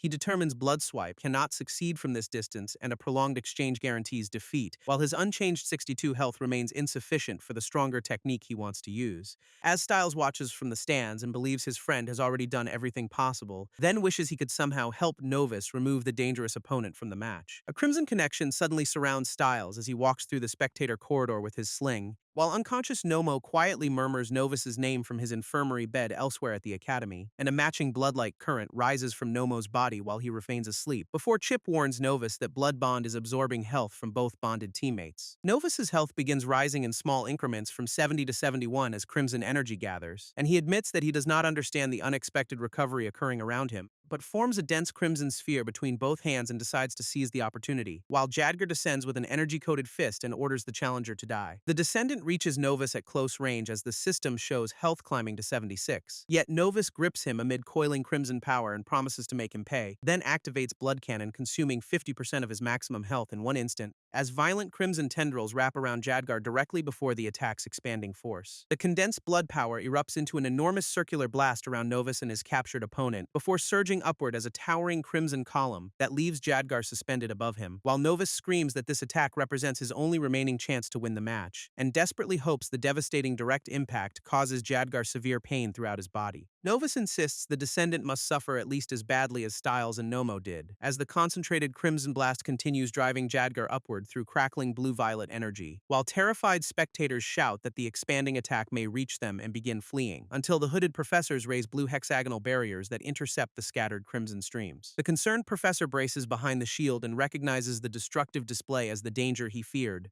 while the broad protective dome contains the blood-like debris above the arena floor, and exhausted Novus drops to one knee with both hands pressed against the stone, before the system declares critical status and confirms only one of 150 health remains. Barely conscious at 1 health, Novus remains on one knee and struggles to control his trembling hands, while realizing Blood Bond unexpectedly supplied the additional power that enabled his desperate attack, and remembering that this was the same system skill previously used on Styles and Nomo, when he previously transferred his own health to heal each critically wounded teammate. He connects their distant crimson currents with the extra health received when he needed power, and wonders whether Blood Bond permits him to draw from portions of their health, until Chip frantically reminds him that a single health point means almost certain death, while Novus explains he activated Blood Cannon immediately after receiving the minimum required health. He recognizes that any real fight outside the academy could now kill him with almost no force, but forces himself upright because Jadgar's continued resistance means he cannot surrender yet, as smoke and crimson residue swirl above the crater where the descendant landed, revealing Jadgar motionless among shattered stone with his clothing torn and body visibly battered. A low rumble follows as the wounded descendant's hand shifts against the cracked arena floor, and Novus recoils in disbelief that Jadgar survived a direct Blood Cannon impact, while stunned spectators shout that the fallen direct descendant can still move again, prompting one observer to admit that clan heirs truly belong to another breed. Novus finally decides continuing is impossible and prepares to abandon the match entirely, then begins announcing his surrender before movement from Jadgar interrupts the unfinished words. As the scorched descendant drags himself forward through lingering crimson fragments and takes one step, only to lose consciousness and collapse face first directly onto the arena floor before Novus. Across the ruined arena, Novus remains standing at one edge while Jadgar lies collapsed at the other, as the stunned instructor raises one hand and haltingly speaks the challenger's name, before recovering enough to declare Novus the official winner of the match at last, and the surrounding spectators erupt into cheers over his unbelievable victory against a descendant. The remaining clan descendants watch silently while one remarks that the crowd loves an underdog, but a red-haired contender scratches his head and asks how such an outcome was possible, whereas Saran calmly admits that she expected this result after observing the exchange, because the moment both fighters' blood swipes canceled each other confirmed her suspicion. Blood swipe is a basic technique that nearly every vampire can perform regardless of type, but its actual strength depends on several separate qualities beyond the visible blood power score, beginning with physical strength, which controls both the projectile speed and the throwing arm's force, followed by mana, which spellcasters may use to alter a swipe's speed and density. A third factor is technique, including how the vampire draws power through the body and focuses aura, while the final factor is the vampire's innate blood strength underlying every attempt. Yet Soren explains their wristbands report only this base blood strength during academy assessments, making the displayed numbers unreliable because they ignore all the other decisive variables. She adds that anyone skilled enough at aura control could conceal power from such a device, while direct descendants normally excel across physical strength, mana, technique, and innate blood alike, so even their restrained blood swipes remain fundamentally different from attacks thrown by ordinary vampires. As the crowd continues applauding while attendants begin helping the exhausted winner from the arena, Saran concludes Novus possesses neither refined technique nor physical strength comparable to the clan descendants, yet still produced a blood swipe matching Jadgar's restrained attack despite those disadvantages, and privately decides that this contradiction can have only one possible explanation left, while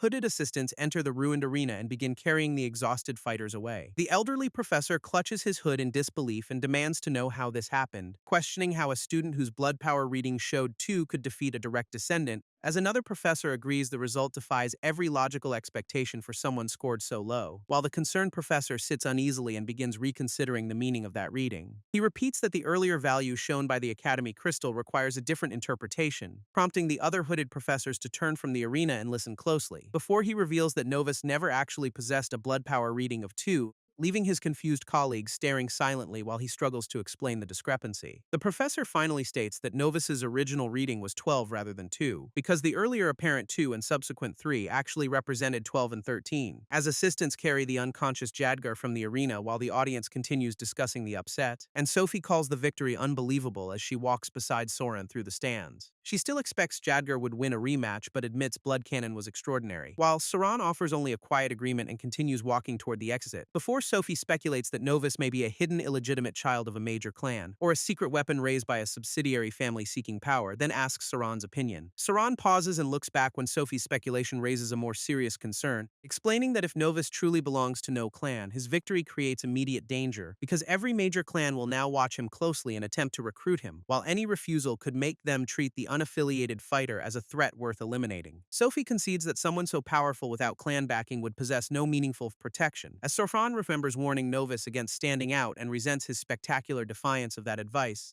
then worries he must also survive rival clans competing to control or recruit him, and potentially another unknown group if they discover he is a turned human vampire. She fears the discovery could destabilize relations between clans while his secret leaves him completely unprotected, until Sophie playfully suggests asking Novus to join Soren's clan because her father would approve, leaving Soren startled by the proposal as she repeats the words about her clan, before the scene shifts from the arena stands to a quiet academy infirmary room. The system raises recovering Novus to level 16, increases endurance from 16 to 20, and grants 5 stat points, and he appreciates the unexpected reward despite earning nothing for sparing Jadgar's life, then wonders how to allocate the newly received points while considering his class, but admits he has no idea which statistics best support his chosen specialization. Chip reminds him that the fight was dangerously close because he finished with only 1 health, then says even a congratulatory slap from another person could have killed him, before tugging his hair and demanding to know how their shared survival was even possible, while Novus relaxes beside an intravenous line and chuckles at the familiar's outrage. Novus notices the intravenous bag contains blood and appreciates that the infirmary understands vampire treatment.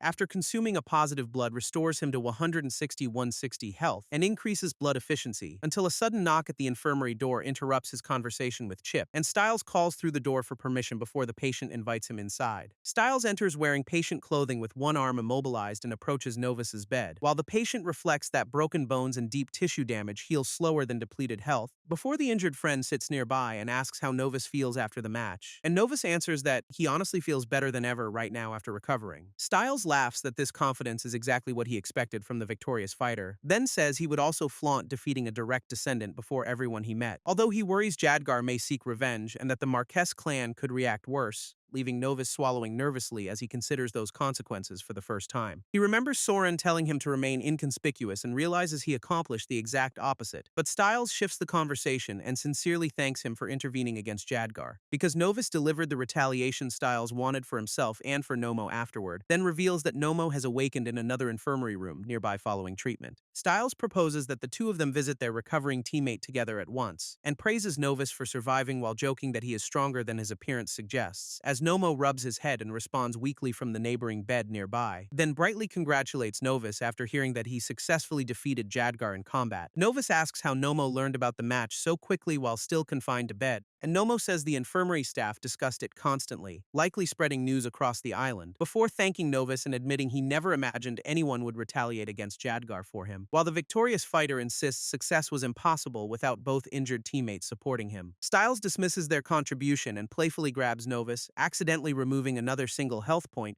but Novus regains composure and insists that he genuinely means the statement about their help, explaining that he became too weak to activate blood cannon during the middle of the fight, and felt as though Styles and Nomo directly supplied the power he needed. Styles wonders whether he is serious, while Nomo remembers sensing himself weakened during the match. Then Nomo argues anyone defeating Jadgar must be powerful and asks how Novus became so strong, as Styles adds that the blood attacks looked formidable despite his friend's weak physical performance, and Novus admits he wanted their advice about improving that exact weakness afterward. He suggests the problem may relate to his unusual system class rather than effort, prompting Styles to assume his friend simply means being a physical-type vampire like them, but Novus shakes his head and clarifies that he means a specific class instead, then identifies himself plainly as a blood manipulator before both teammates inside the infirmary. Styles and Nomo react with matching exaggerated shock, unable to understand the unfamiliar classification, while an unidentified figure secretly listens from the dim corridor outside their closed door, and the bespectacled listener smiles privately, calling the revealed classification interesting from nearby,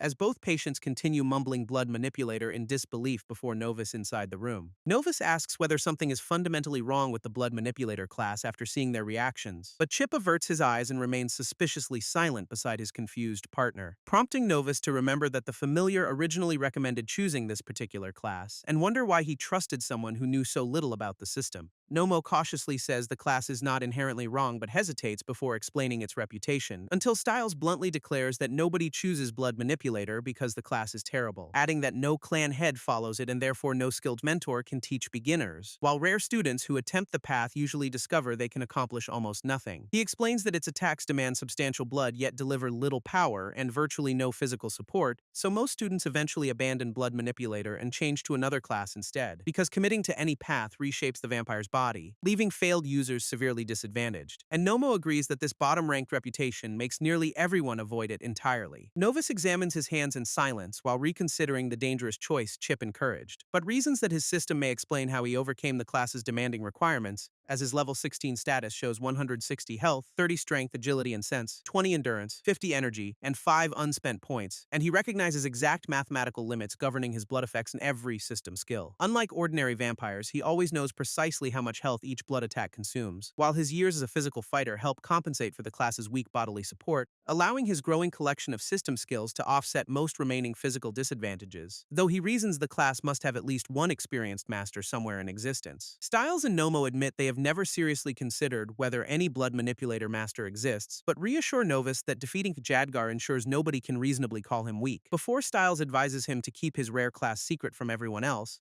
because admitting it publicly could look like another attempt to attract attention through deception. Novus covers his face and sighs at having accumulated yet another dangerous secret, then accepts that hiding his class is one more burden he must carry, while privately deciding that a single day has already brought him enough public attention, before Soren enters another infirmary room where the heavily bandaged Jadgar is recovering. Standing beside the doorway, she remarks that nobody could have expected this humiliating outcome for him, while Jadgar lies rigidly on the bed with extensive bandages covering his face and torso, then glares at her and angrily demands why she came after he refused visitors, before forcing himself upright, coughing painfully and clutching his injured chest with one hand. Soren calmly tells him to stop talking because the effort will worsen his injuries, then reminds him that her father wants her paired with the strongest possible partner, and asks how Jadgar can claim that position after losing to an unknown stranger, leaving the injured descendant staring back with furious disbelief through his remaining visible eye. Soren announces that she came only to tell him their arranged engagement is over, and Jadgar's exposed eye widens in shock as she turns away from him, while she explains her father will cancel the wedding once news of this defeat reaches him, then declares that they now share no connection and have no reason to meet again. Soren walks out of the infirmary without looking back, leaving the door open behind her, and Jadgar shouts an enraged insult after her while remaining confined to the bed, then slams his fist down hard enough to crack the nearby surface beside him, before sitting motionless beneath the intravenous line and cursing his helpless condition in silence. His fury shifts toward Novus as he repeatedly condemns the fighter responsible for his humiliation, and he screams that he will kill the rival who defeated him during the match, then vows to reach Novus even if revenge becomes the final thing he ever does. While elsewhere, several unidentified vampires gather around a crystal replaying the public defeat. The glowing sphere displays a trapped image of Jadgar during the decisive confrontation, as one seated man tenses his clasped hands while examining the recorded fighter, and another wounded observer nearby reacts with blood still visible around his mouth, before a shadowed participant asks which clan the unknown victor belongs to at present. A composed woman says Novus's clan should not matter during their immediate discussion, but the first man answers that the issue exists precisely because Novus has no clan, then rises abruptly and slams both palms against the long table in disbelief, accusing the others of secretly arranging this impossible result to humiliate him before everyone. He claims someone must have trained a descendant in secret solely to embarrass him, while the surrounding vampires remain seated and watch his increasingly frantic accusation in silence, until the composed woman orders him to sit down and control himself at once, warning that his public outburst embarrasses both himself and her before the entire gathering. The previously furious man settles back into his chair, still visibly troubled by Novus's existence, and orders everyone to quickly gather any available information about the mysterious boy, then demands that every discovery be brought directly to the next meeting without delay, because nobody beyond the 10 clan bloodlines has ever displayed comparable power in recorded history. He concludes that something is clearly wrong and urges everyone to uncover the explanation, while the unidentified vampires sit around the circular chamber beneath narrow shafts of blue light, and the glowing viewing crystal continues replaying the agitated participants' earlier outburst for everyone, as an unseen attendee quietly taps sharpened fingernails against the table in contemplation. Elsewhere, a hooded stranger wonders why Novus chose this particular destination and calls his arrival a gift, before exposing a broad fang-filled grin while promising the fighter will come directly to him. Then the following day begins beneath a bright moon above the Academy Infirmary building, where fully recovered Styles and Nomo emerge outside together after their short treatment. Styles stretches both arms overhead and declares himself completely restored, perhaps even stronger, while Nomo says he is simply happy that they are permitted outdoors again, although their movement remains restricted to one academy area until the opening ceremony, prompting Novus to ask whether they are truly allowed to stand outside there safely. Chip notes that every assessment participant should be nearby, meaning Jadgar may also appear, but Novus doubts the injured descendant would risk causing another public disturbance so soon, until Styles overhears him speaking aloud and asks whether he is talking to himself, forcing Novus to remember only he sees Chip and resume communicating silently through thought. Nomo reassures Novus that worrying about another encounter with Jadgar should be unnecessary, because ordinary students cannot leave while direct descendants probably return to their clans before the ceremony, prompting Styles to complain that they openly exploit privileges despite denying any preferential treatment, while Novus admits he still would not know how to respond if Jadgar appeared. Several nearby female students recognize the victorious fighter and excitedly wave toward his group, leaving Novus visibly surprised and embarrassed by the sudden attention from unfamiliar strangers, before he asks whether he is imagining the unusually large number of stairs. And Nomo explains that defeating a direct descendant naturally made him widely recognizable. Other male students glare openly, proving that the victory has also attracted hostile attention, when Silerne approaches the waiting trio with confident steps and addresses Novus directly, pulling back her hood while claiming she recognized his talent the moment she saw him. As one teammate studies her confident expression and begins forming an uneasy conclusion, Silerne says their assessment performances proved both of them and begins proposing a closer arrangement, but Styles thrusts one hand between them and forcefully pushes the approaching descendant away, calling her a desperate succubus whose intentions remain obvious despite every vampire being bloodthirsty, before she accuses Styles of befriending Novus only because he now knows Novus is strong. The offended descendant immediately slaps Styles across the face and drives him backward, then claims both weak teammates behave identically by clinging helplessly to Novus wherever he goes, while arguing that she would at least provide something useful by remaining beside him, until Novus interrupts with one sharp greeting that makes the confrontational Silernate turn. Novus declares that he depends on Styles and Nomo exactly as much as they depend on him, and warns Silernate never to insult either of his teammates that way again, as his overwhelming presence transforms into a terrifying crimson monster within her frightened imagination, making Silerne immediately tremble, apologize repeatedly, and desperately beg Novus not to kill her. She instantly sprints away across the grounds, leaving a long trail of dust behind, while Chip laughs and assumes she became afraid to challenge Novus's supposedly dangerous companions, and Styles gratefully grips Novus's shoulder while celebrating the beginning of their beautiful friendship, before seriously advising his friend not to become arrogant after defeating a direct descendant. Styles warns that Novus would have stood no chance against Jadgar in a real battle, prompting the confused fighter to ask why Styles considers their strength difference so decisive, since Novus already knows fortune helped him but never believed the gap was enormous, until Styles reveals direct descendants possess two major advantages unavailable to ordinary vampires. He turns toward Nomo for an explanation, but the shorter student hesitantly admits ignorance,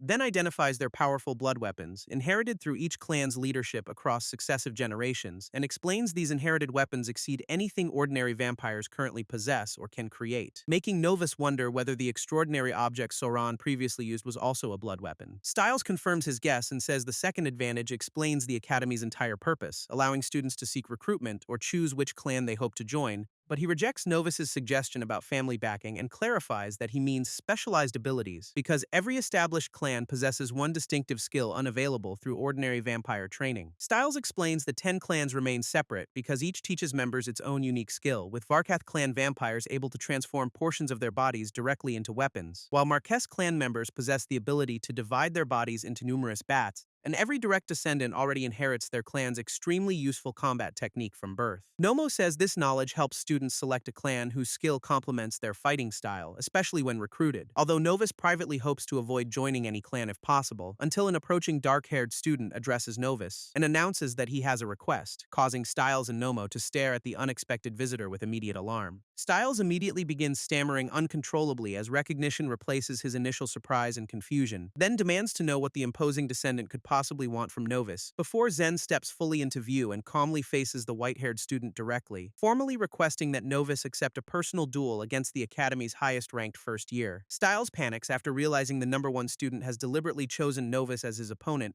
while nearby students stop their conversations and turn toward the confrontation across the open grounds. And Zenz narrows his red eyes before asking whether he must repeat his challenge, leaving the surrounding crowd murmuring in disbelief about the sudden public duel request. Several students confirm that Zen truly asked the newcomer to fight him directly, as their sustained stares make Styles call Novus an unavoidable magnet for attention, Although Nomo fairly admits that Novus cannot be blamed for attracting this particular challenge, then wonders why Zen wants to fight the first-place student before the ceremony begins. Novus silently considers how to answer while Zen waits calmly before the watching crowd. Remembering Styles and Nomo described direct descendants as privileged princes accustomed to getting their way, and realizing their powerful clans effectively provide each heir with a private supporting army, while Chip eagerly suggests accepting and teaching Zen the same lesson Jadgar received. The familiar immediately tempers that enthusiasm by recalling Styles' warnings about direct descendants, because this duel falls outside the assessment and would let Zen use his full power against Novus, who would be directly challenging the Academy's famous #1 first-year student alone, prompting Novus to question where such a fight could happen and whether dueling is permitted. Zen bluntly replies that ordinary students lack permission, but his own status grants it, then glances toward the gathered students whose curiosity continues intensifying around their confrontation, before promising the duel will occur somewhere quiet and hidden from every outside observer, with Zen supplying a blood potion that can completely restore Novus after the fight. Novus concludes the offered recovery potion means Zen probably does not intend to kill him, but still directly asks the highest-ranked student why he wants this duel at all, making Zen blink in genuine surprise as though the motivation should already be obvious, before explaining that Novus ranks among the leading first years while Zen holds first place. Zen says they must establish several things and considers wanting to fight completely natural, while Novus privately admits he is curious about the #1 student's true strength, because testing himself could reveal how far he remains from the level he needs. But recognizing the danger, he asks what accepting Zen's private duel would offer him. Zen reacts with genuine surprise because Novus responds to his invitation by demanding compensation, then explains that challengers ordinarily beg for opportunities to test themselves against him, including students and experienced adults who frequently offer valuable gifts for a single match, because sparring with one of the strongest fighters can provide an exceptionally valuable lesson. Novus privately agrees with that reasoning because his former life as an adventurer taught him similarly, and recognizes from Zen's expression that refusing probably will not end the persistent request, so he decides to exploit the situation and secure something useful for accepting the risk, before telling Zen he never wanted this duel and only the descendant requested it. Novus therefore argues that accepting such an unwanted challenge should earn him a suitable reward, then raises one open hand and demands 5 separate blood potions as his price, with every potion containing blood collected separately from a completely different individual donor, while warning Zen that any attempt to deceive him will be discovered immediately. Zen studies the unusual negotiator and admits that Novus has become genuinely interesting, before turning away, ordering him to follow, and confidently leaving the gathering behind, as Novus walks after Zen while worried Styles and Nomo trail several steps behind, with Nomo quietly asking whether their white-haired teammate will really remain safe during this duel. Styles cautiously thinks so because he has not heard anything terrible about Zen yet, while the highest-ranked dissonant approaches 2 uniformed guards stationed along the restricted pathway and receives an immediate respectful bow as they silently allow the pair to continue, confirming Styles' claim that direct descendants truly receive extraordinary privileges throughout the Academy. Zen leads Novus farther from the Academy buildings and into the surrounding wooded grounds, while Novus quietly follows several steps behind and watches the descendant for sudden movement, until Zen stops inside a secluded rocky clearing and declares the location suitable, then raises one bandaged hand and snaps his fingers without offering further warning. A large crimson formation immediately swirls above Zen as blood-like energy gathers overhead, making the startled Novus raise both fists and ask whether their duel has already begun, before Zen compresses the spinning red mass around an object held above his palm, and suddenly tosses a heavy cloth-wrapped bundle toward his confused opponent instead of attacking. The bundle lands with several metallic clangs, revealing multiple sheathed blades packed inside, while Novus recognizes the supplied weapons and reaches toward them with immediate interest, as Zen folds his arms and confirms that every weapon in the bundle belongs to Novus, before apologizing for entering Novus's room because he wanted to learn more about him. The descendant recalls quietly locating the stored blades beside the dormitory wall inside that room, then explains that weapons were forbidden only during the formal Academy assessment rather than this duel, and refuses to accept any excuse claiming Novus lost because he lacked his usual equipment, because Zen wants his opponent at maximum strength and expects him to attempt absolutely everything. Novus kneels beside the open bundle and reaches decisively for one familiar sword, pulling the blade free before raising its polished edge across his girded body, while privately deciding that fighting with his own weapons might provide a genuine chance, as Zen calmly summons several circling crimson streams that gather into another blood-like mass. Novus lowers his stance behind the raised sword while Zen watches from across the clearing, until the top-ranked descendant calmly asks whether his newly armed opponent is finally ready, and both fighters immediately launch forward, closing the distance with terrifying explosive speed, before their blades collide violently and scatter bright sparks through the dark clearing. Novus remembers that Zen's inherited blood weapon and unique clan trait remain his greatest unknown threats, then coats his sword in crimson energy and swings a powerful blood swipe toward Zen, spending 1 health as the enormous diagonal attack tears across the clearing between them, while realizing that channeling blood swipe through a sword makes the attack considerably faster. He follows with several rapid crimson arcs that cross and slice through Zen's position, but Zen twists smoothly among the intersecting attacks and avoids every approaching blade of energy before emerging from the crimson barrage with an undisturbed expression and rapidly closing distance, forcing Novus to cross both swords defensively while acknowledging Zen truly deserves first place. He realizes expecting the #1 student to fall immediately would have been dangerously foolish, when Zen stomps the ground and releases an explosive orange surge beneath his body, then bursts through the rising debris with one fist darkened and concentrated for impact, driving the punch directly into Novus's crossed blades despite his prepared defensive stance. The collision detonates another circular shockwave and hurls loose stone outward across the clearing, while Novus is blasted backward inside a spinning column of shattered ground and dust, losing 30 health and recognizing power resembling the formidable creature he fought inside the cave, as Zen calmly asks whether the battered swordsman possesses anything stronger than his opening attacks. Zen suddenly surges forward through the debris and appears directly behind the recovering Novus, forcing the swordsman to whip around and catch another punch against his crossed blades, before Zen unleashes a relentless close-range barrage that keeps both weapons trapped defensively,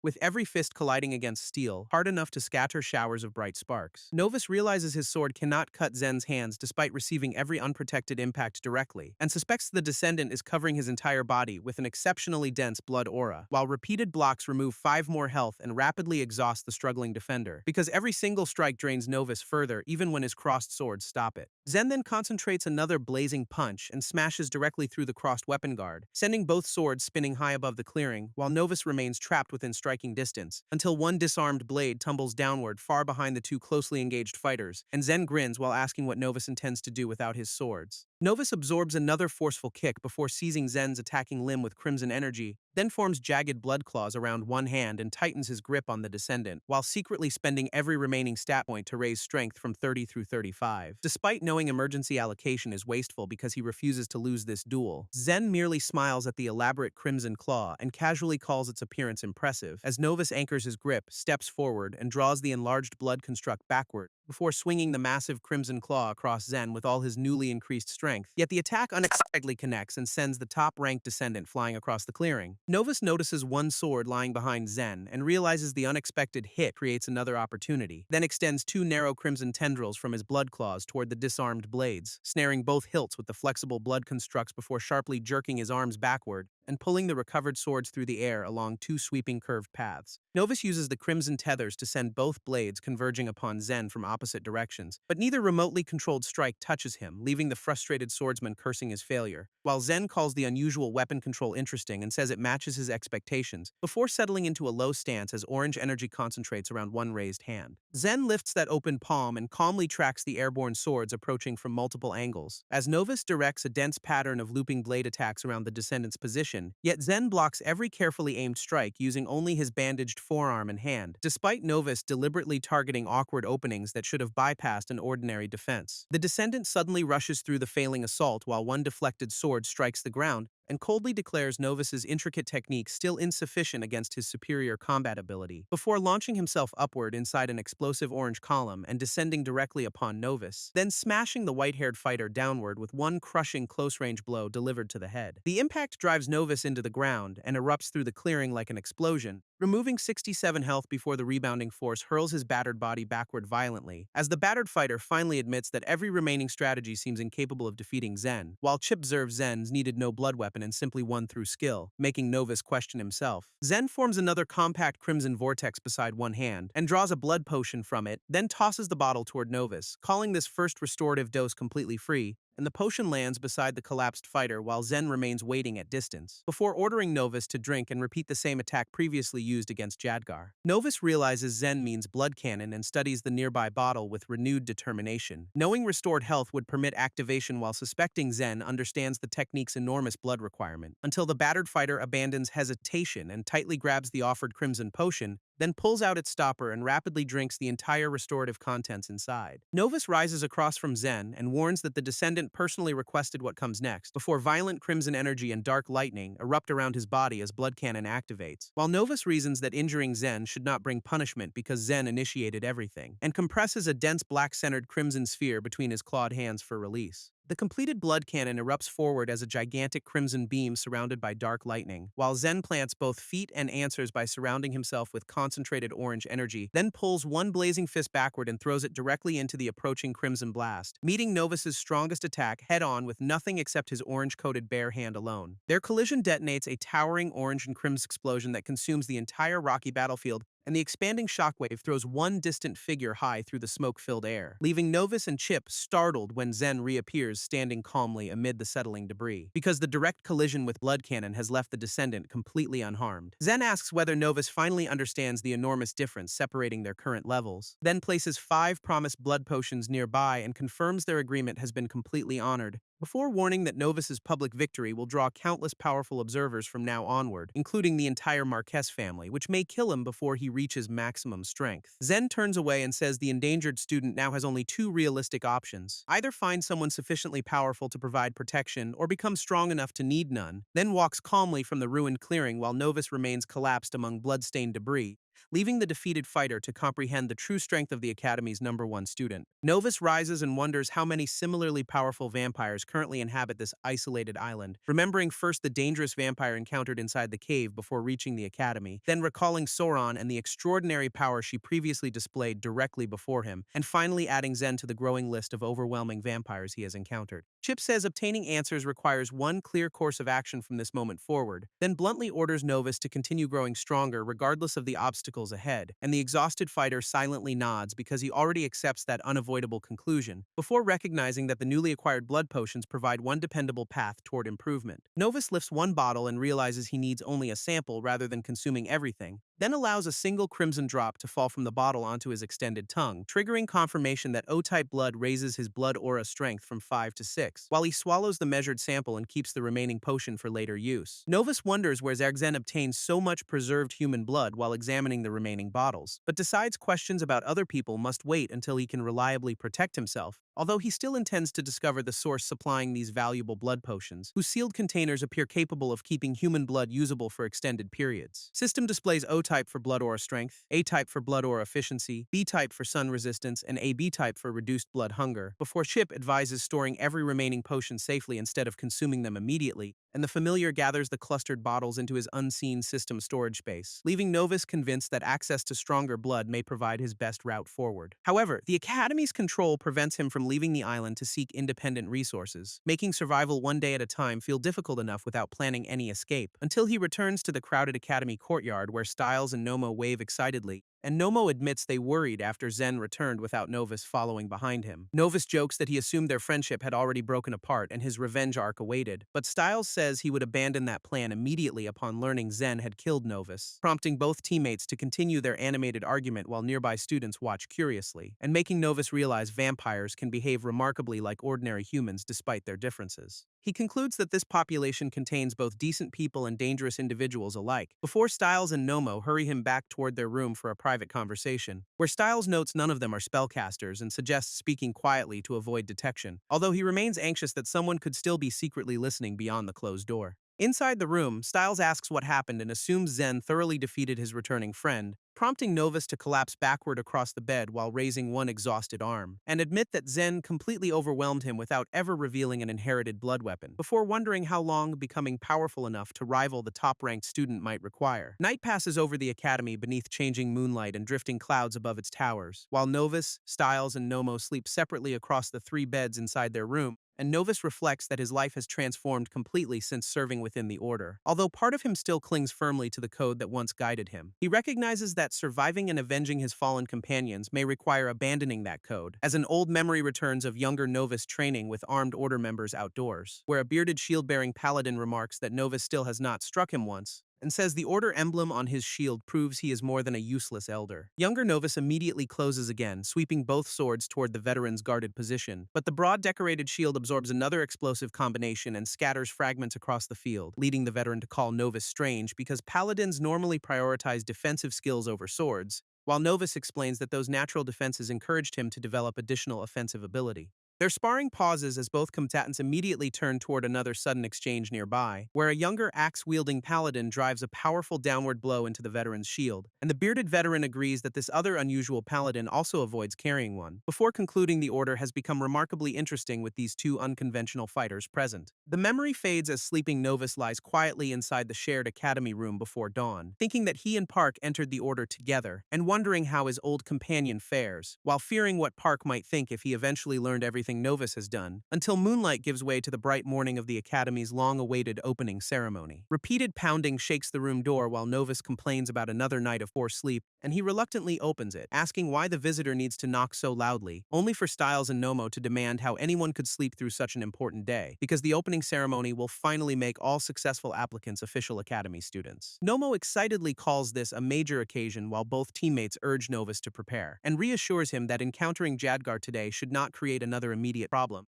before revealing that every clan head is reportedly expected to attend the opening ceremony. As enormous blue beams rise above the crowded ceremonial plaza outside the academy buildings, groups of uniformed students gather throughout the stands and excitedly exchange rumors before proceedings begin, with two female students whispering that a newcomer defeated one of the direct descendants, prompting an astonished listener to regret missing the assessment where the remarkable upset occurred, while another skeptical student asks whether such an unlikely victory truly happened at all. Her companion insists she personally witnessed the entire confrontation with her own eyes, as similar murmurs spread across multiple rows of seated first years awaiting the ceremony, until one student teasingly observes that her companion appears more radiant than usual, and the smiling girl confidently agrees that the unusual glow is completely genuine. Sophie asks whether Soren ended her engagement because she had always secretly hated Jadgar, but the blushing descendant smiles and admits her friend's earlier guess may have been correct. While ceremony spectators continue murmuring throughout the stands around Novus and his teammates, including a rumor that Soren may have fallen for a human living on the mainland, Novus sits between Styles and Nomo as they survey the newly transformed ceremonial grounds, and Styles marvels that the Academy rebuilt everything quickly enough to change the entire scenery, while a neat row of dark ceremonial thrones waits across the otherwise empty central platform, prompting Nomo to ask whether the Vampire King himself will appear before them. Styles dismisses that possibility because he has heard the king speaks only with clan members, and says any unaffiliated student meeting him must have done something extremely serious, causing Novus to lean forward as one important implication captures his full attention. Because the Vampire King is apparently somewhere inside the academy during this ceremony, Novus believes the king would be the best person to know whether his infection can be removed, while his thoughts return to the unresolved transformation and the information still beyond his reach, including the vampire's goals, the academy's purpose, and Claire's reason for refusing to return, until brilliant blue columns suddenly flare above the central platform and illuminate the waiting thrones. A confident voice welcomes the assembled students and formally begins the long-awaited opening ceremony, before a silver-haired man with glasses formally introduces himself to everyone as Suno, then explains that he serves as the Academy's head responsible for every first-year student, and warns with a grin that today is their final opportunity to rest comfortably. Suno warns that every student will soon be thrown into the deepest parts of Academy life, prompting nearby first years to swallow nervously and exchange worried glances at his intimidating promise, as one frightened student recalls the difficult assessment and questions what academy training will bring, while Suno explains that graduating vampires must become capable of joining one of 10 major clans. To complete the ceremony, he announces that every attending clan head will be introduced individually, then calls more Obsidianth forward as thick supernatural smoke gathers around the first throne, where a stern dark-haired man materializes seated calmly amid the swirling haze and blue light, causing Novus to notice the powerful clan head's unmistakable resemblance to Zen himself. Styles casually confirms that Moore looks like Zen because the imposing man is his father, and Zen's overwhelming strength makes Novus wonder how much more powerful Moore must be, before questioning whether anyone on the mainland could defeat vampires of this terrifying caliber, since Novus suspects even experienced S-rank adventurers would struggle badly against such opponents. Suno continues the introductions by announcing that another clan head will appear next, and a second dark-haired leader materializes comfortably upon another throne through the rolling smoke, before the newly arrived man's crimson eyes shift sharply toward one section of spectators, and his increasingly severe gaze locks directly onto Novus across the crowded ceremonial stands. A sudden oppressive sensation makes Novus flinch violently while gripping the bench beneath him, as translucent crimson system panels erupt around his body and begin buzzing with warnings, until repeated danger alerts multiply across his vision faster than he can process them, and Novus clutches his throat, crying out as intense internal pain suddenly overwhelms him. The system identifies intimidation from a lethal aura and reports that Novus's statistics have fallen, while he remains hunched over, gasping beneath the oppressive red-black pressure surrounding his body, until Nomo grips his shoulder and urgently asks whether his suffering teammate is all right. As Styles concludes that one of the newly arrived clan heads is deliberately affecting Novus, Styles identifies the responsible leader as Jadgar's father and suspects revenge for his son's defeat. While struggling, Novus wonders when the distant clan head will consider his punishment sufficient, astonished that such overwhelming power can reach him from several feet across the plaza. Before Suno continues the ceremony and introduces the next clan head as Kern Zarin, Novus immediately flinches again as an unsettling recognition begins forming across his strained face, and one widened green eye fixes upon the newly announced leader through the gathering smoke, where a shadowed figure reveals a cold smile while calmly observing the seated students, causing Novus to tremble uncontrollably as he struggles to express what he recognizes. His eyes redden while he recalls believing the responsible attacker might be inside this academy, as Kern lounges confidently upon his throne with a faint smile amid dissipating smoke, and Novus bares his fangs, glaring forward with rage while the realization settles, although the wider audience continues watching three occupied thrones from the surrounding stands. Novus remembers suspecting that the vampire responsible for his transformation might attend the academy, because the attacker's overwhelming strength had already suggested a powerful connection to vampire society and now believes the figure who turned him and killed his friends is a clan head. Before Styles notices his furious reaction and again asks whether Novus is all right. Chip warns that Novus's uncontrolled blood aura has begun spreading across the surrounding area, prompting the furious vampire to breathe deeply and force his surging power back under control, while recalling that even his Paladin skills and high system level could not defeat Kern, meaning his present strength offers no realistic chance of overcoming that enemy right now. Novus clenches one fist and restrains the anger still tightening his entire expression, as Chip advises remaining inconspicuous among many students because clan heads rarely interact with them, while Kern leans comfortably against his throne and watches the ceremony with an amused grin, and Novus vows to leave the academy only after taking the responsible clan head's life. Suno resumes the formal introductions by welcoming the next attending clan head, Gemma Velmora, who strides through the lingering smoke with long brown hair and a composed smile, before reaching the newly formed throne and lowering gracefully into the waiting seat, while Suno immediately introduces another attending clan head by the name Cryptor Songyel. A broad, severe-looking vampire materializes upon the next throne amid curling gray smoke, prompting two female students within the stands to observe his imposing entrance together, as one remarks that her companion's father looks every bit as intimidating as ever, but the leader's daughter calmly replies that he actually appears to be feeling cheerful. Her companion reacts with alarm upon learning that this expression represents his good mood, and admits she would strongly prefer never seeing the clan head genuinely angry. Before Suno announces that the remaining clan heads were unable to attend today's ceremony,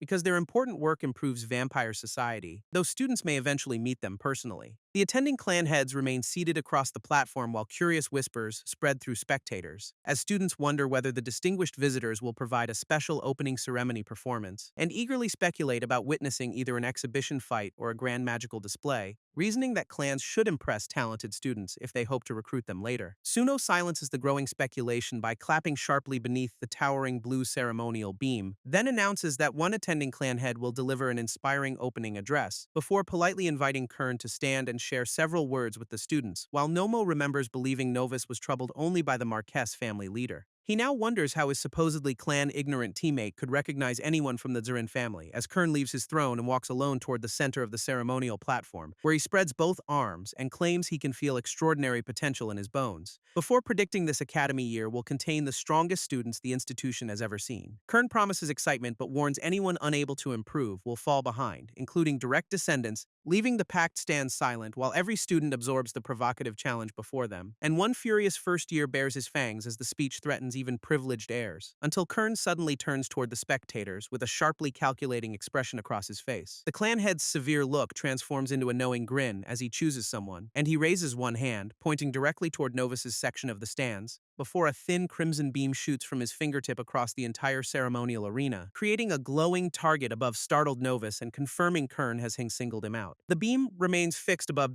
while nearby from first years turn toward their marked classmate, as Kern calls him the year's most interesting student after defeating a direct descendant, sending astonished murmurs throughout the stands while the crimson line continues connecting them. until excited spectators identify Novus as Jadgar's victor and finally believe the circulating rumors. Kern displays a broad predatory grin while savoring the attention now focused upon Novus, then says such remarkable strength should honestly be expected from someone with his background, before publicly revealing that he was personally responsible for transforming Novus into a vampire, leaving Styles, Nomo, Suno, and nearby observers staring at him in stunned, horrified disbelief. Novus remains frozen beneath the crushing revelation while red darkness frames his widened eyes, and the hovering crimson target continues burning above him as his hands grip the bench, while he desperately wonders whether exposing this secret formed part of Kern's plan, and questions whether creating this dangerous situation was what Kern wanted from the beginning. Kern warns that discovery as a turned vampire inside the academy will make life unbearable, then welcomes Novus to Trueblood Academy and promises him an exceptionally interesting future. Before the scene shifts away from the ceremony toward a quiet forest beneath moonlight, where exhausted Park trudges forward beneath a dirt-stained white cloak after another difficult battle. A heavily armored senior paladin follows behind him through the narrow wooded path, and praises Park for performing well throughout the demanding fight they just survived, prompting the confused younger paladin to ask what kind of creatures they encountered, before his experienced companion calmly identifies the mysterious enemies they encountered simply as vampires. Several red-uniformed vampires lie motionless across the blood-stained clearing as Park and his companion approach, unaware that multiple armed strangers are watching silently from branches high above their position, including hooded scouts and lightly armored fighters concealed throughout the surrounding moonlit canopy, until one perched swordsman quietly asks whether their hidden group should attack the paladins. A hooded leader refuses, explaining that these newcomers currently have nothing to do with them, and reasons that an enemy of their enemy can instead serve as a useful friend, before launching swiftly from the branch as other concealed fighters begin moving through the trees, while a massive red-eyed wolf creature bursts forward inside a towering column of blue power.